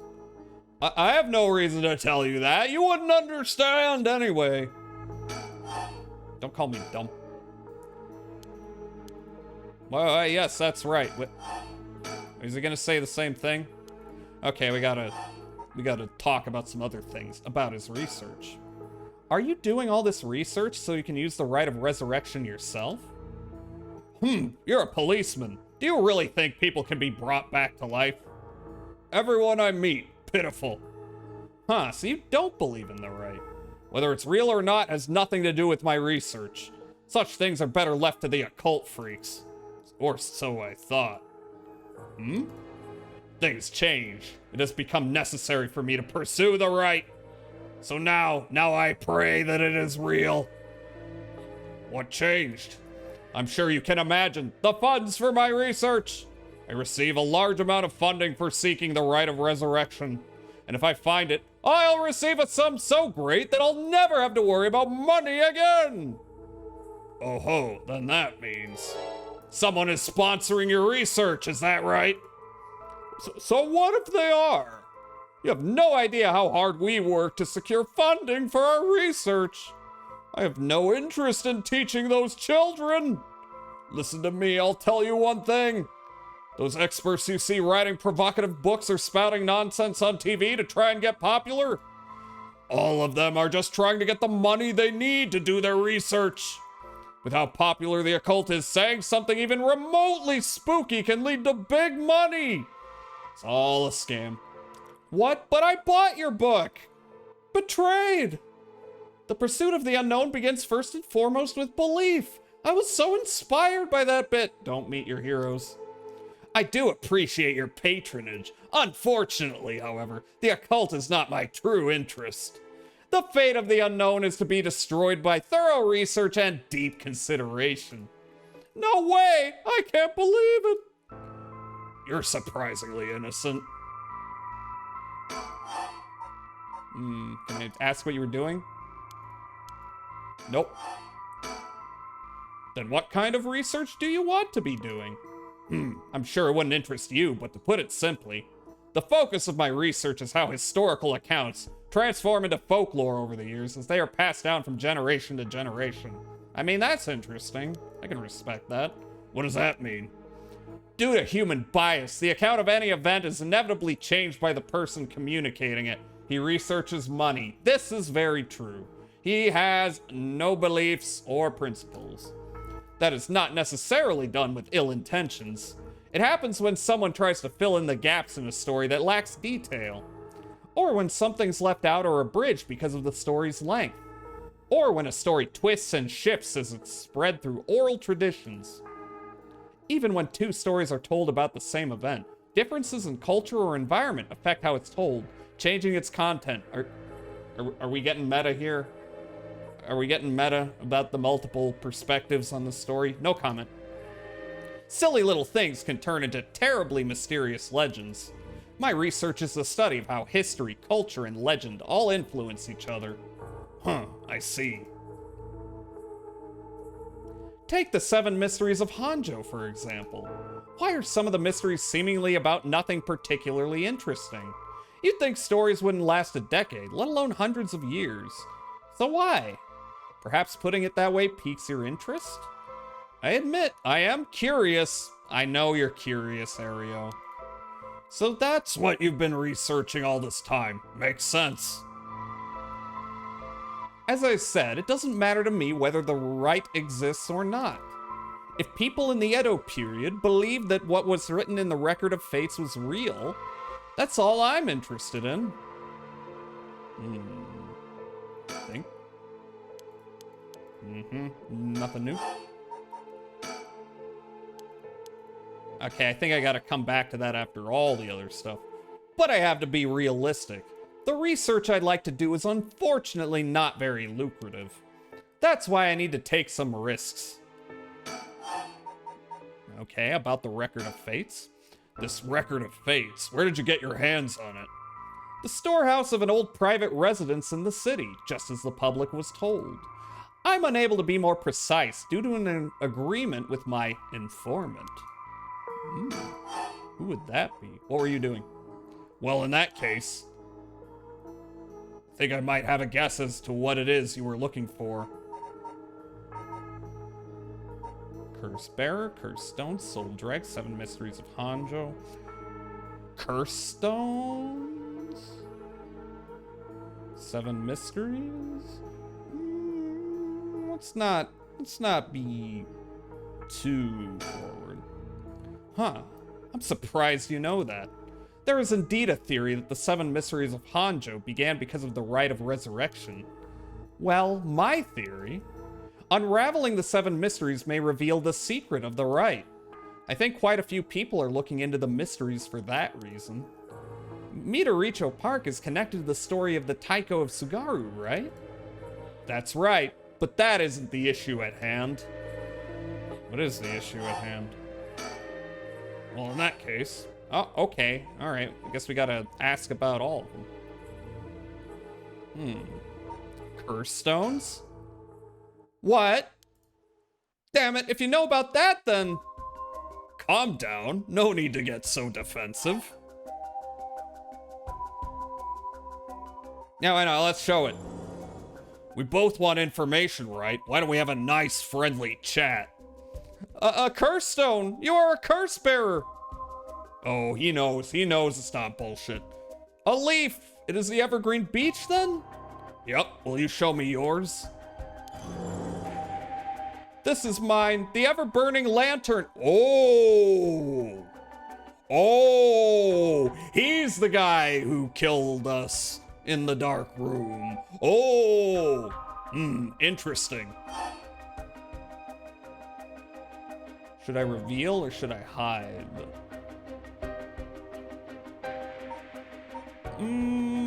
Let's not, you know, show it up front. Show me yours and I'll show you mine. Again, paranormal, definitely not homoerotic. Nope. I won't mince words. I'd like to confiscate your curse stone. Excuse me? You may be a policeman, but you have no right to do that. The police are aware of how dangerous the stones are. I could arrest you under Article 1, Section 2 of the Minor Offenses Act.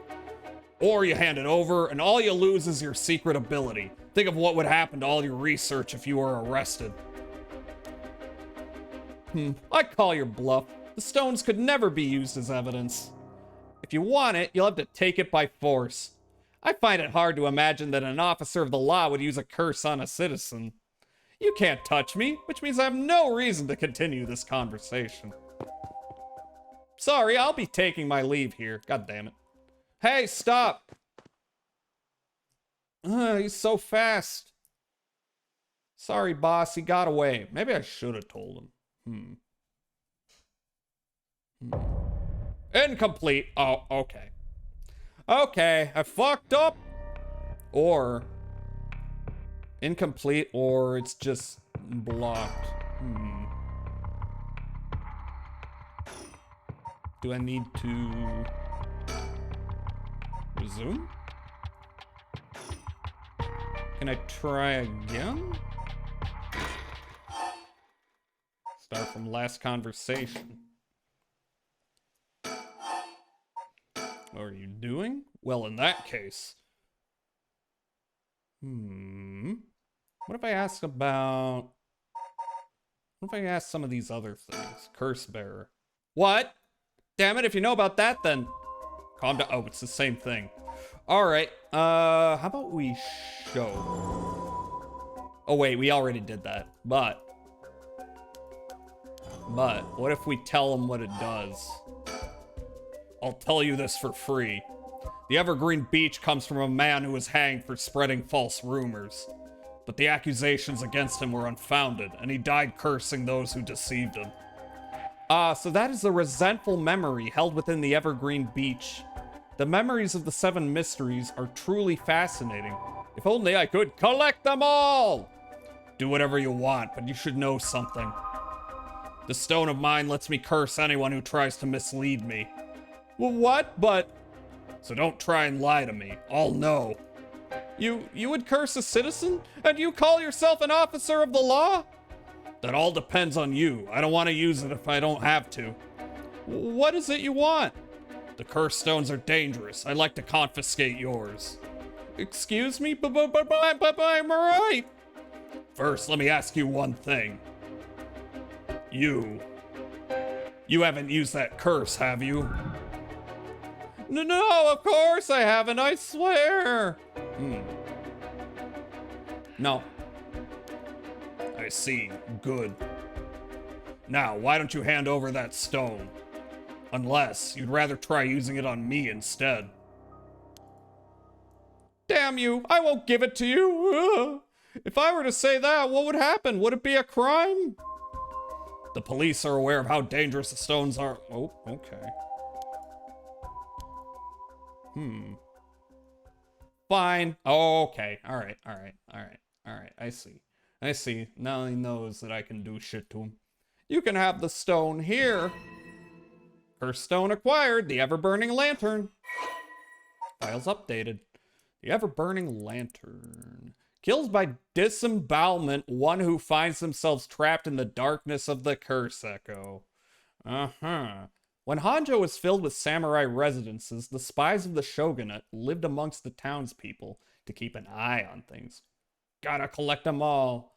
Gotta catch them all. Gotta catch them all. The Soba cart in South Warigasui served as one of their outposts. Oh, okay. It was an FBI van of the time. They would communicate to each other in code by turning the lantern on or off. Tonight at 4 a.m. meant that someone would be having the last soba of their life and that their belly would be sliced open the next night. An unfortunate incident occurred in which a man attacked a woman in a bout of fury. He regretted it deeply, even declining to invoke the right to defend his honor. But the deed was done. Still, he could not accept it. His rage at having been used by his daimyo boiled over, turning into a grudge he would never forget. Nearby, he saw a lantern quietly glowing in the night, and when the 6th bell rang, the man cut his own stomach open. Since then, the lantern could be seen alight before the soba cart had opened, and would flicker out suddenly even when there was no wind blowing. As this unsettling phenomenon continued, the rumors surrounding it grew, and soon all were convinced that it was the man who cut open his stomach visiting from beyond. Good choice. I look forward to seeing how your research pans out. Oh, right. Would you tell us everything you know about what's been going on? If you help us out, we'll give you all the information we've gotten after we solve the case. What do you say? In that case, will you tell me about all the resentful memories of the 7 mysteries? I believe they are the key to the secret hidden in the Record of Fates. Sure, why not? I'll learn about them as I collect the curse stones.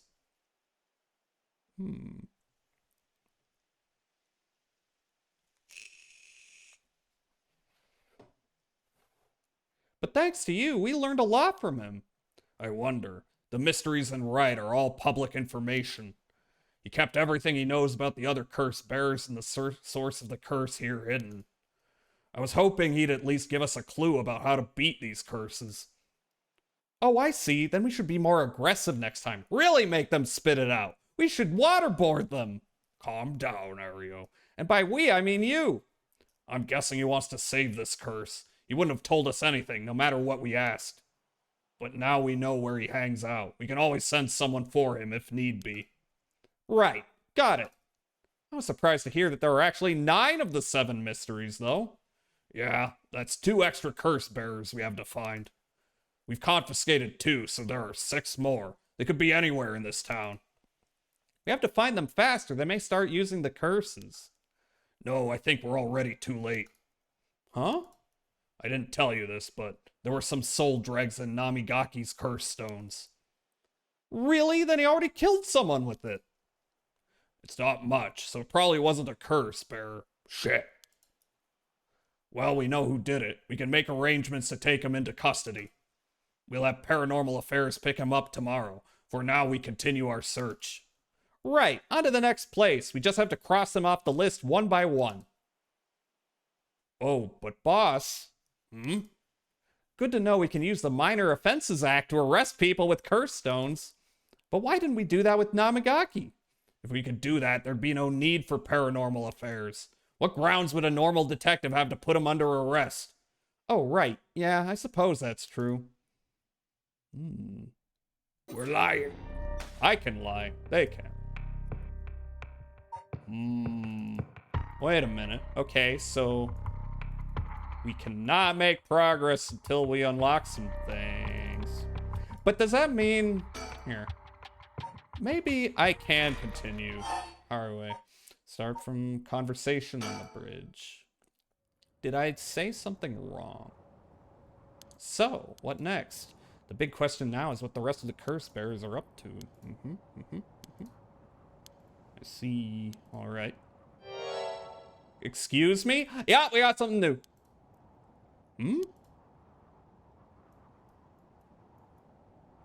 Oh, strange woman. It's been a while since someone spooked me like that. That girl gives me the creeps. What's her deal? Is that a woman's voice? Who could it be? I think that's the woman that was hanging out with Namigaki. Where did she come from? It's like she appeared out of nowhere. Ma! I didn't mean to startle you. I'm terribly sorry if I've gotten the wrong people, but would you happen to be curse bearers? Smile? Curse bearers, what's that then? It means someone who's gathering souls for the rite of resurrection. You have heard of the rite of resurrection, haven't you? Everybody's talking about it. Color me intrigued. Care to tell me more, miss? What was your name again? Oh, silly me, I'm Ayame Tono. University student Ayame Tono. We've got a name.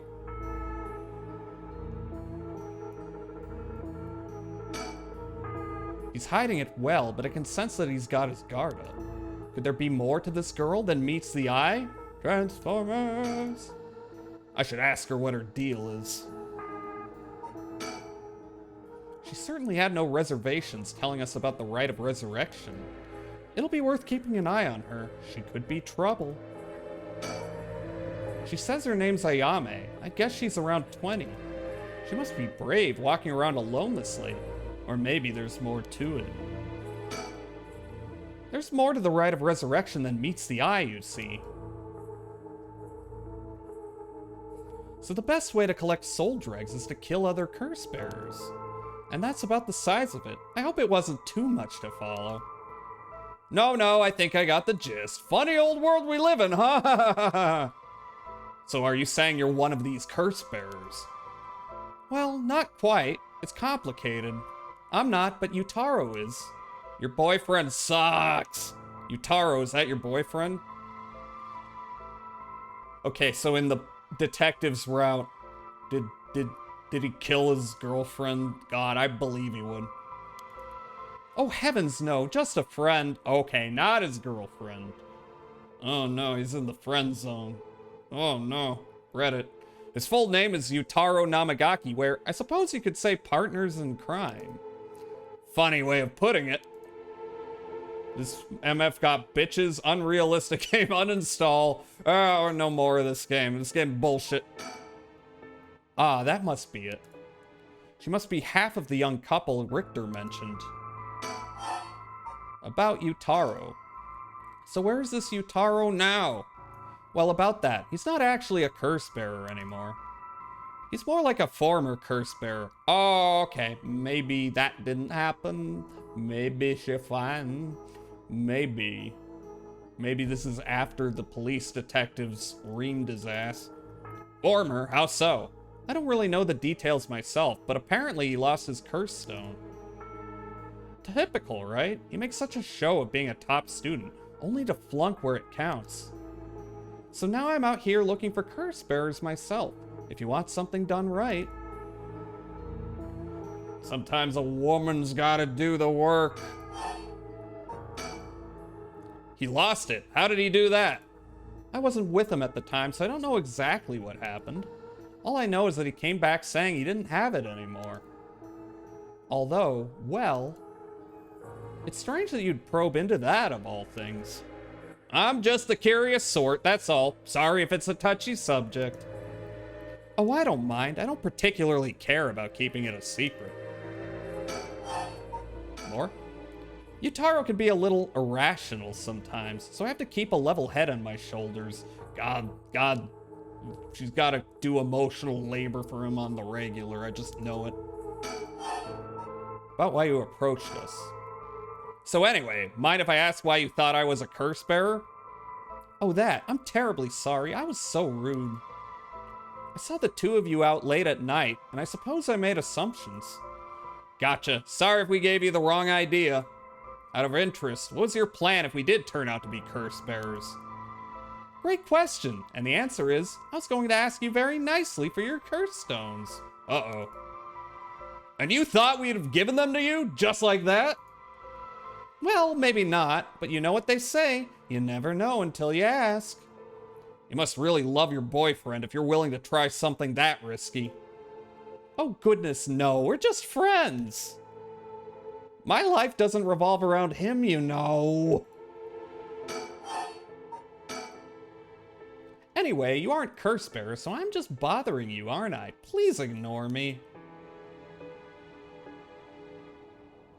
Why, do you want us to ignore you?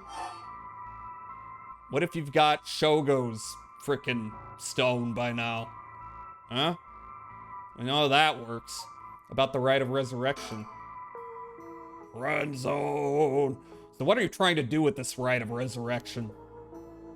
Well, Yutaro has his own plan all laid out. I don't know if I can get behind it, though. It seems, how do I put it, self-centered?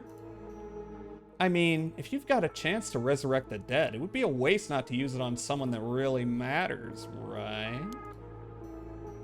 So I was planning to steal his curse stone at the last second and use it for myself.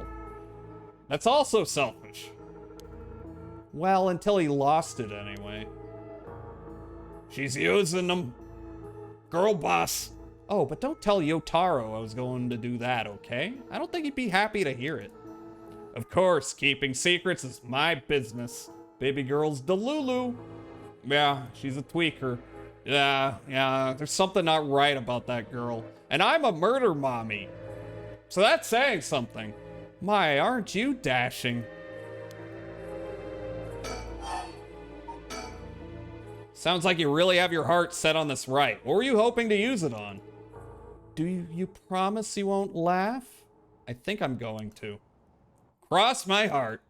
Well then, let me tell you my master plan. Prepare to be amazed. Ahem. I'm an art student. Okay, killer.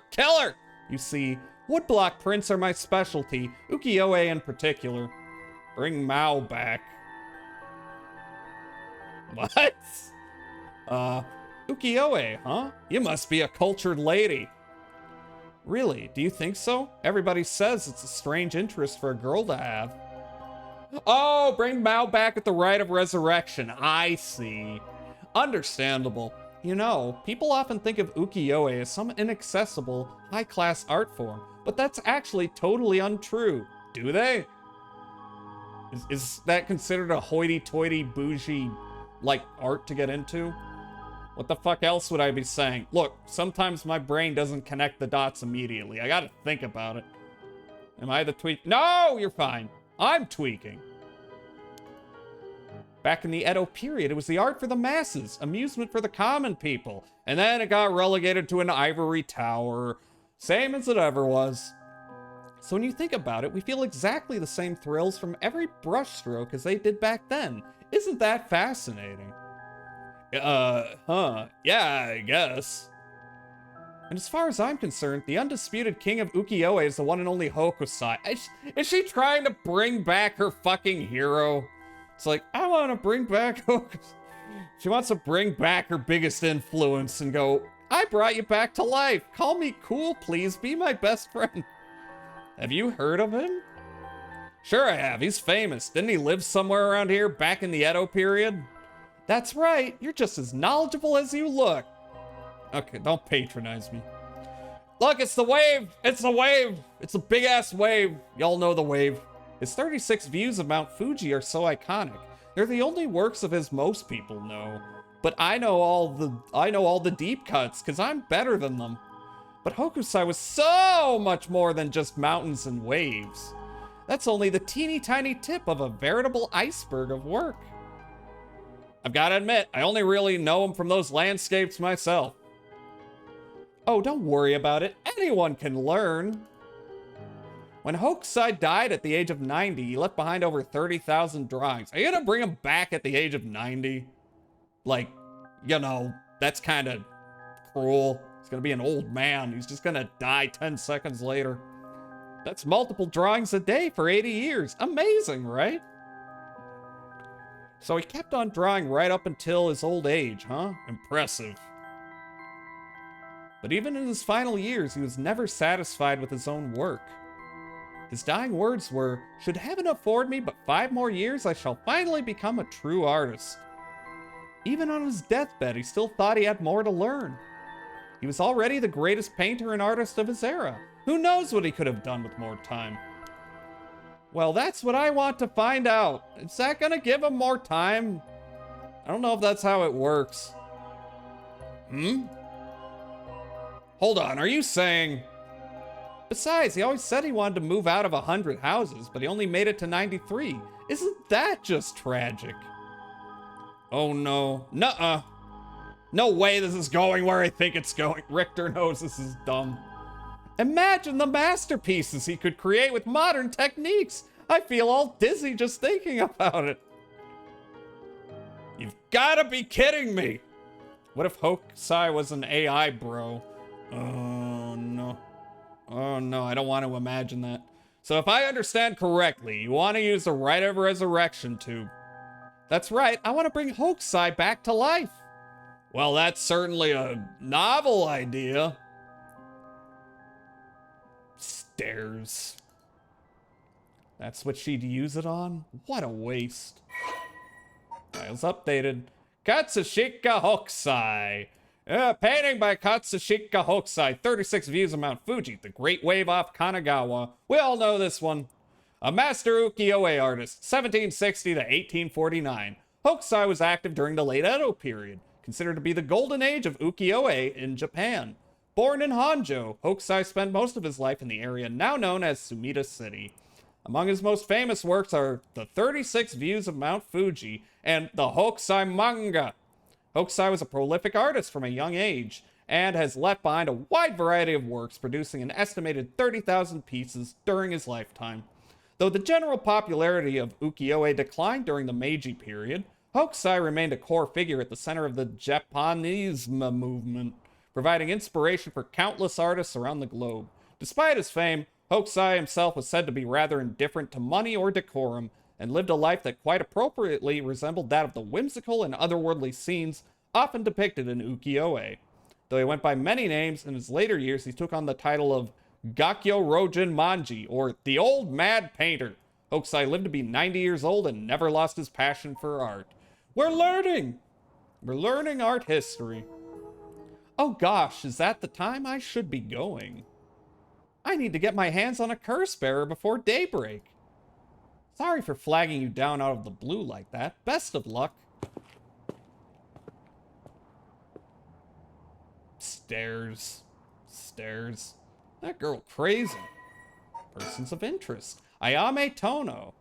Sex female, occupation university student. Curse echo, maybe.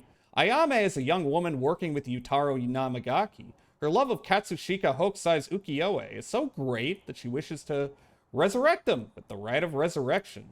Ayame is a clever but calculating university student who only has time for her own interests. She is making the best of a recent boom in the popularity of female university students, incited by their appearance across TV commercials and radio programs. Ayame is content to ride this trend so long as it allows her to get her hands on whatever she needs and wants in life. That's not suspicious. That's not a red flag. Recently, Ayame has figured out that older men will fall for her if she acts a little bit stupid. I knew it. She's pretending to be a bimbo, but she's evil. She was approached by Yutaro Namagaki in town, and although she was not attracted to him, agreed to date him because his family seemed rich.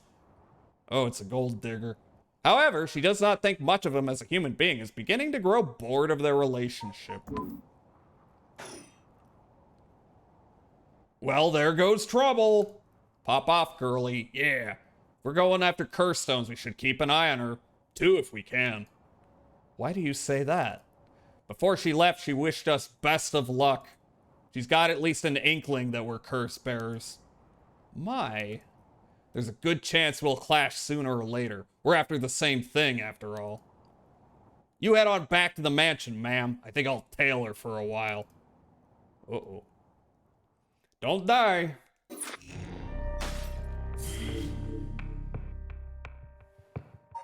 Ooh, no more curses. Haruhi has received multiple reports about other suspected curse bearers. Although concerned about Ayame Tono, who's apparently also after the curse stones, she entrusts Richter to continue his investigation. Haruhi Shigima, 3 a.m. Shigima Mansion.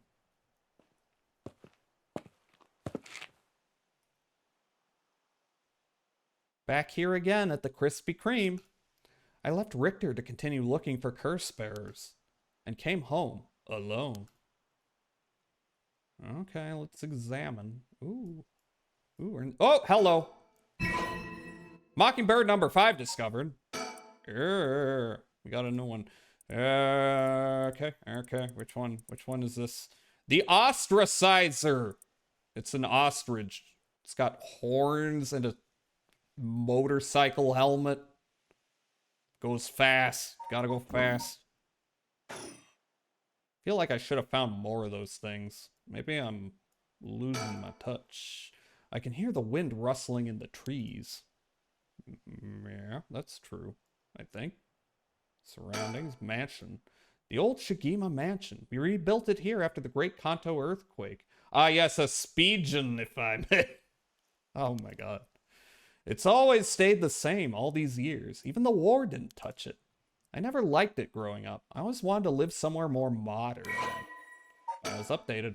Shigima residence. Once a warrior clan with a mansion in Honjo. Now a dynasty of police officials.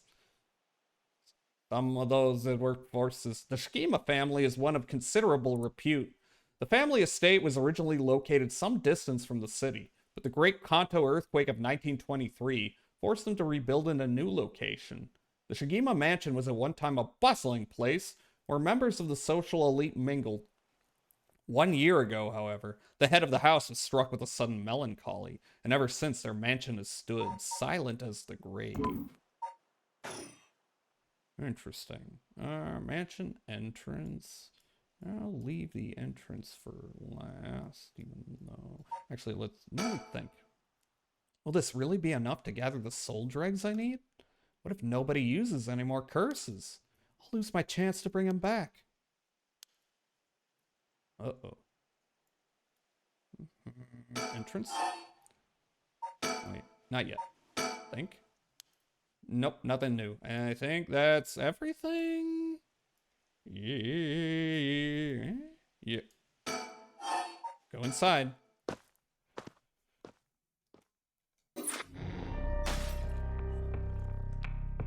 That can't be the end of it.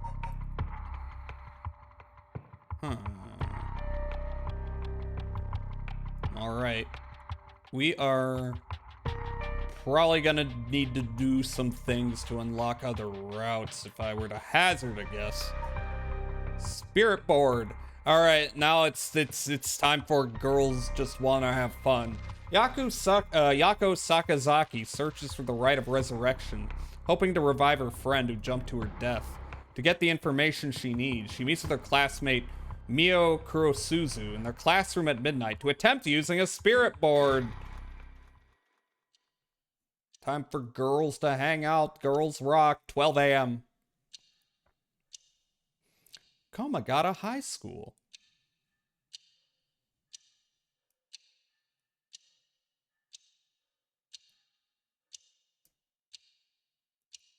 Hello. Oh, I've seen the back of your head previously. That should be everything. Okay, let's start. Ready for this, Yako? Is there anything I can examine before I start it? Sorry, give me a second. It's okay, it's normal to be nervous your first time, Ayo. There's nothing to be scared of, I promise. Thanks, I'm ready. High school student Yako Sakazaki. Persons of interest. Sex, female, occupation, high school student. Kurseko. Yako is a student in class 2C at Komagata High School. Unable to comprehend why her childhood friend and classmate Michio Shiraishi committed suicide, she attempted to investigate the incident herself. However, she was unable to make any progress and, feeling desperate, invited transfer student Mio Kurosuzu to join her in performing a spirit board ritual. Oh yeah, she's the one who's got the psychic abilities. I see. Born and raised in Honjo, Sumida City, Yako's family has owned and operated the beloved candy shop Sonoya since its establishment in the early Showa era. Yes, first time usually happens around high school time. Witchcraft, exactly. Despite her modest appearance, Yako is a cheerful and vivacious young woman with a sense of duty and compassion so strong that she is easily moved to tears.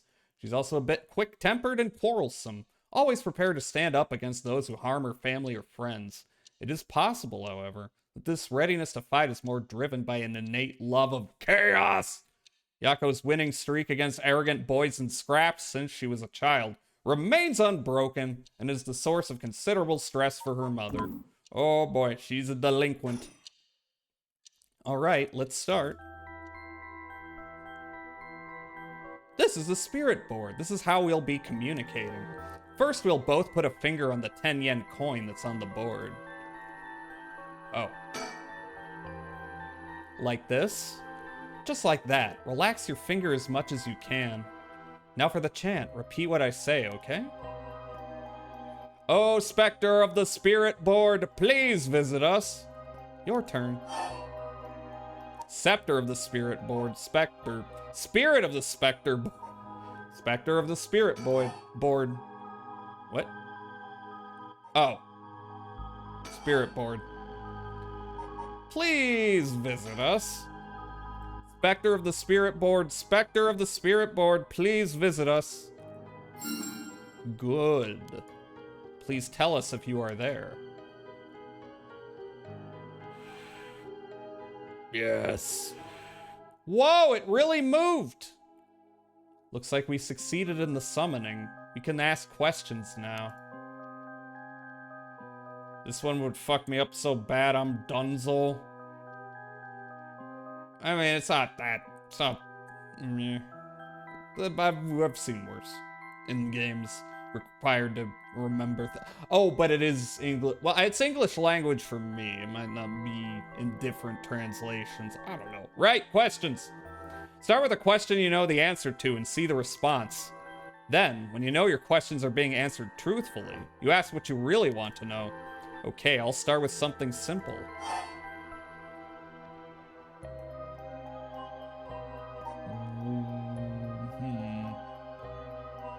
What is my name? I think it should know the answer to this. Oh, Spectre of the Spirit Board, what is my name?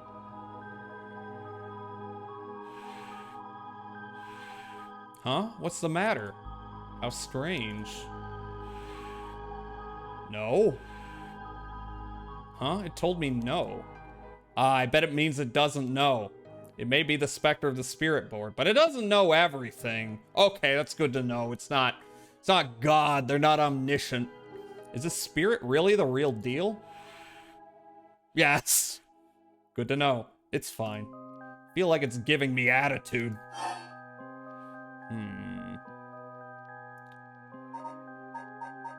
What is this place?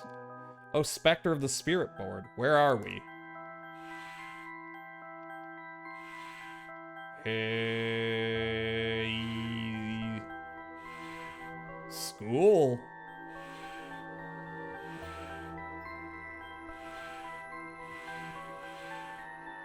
Oh, it had to move a bit. High school. Had to move a bit and come back to the O. High school, that's right. The answers don't seem very precise. What is this girl's name? Fine, what is the name of the girl across from me?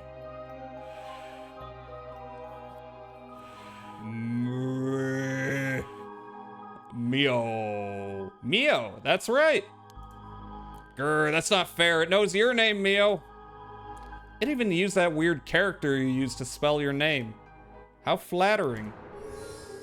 Psychic girl Mio Kurosuzu.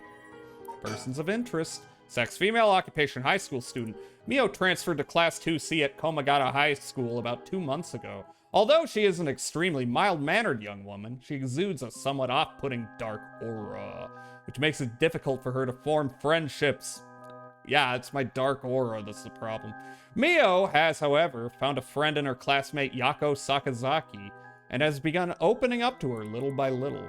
The truth of the matter is that Mio is the apprentice of a famous psychic, possessing exceptional spirit sense. She takes on the troublesome task of surreptitiously handling spiritual disturbances that break out in schools across Tokyo, before they become a problem. After the tweaker, a femcell. She transfers schools frequently as a result, and thus has trouble making human friends. But what about ghost friends? Mio has already solved an incident at Komagata High School involving a female student possessed by a spirit.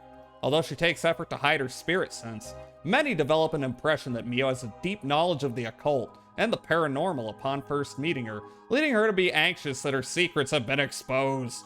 The most common comment she receives is that she seems to get along well with crows and black cats. Okay, we got us a quirked up witch lady. Goes to Hot Topic and shit. I bet even the teachers get it wrong all the time. I guess these paranormal beings just tend to take a liking to you. Huh? I don't know how I should feel about that. Can I ask what my name is again? I'll ask it again. What is my name? Come on. Didn't even hesitate this time. Is it really you? Oh, Spectre of the Spirit Board. Are you truly the Spectre of the Spirit Board? No. Huh? It said no? Is it lying? Tumblr Witch Girly. Exactly. Manic Pixie Nightmare Girl. Yes. Not quite.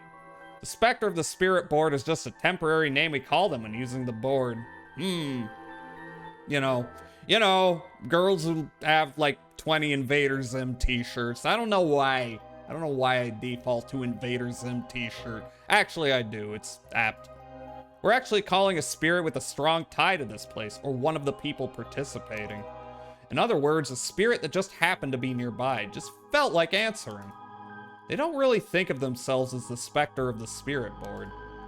Oh, really? Huh, feels like some of the mystique has disappeared. Do you mind if I still call you the Spectre of the Spirit Board? Yes. Yes? Okay. Thanks? Always good to remember to say please and thank you. Alright, it's time to try asking some serious questions. Yeah. Who does Mio have a crush on? Oh, Spectre of the Spirit Board, what is the name of the boy Mio has a crush on? Hey, you're going to ask that kind of question? Doesn't everyone ask this kind of stuff with spirit boards? Besides, I'm curious. No, let's not do this. No. Huh, it said no. Guess that must mean you don't have a crush on anyone. Woo! Well, you asked what boy she had a crush on. Okay. Yeah, that's it. No is correct. Let's move on. Or maybe... Oh, Spectre of the Spirit Board. Do you mean the boy isn't in our class? Oh, okay. Okay, it's someone else. Wow. Hey, stop that. Don't make me exercise you. What are the lottery's numbers? Even Satan doesn't know. If that's the case, then. Oh, Spectre of the Spirit Board. Is it a teacher at our school? No. No good, huh? Woo! Yako, cut it out already. We made the effort to sneak in at night. We shouldn't waste time with these questions. You got a point. Michio's cause of death. Okay, here I go. I'll be serious now. Yes, please. Oh, Spectre of the Spirit Board. Did Michio Shiraishi in our class, who died by committing suicide by jumping 1 week ago, really commit suicide? Oh, shit. So it really wasn't suicide. I'm not surprised. I never believed it from the start. Now the important part. Yeah. Michio Shiraishi, sex female, occupation high school student. Kuroseko, none, because she's dead. Michio is a second-year student at Komagata High School. She was found deceased 1 week ago in a back alley off South Warigisui Street. I have issues with that name. Her entire body broken and severely contorted. Police determined that Michio committed suicide by jumping from a nearby apartment building. As there was no suicide note, the police based their conclusion on interviews with Michio's peers. Michio was an honor student with a good head on her shoulders and consistently excellent grades, making her a favorite among the teachers. Although she appeared somewhat reserved, she had a positive outlook on life and a courageous spirit. Michio and Yako formed a long-lasting friendship during childhood, with Yako's unbending, uncompromising attitude deeply influencing Michio. However, beneath her strong exterior, Michio had been pushing herself too hard and keeping her emotions bottled up to the point they risked overflowing. Following her father's death 3 years ago and moving to a new house, Michio began avoiding Yako. Although the two remained in the same area of town and attended the same high school, they gradually grew further apart. Yako herself worried for her childhood friend. but, incapable of wading into complexities of Michio's home life, kept her distance. The days passed, and though Michio longed to confess everything to Yako, the moment to do so never came. Michio carried an old talisman, a memento of her father, with her at all times. Whenever someone tries to pull the, yeah, do you have the winning lottery numbers thing on me when I'm talking to them, I always respond with, yeah, there's a few of them, and then just tell them their total. Works every time. Fascinating. Anyway, the ad breaks about the hit, so we will find out the truth from this ghost in a minute. So, I don't know, go pee, BRB.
Hello. Okay, let's find out what this Ouija board knows. Michio's cause of death. One second. Yeah, there we go. Oh, Spectre of the Spirit Board. Did Michio Shiraishi die in an accident? Yes? It said yes. So, it's not suicide. It's not quite murder. Might be manslaughter, though. So it was an accident, not a suicide. Michio. Then, did she slip and fall from that apartment building? No. Huh, she didn't? What do you mean? Michio didn't die falling from the apartment building. No way! If that were true, then why was she lying on the ground like that in the back alley of the apartment building? It was an accident, but not a fall. Oh, Spectre of the Spirit Board, what happened to Michio on that day? Seems like it doesn't know the details. What is the rite of resurrection? Where is the rite of resurrection? And how about Oh, Spectre of the Spirit Board? We want to use that rite of resurrection to bring Michio back to life. Do you know where the rite of resurrection is? I wonder. Oh, shit, huh? Ah! Ah! What is this? Stop, I'm scared, Mio. Calm down, you can't let go before it's over. Well, it's right here, bitch, apparently. Ah! Such deep sorrow, a resentful memory is flowing into my mind. Fool's possession, those who hear it shall fall into the depths of hell. Procession, not possession. Kill them, kill them. Those who hear this sound, kill them all. You've acquired the power of the cursed stone, the Fool's Procession. You can use it to kill those. I don't know. Wait, something about a sound? Oh, I thought it was gonna be the same shit. Oh well, open updates page. It'll tell me anyway. Kills by fatal fall one who hears its music for 30 seconds without seeing the curse bearer. Oh, okay, we gotta make music, but they can't find me. Omio stood atop the tall festival tower. It was her time to shine, and she was ecstatic. It had been years since she joined the troupe, but she had yet to enjoy her day in the spotlight. She wasn't particularly pretty, nor was she all that talented. As a gossip and a loudmouth, she wasn't well liked by her peers. Some of the other girls thought of her as a teacher's pet and bullied her. I don't care about them, she thought. I'll use this chance to make something of myself. Everything was perfect. She wore a beautiful kimono and an okame mask over her face. The stage was set. The accompaniment began. She danced with everything she had. Applause rained down on her from the crowd. Her breathing hastened with excitement. I've got to catch my breath. That's strange. I can't take my mask off. The smell of glue assaulted her nostrils. Glue! Glue, why did you do this? So that's how it is. I knew it was too good to be true. Her screams were drowned out by the music as she squirmed and struggled. Omio is giving it her all today. We have to keep up. The crowd livened even more. No, no, please, someone help me. She fell from the tower, writhing in pain, as she begged those around her for help. The music stopped in time with Omio's heart. That ain't good. Glue, why'd you have to kill this person? A murderous impulse seeps into my soul like thick black tar. Now. Kill. Can you hear it, curse bearer? You who so strongly desires the right. Kill them.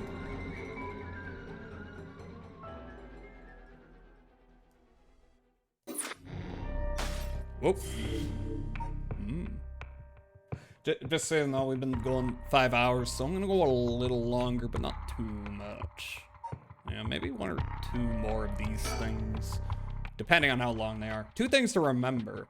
The information they gained from the Spirit Board suggests that Michio's death was not a suicide.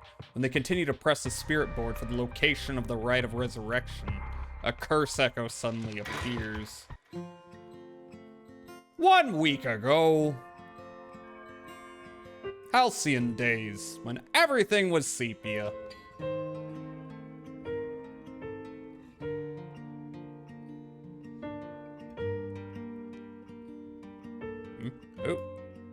Oh.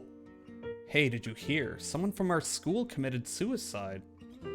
What? Really? Who? I heard that Michio from Class C, right? No way, Michio.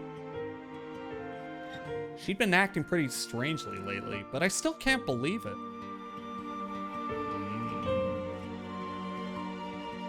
Hello. Did you hear about Michio in Class C? Yeah, she seemed like the stereotypical honor student in her first year, but she stopped showing up to class and her grades started dropping after her third semester. So she offed herself because her grades were bad? No fair. Just thinking about practice tests makes me want to die too. All anyone cares about is test scores and grades. It's not a good way to think about it. It's not very tasteful. Did you know? I heard Michio's mom remarried last year. Uh-oh. They say her new stepdad is a total jerk. Abuse of some kind. Really, how so?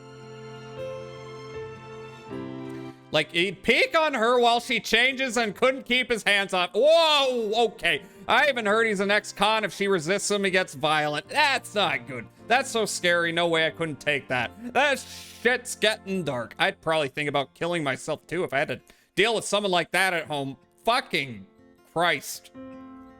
Well, you hear about suicides on the news, but for it to happen here, it's a little scary. By the way, isn't there a girl who transferred into Class C recently? Oh, I heard about her. She's gloomy, doesn't stand out much.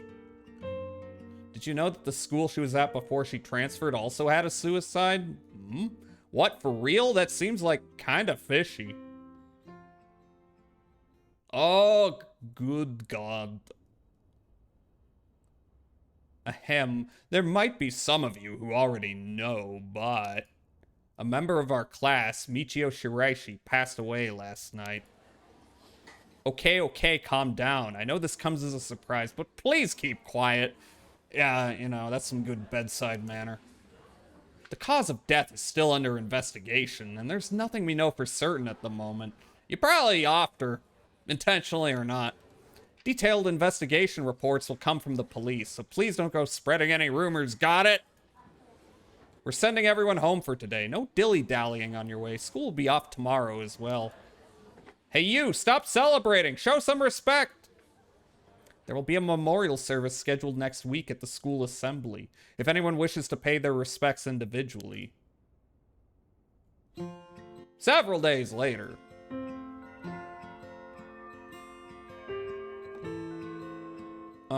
Yako. Hi, Mio.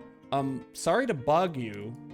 It's just, you seem a little different from your usual self. I mean, I hope I'm not being a nosy. Thanks, Mio. Thank you, Kurosuzu. Let's go thanks, Mio.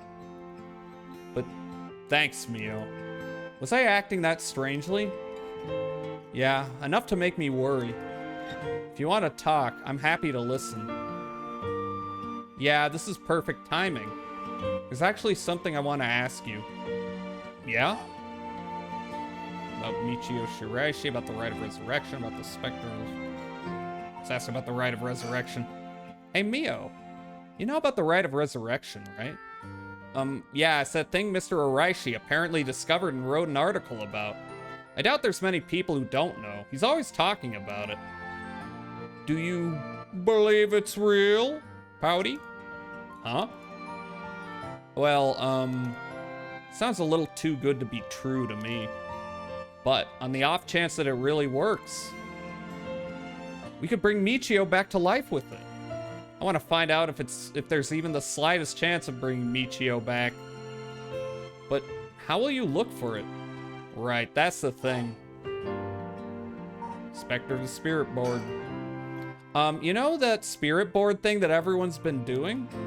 Where you summon a spirit and ask it whatever you want? Yeah, I know it. I want to try it out. There's something I want to know. Why are you telling me this? I mean, you seem like the type to know about this stuff. I mean, yeah, she's a psychic agent. Oh, I do? You're not good at hiding it, are you? Yeah, you look like you're really into that occult stuff. You know, you've got that kind of gloomy look. That's how it works. Huh, I don't know how I should feel about that. But you do know how to do it, right? Well, yes. I think I probably know a little more than most. Okay, please help me. You're my only hope. That's more. You're my only hope? Okay, now let's ask about Michio. Michio, I wonder why she had to die. She didn't leave a note or anything, but they announced that it was a suicide. That can't be right. She would never kill herself. It's just not like her. Michio was so happy and always looked on the bright side of things. She loved coming to school. I know she was going through some hard times, but for her to kill herself? I never got a chance to speak with her. She was often absent from school, and when she did come in, she looked depressed. We're getting two different perspectives here. You're right. And that's why everyone was so willing to accept that she committed suicide. They acted like they cared, but all they did was gossip about it. They put together little pieces of information and spread rumors like it's the truth. Isn't that terrible? Okay, maybe the dad wasn't doing those things. Cope. Yes, it is. I've heard some that are really awful. In the end, the only reason they're able to say stuff like that is because they aren't personally involved. It's true that she didn't get along with her new stepdad and that her grades went down. But to say things like, how sad, no wonder she killed herself, how dare they? She always told me she was okay whenever I talked with her because I was worried. She would have told me if there was something bothering her so badly she'd kill herself over it. Uh-huh. She ain't buying this. I won't let Michio's death be written off like this. Like, maybe she got caught up in something bad. Something bad. People have been talking about that body found in former Yasuda Gardens, right? Some are saying that this town is cursed or something. Yes, there has been a strange feeling around things recently. The thing you want to ask is it... Yeah, I want to know about the truth behind Michio's death. And where the rite of resurrection is hidden. I see.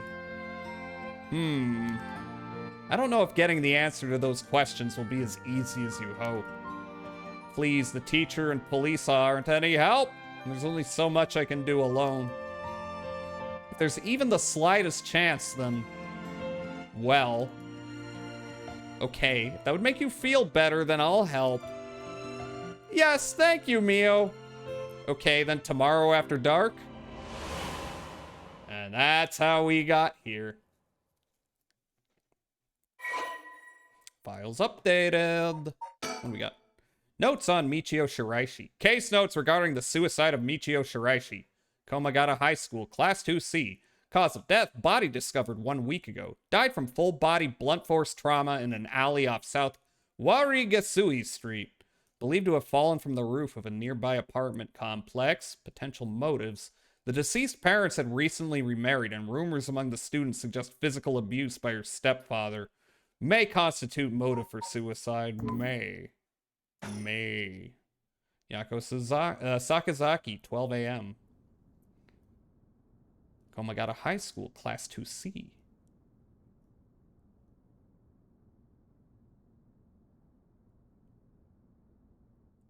Huh? Ah, are you awake, Yako? Yeah, what happened? You can't remember? Let's see. Use the spirit board and... I suddenly heard something like this weird voice. And then I passed out? Yes, as far as I can tell, you aren't experiencing any negative effects. I think it was just a mild shock from how sudden it was. Huh. Was everything okay with the spirit? Yep, it was almost bad, but I got it to leave. You just got it to leave? Not a psychic agent. More importantly, what is that thing you have in your hand? Huh? In my hand? Whoa, what the heck is this? It looks so freaky. When did I get this? It's a curse stone. Curse stone acquired, the Fool's Procession. Oh, there's so much anger and hatred held within it. It looks a little like tools that were used for ancient curses.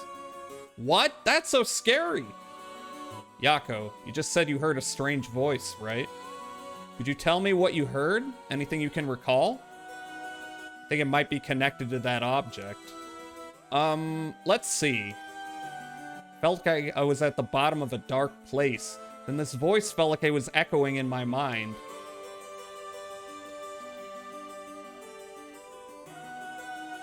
After that, it just kept shouting, "Kill them!" I see. Thank you.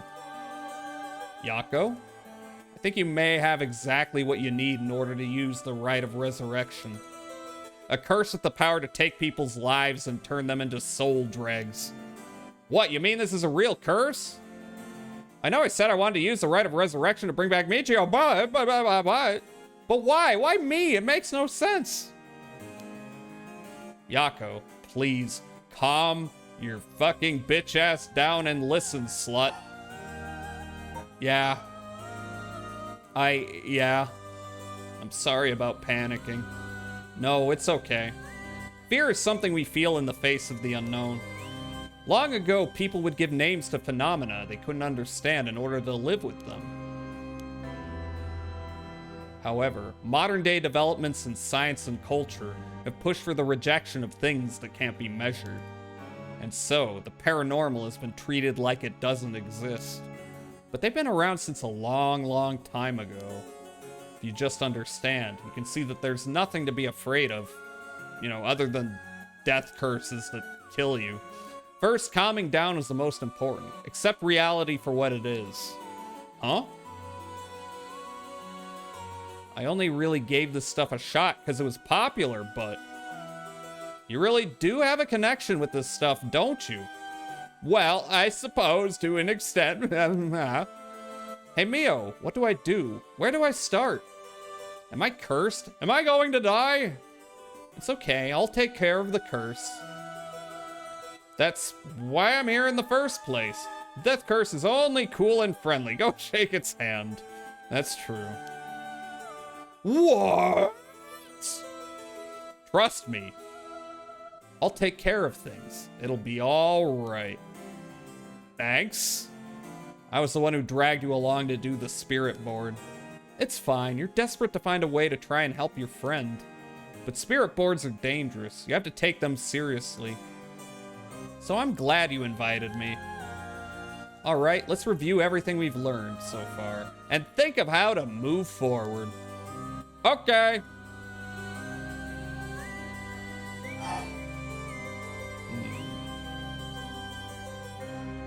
About the 7 mysteries? The mysterious voice said the curse stone is called the Fool's Procession, right?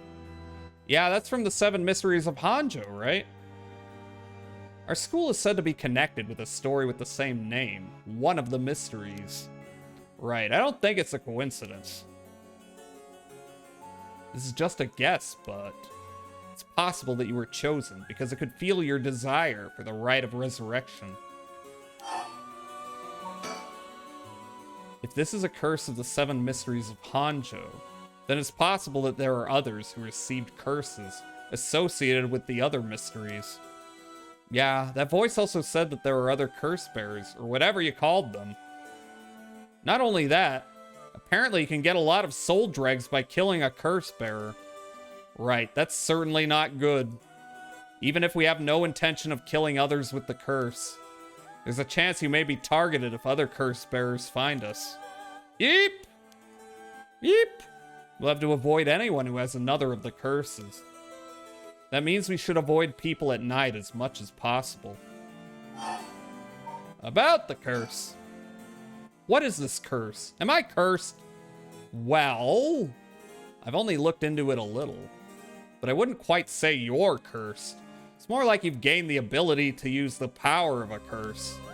So there shouldn't be any kind of negative paranormal effect on you. The power to use a curse? Do you mean this curse stone? Yes, if the curse stone is used under certain conditions. A curse will be placed on someone, taking their life and turning it into soul dregs. Soul dregs are said to be required to enact the Rite of Resurrection. Normally, a curse is a spell that would only be usable by Onmyoji of considerable talent. I believe that Curse Stone makes it so that even normal people can use them. You don't say. So someone like me with no knowledge could curse someone? Yes, but it's still nothing to take lightly. You could end up having it redirected right at you.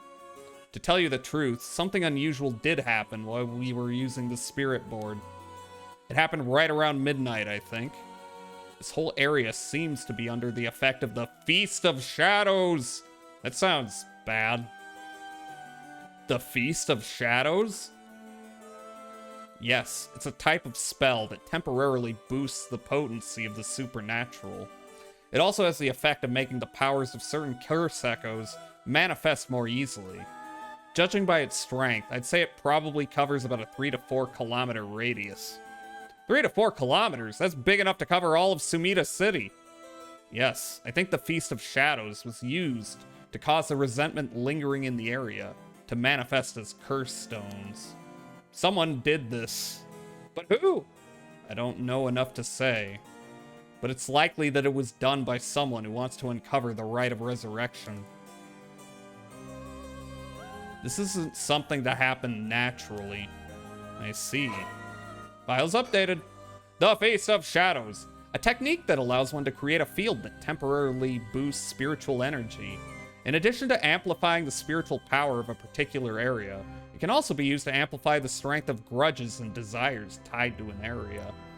The effectiveness of the Feast of Shadows is dependent on the abilities of the user, but it's possible to limit the scope and range of the spell to such a degree that one could use it to amplify the power of even those not naturally gifted with spirit sense. Jazz is such a nice voice. Thank you! Thank you. I may have to rest it pretty soon, but want to get some more details.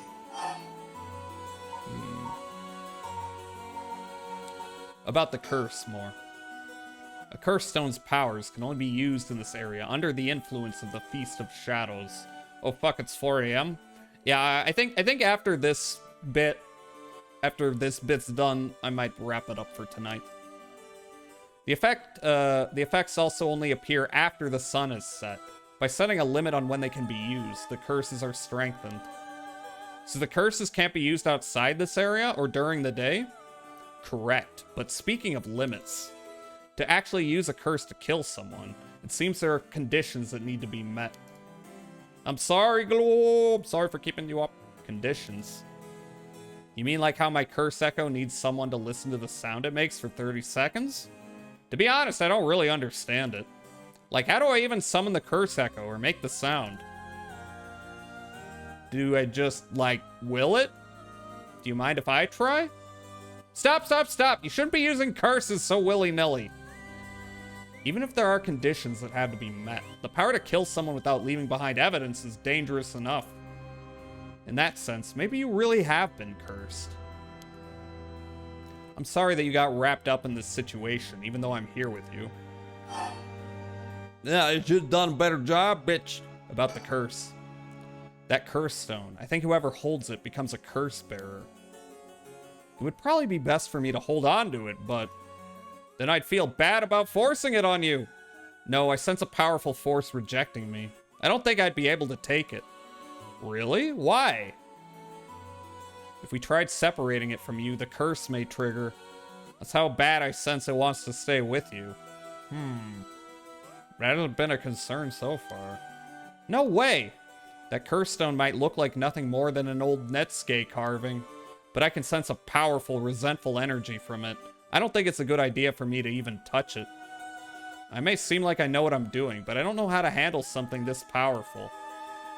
Really? This little thing? If you threw it away and someone with bad ideas picked it up, it could be bad. I think it would be safer to avoid the risk of getting anyone else involved and have you hold on to it for now. Is that a good idea? Is that a good idea? Yeah, I don't know.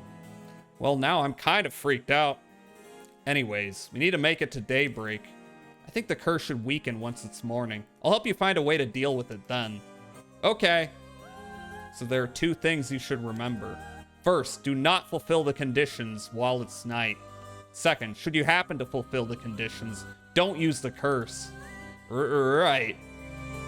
About the rite of resurrection. Now, we ain't using the curse, nope. But Mio. Yes? If this curse is real, that means I could bring back Michio if I used it, right? Uh-oh! The rite of resurrection would be real too. Yeah, that's true. Don't start talking crazy. But you can't do that, Yako. But it feels like it's not the time to worry about that kind of stuff. Michio died in an accident, and I'm sure she didn't want to die. What's the issue with putting a little curse on a complete stranger? Holy fuck. Slow zoom in as she looks in on, "You're talking crazy, girl" face. Sort of feel like it wouldn't be a big deal. What's going on with you? You're not acting like yourself, Yako. You would never even consider taking the life of another person. Oh yeah, but the curses make you want to kill harder. It's okay to murder a stranger. Yeah, you don't know him, right? Is it the curse's influence on you? Maybe the curse echo's grudge is rubbing off on you. Will you show me it for a second? Uh-oh. She's casting psychic abilities on me. Is there something inside it?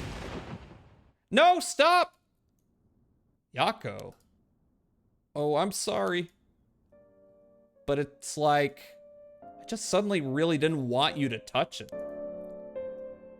She's pondering her orb. Stop her. I understand. I'm sorry. But you need to give up on the right of resurrection. What? Because that's the real curse. Using resurrection as a lure. It tempts curse bearers into using their curses. You have to resist it. Don't let yourself be deceived by some curse. I mean, the prologue, Shogo did the curse, and then it hurled him into a different timeline where he was the one who died. So that makes me wonder, you know, monkey's paw type deal. But Michio could. I think for tonight we should get you home to rest. I'll walk you. The curse's influence should subside in the morning. Just be normal, bitch. Just be normal. Okay. The right of resurrection. I'm sorry, but I'm telling you that you need to give up on the right. It's beyond us. Even a single curse stone alone is too much to handle. Bringing back the dead isn't something so simple. I know how much it hurts, but please focus on just worrying about surviving tonight. Even now, we're in great danger. Okay, let's get going then, shall we? We'll take the same route we took to get here. Right. We'll be fine, right? There's no one else at school, is there? I think so. The night shift janitor shouldn't be patrolling this late at night either. Let's hope not. Ah! What? Huh? What? Why'd the lights go? Oh, fuck! Oh, fuck! We've seen this before. We know what's happening. Mio, are you okay? I'm gonna say no. Hello? Mio? She's not here. What's happening? Where? Where are you?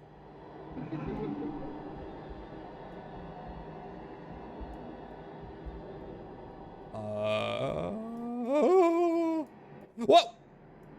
That was a thing, right? Ah!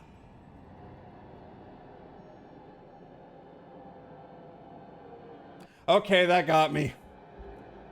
Okay, that got me. Huh. Oh no, no, no. What was that? Get me out of here. Mio? Mio? Mio, where are you? Yako, I'm here. Over here, can you see me?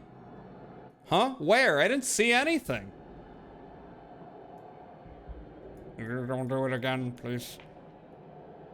Not that way, Yako. Behind you. I'm behind you. Turn around this way. It's pitch black. I have no idea which I'm facing. Which way I'm facing. That's true. Well, now I'm turning around. Oh, there you are. There you are, Mio. This way, over here. Be careful. Your field of vision is being limited. Right.